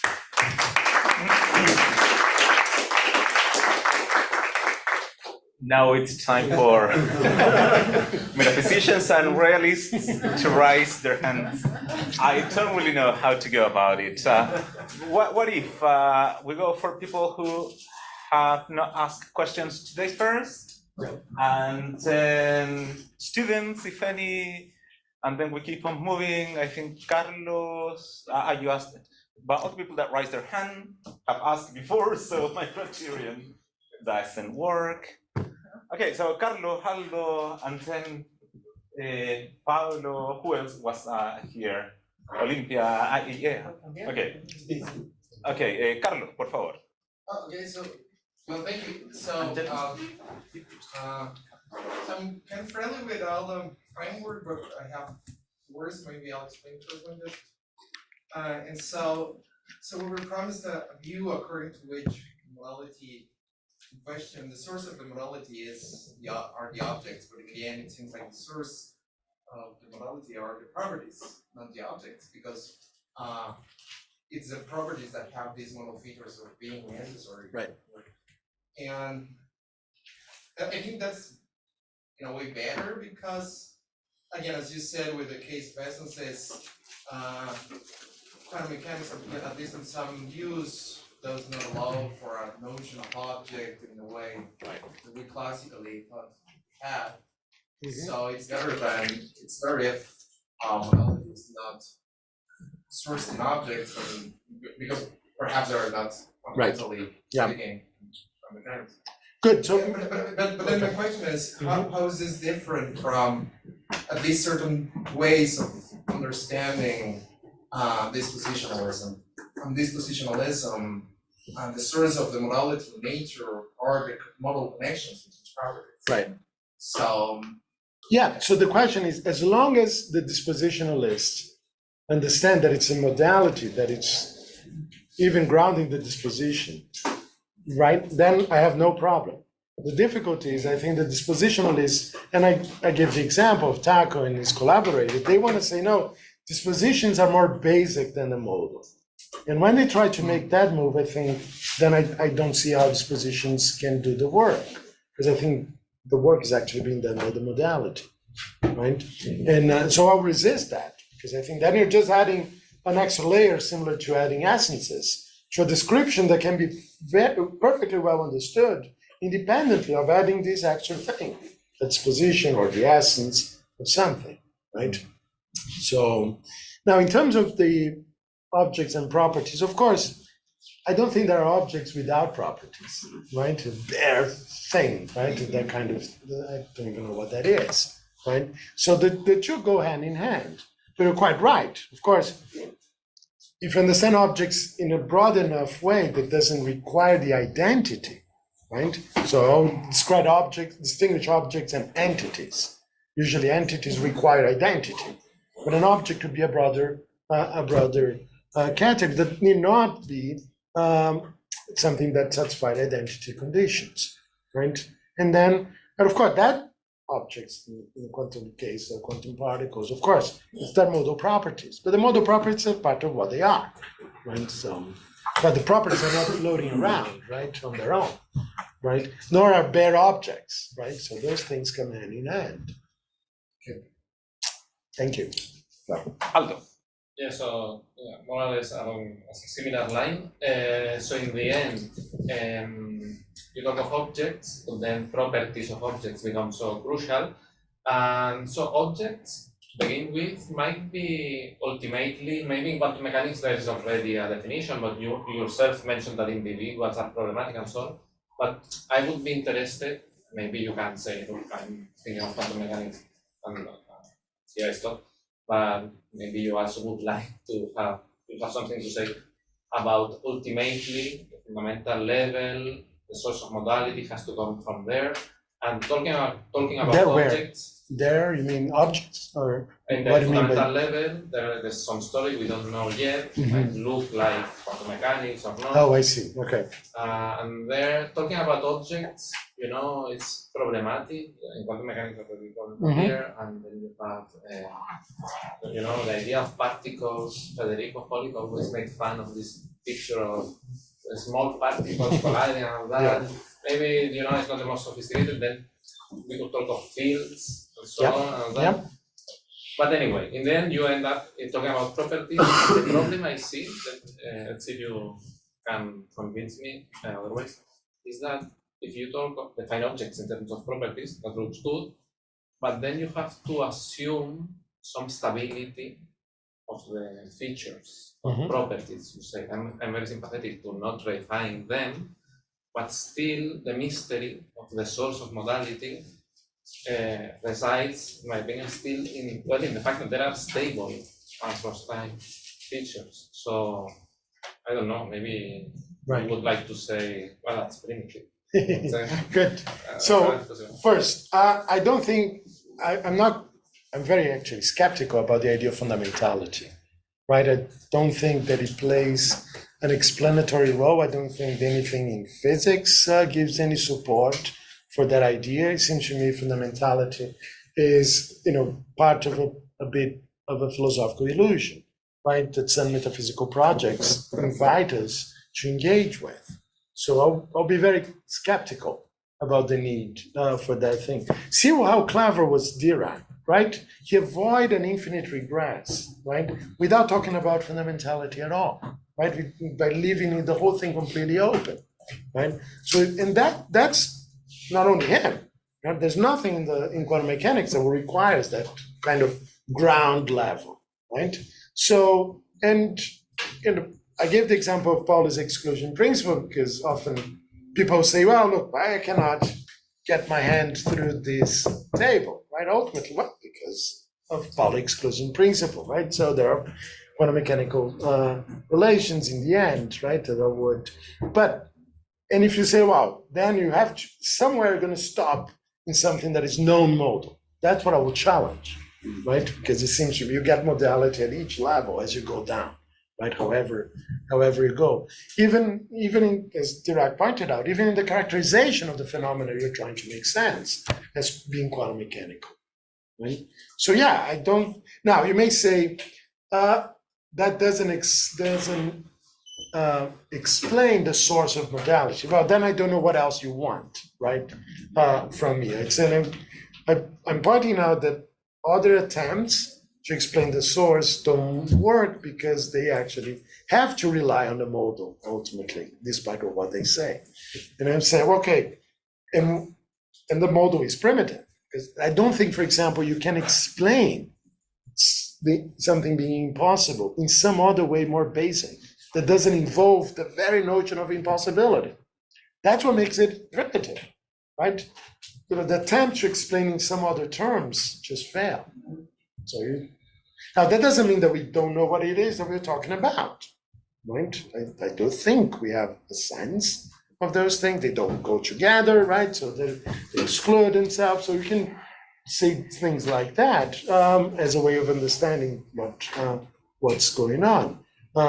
But that would account, I think, right? So it's okay. There are modal properties in that explain why certain things are necessary and others are possible.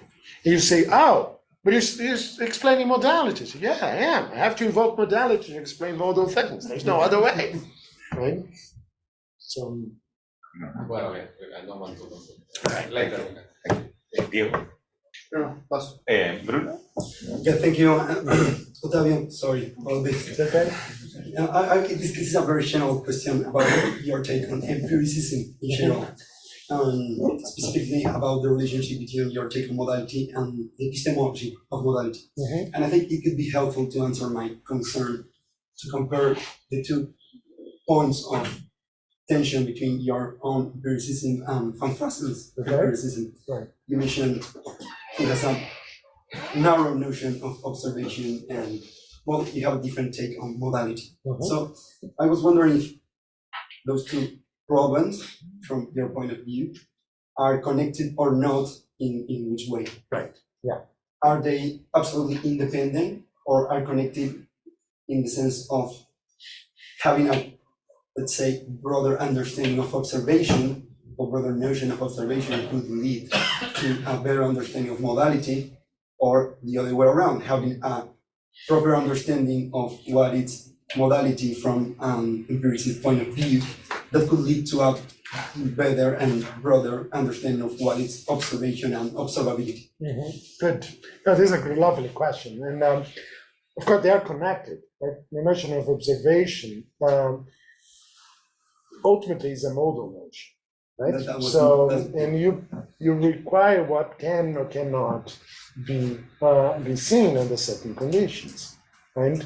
And so, and of course, von Franzen tries to downplay this a little bit, right? When he doesn't have an account of observation, right? What is to observe, right? He's assuming that however it is that science tells us, right? We'll just follow along, but he thinks there is something about us as epistemic agents, right? In that sense, he thinks what is observable or not is a reflection of facts about the creatures we are, right? And as he says, if you had electron microscopes for eyes, well, sure, other things would be counted as observable, right? And so in that sense, it's a modal notion, right? The problem is he draw a line between the observable and the unobservable on the naked eye, right? So I have to be, on his view, agnostic about viruses, right? Bacteria. So we just came out of a pandemic and we're going to be agnostic about COVID-19, right? Yeah. It seems just unbelievable, right? Especially because we can see the damn thing, right? Using electron microscopes, right? And so the question is this, he said, well, and that's of course, it's a different talk, but the way that an electron microscope operates has exactly the same epistemic features that observation has, right? You can track the objects over time, you can refine your axis, the axis is robust, and primarily it satisfies a counterfactual relation connection, right? Had the sample before the microscope being different, the image produced would have been correspondingly different. Had the sample been the same, the image would be correspondingly the same. Exactly like our eyes, right? If there were a pink elephant in front of you right now, we all see it, right? There isn't, so we don't. And it's that I think a good instruments that have established this kind of counterfactual dependence. And we have good reasons to think that the dependence does hold, are just as good as observations. And I think an electron microscope beautifully meets that. Not every microscope does that, though, right? So I don't think we can see even in principle electrons. They're too small, too unstable for that to happen. So that's a way in which I will sort of draw a line a little further down than von Franzen does and say, yeah, I mean, a realistness here is about the observable. I believe in tables, chairs, but also viruses and bacteria. You can see those things, right? Electrons is a different matter. So there are lots of things I'll be agnostic about. That doesn't mean that it doesn't exist, right? But also, it illustrates, coming back to your question, something about what's possible, right? Possible to interact with, possible to collect evidence, visual evidence for, right? And those are features of what an empiricist would draw. Thank you. So we have you have a finger or a question? Okay, sure. I'm puzzled by the last example. You're saying that, of course, you're not agnostic about viruses because you saw it in electron microscope, but you're saying that you're skeptical about electrons that you need in order to build electron microscope and your computer and the projection of this and everything. So I don't need good, you. excellent. That's an old point that Hacking made. I may need quantum mechanics to construct an electron microscope. I don't need it to use it. In fact, the microscope works perfectly well. However, electrons are. Maybe they don't, maybe for all we know, they don't exist, right? So in fact, as you know, in quantum field theory, there are no electrons, right? As independent things, right? Sure, there is something going on in the electron microscope. I don't deny that. It's just I don't know what it is that is going. And I don't need to know what it is in order to use the microscope really well, right? So I think that's a problem with Hacking's entity realism, right? That it tried to force us to look, yes, these things exist, but just don't ask me anything more about that, right? All I can say is that they exist. Of course, that's not a very interesting form of realism at that point, because you need to specify what you're a realist about if you want to be a realist about those things. And here, rightly so, it says I can't, right? So I think you have to separate those things, right? Even in optical microscopes, the first microscopes that were built on the basis of an optical theory that it was inconsistent. That's Kepler's optics. The thing worked beautifully despite that. So those things have robustness, right? Quite independently of the theory that describes them, right? So I think the robustness of the thing, so similar to the question about robustness of modal properties, right? That you get those things not because of a certain theory, right? But because the objects have, right? And in some cases, we know what these properties are. In other cases, we do not, right?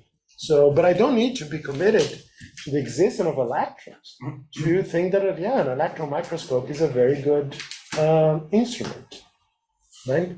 For all we know, despite the name, maybe electrons don't exist. Maybe that's a terrible name for the instrument, right?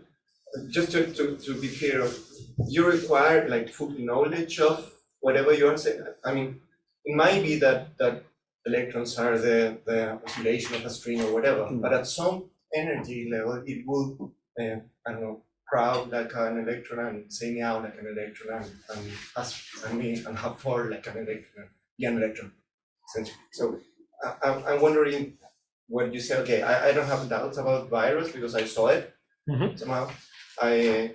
But I have doubts about electrons because it might be something different. But at some point, it would fulfill your description of what you call the electron.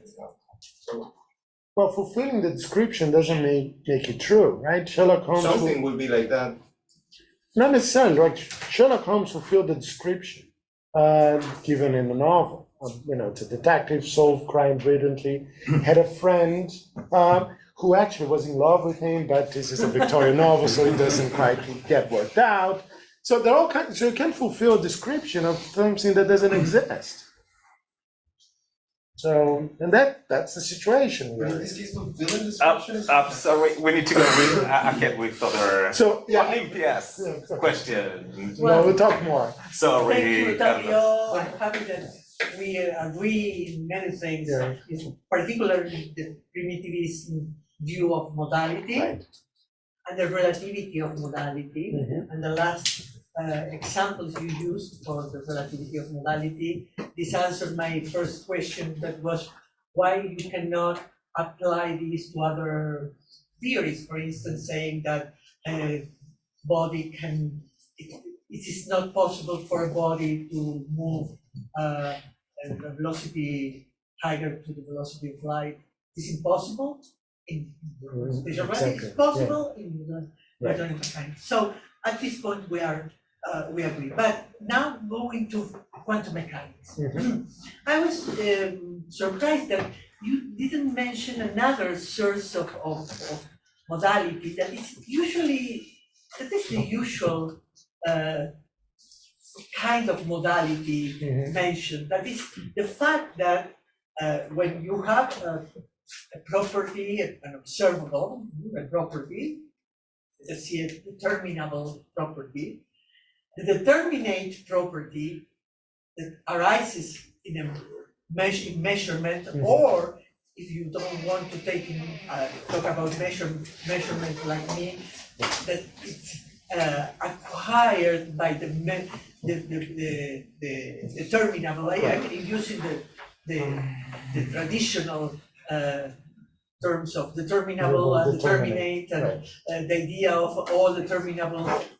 Determinables are always determinate is not true in quantum mechanics. Yeah. And you didn't mention this kind of modality that is very, very. I mean, this is very at the heart of the, because the other cases. Okay, the case of the size, in a certain sense, has to do with incompatibility between observables. You cannot measure at the same time because you have a limitation. Okay, the other one is interesting about size. Yeah. But this one is different. It's regarding the possible values of a certain observable or the possible determinates of a certain determinable. Right. And do you think that it's a different kind of a modality, or it's included in those two? Good. Or? The reason why I didn't mention is I want to focus on from the science. Right, so Dirac, the way he's characterizing the theory, then I think about Paul's exclusion principle. The distinction between determinable and determinate is a metaphysical one, right? So I think this is an imposition that metaphysicians are bringing in to describe certain things. Of course, they're modal, that very distinction, and you need modality to involve. But I don't think that that's something that is in the theory. I think it's being read onto the theory by a certain metaphysical picture. Okay, but let us talk about measurement, result of measurement. We are going to have dinner later on. Huh? We can continue. but I mean, forget about determinants and determinates. Yeah. What about measurement? Results of measurement? Good. Of course, then we get into a separate issue, right? Then it's a jungle of interpreting quantum mechanics. And then there are several other sources of modality, because there are several possible answers, including to the fact that, well, there's no collapse in the wave function. Other views will say, yeah, there is, right? And that depends on the particular interpretation of the theory, including, of course, there's a modal interpretation that von Fraassen himself developed. But those are a matter of interpreting the theory. And I was interested in modality that comes directly from the theory itself, rather than from an interpretation of it. Right? So in part because I want to say, look, the modality is not, as often philosophers are interested in interpretations, right? Of course, some physicists are too. But I wanted something to say, look at the theory. The modality is already just there. Of course, I agree with you that there will be modal considerations when you're thinking about measurement, right? The word rule. Yeah. Exactly. It's a theory, yeah? Yeah. No, we are not in disagreement. Right? We are on the same page on this. Okay. Okay, thank you very much. A few practical questions. Who is this from? I think this is not mine. Is this yours? Okay, can you hand it over there? Second, we're gonna go to el restaurant La Tecla en Plaza Ñuñoa, Tier 3, Jorge Washington, 164. We can get there somehow. I got a car, pero it's more than possible for all of us.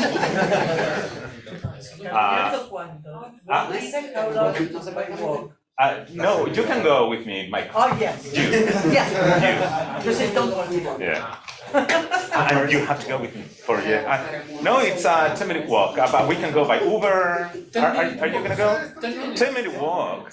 Yeah. And then third, lunch. Le mandé el menú, el lunch menu for tomorrow.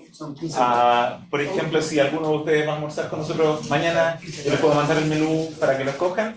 Como es una cocinería chica, ellos preparan el almuerzo antes. Sí, vamos a ir donde mismo. Ya, yo se los mando. Sí, se las mandé al email. Es Jorge Washington 164. Lo otro, pero esto es solo para los VIP, el sábado, we're gonna go to a vineyard. Están todos on board, Aldo, No, Aldo. Yeah, I know. I organized all this. Well, actually, it was. Yo no sé nadie. Sí, I need the names to have the number of the people. Carlos, Aldo. Ya, no, Carlos Otavio. Sí. Do you have to pay right now? Or? No, we'll pay there. Yeah, we'll pay there. No, we don't have to pay for that at all. Yeah, that's a good news. And for people presenting tomorrow, if you don't have the PPT ready now, that's too bad. Send me the PowerPoint for tomorrow. Cristian, Yeah. este es el mío. Ese es el tuyo, sí. El distinto del mío. ¿Y quién tiene mi pointer? Porque yo sé, el tuyo no es. No es ese. Cuando vos me lo Tampoco es ese. No. Vos me dices porque dijiste, Sí. era el mismo que Sí, no te preocupes. I got 2 questions about Yes. who can go. You should go with me in my car for the suitcase.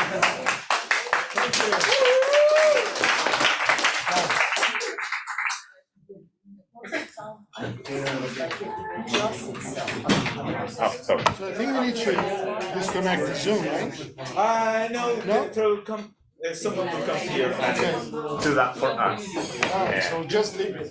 Yeah, leave it there. Get your things ready and send your suitcases in my car and from there I'll leave you in the hotel. Yes.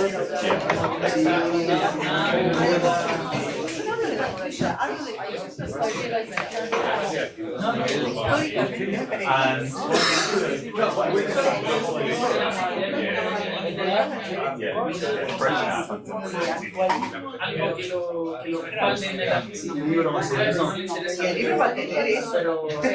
Va a tener todas las partes. I would like to welcome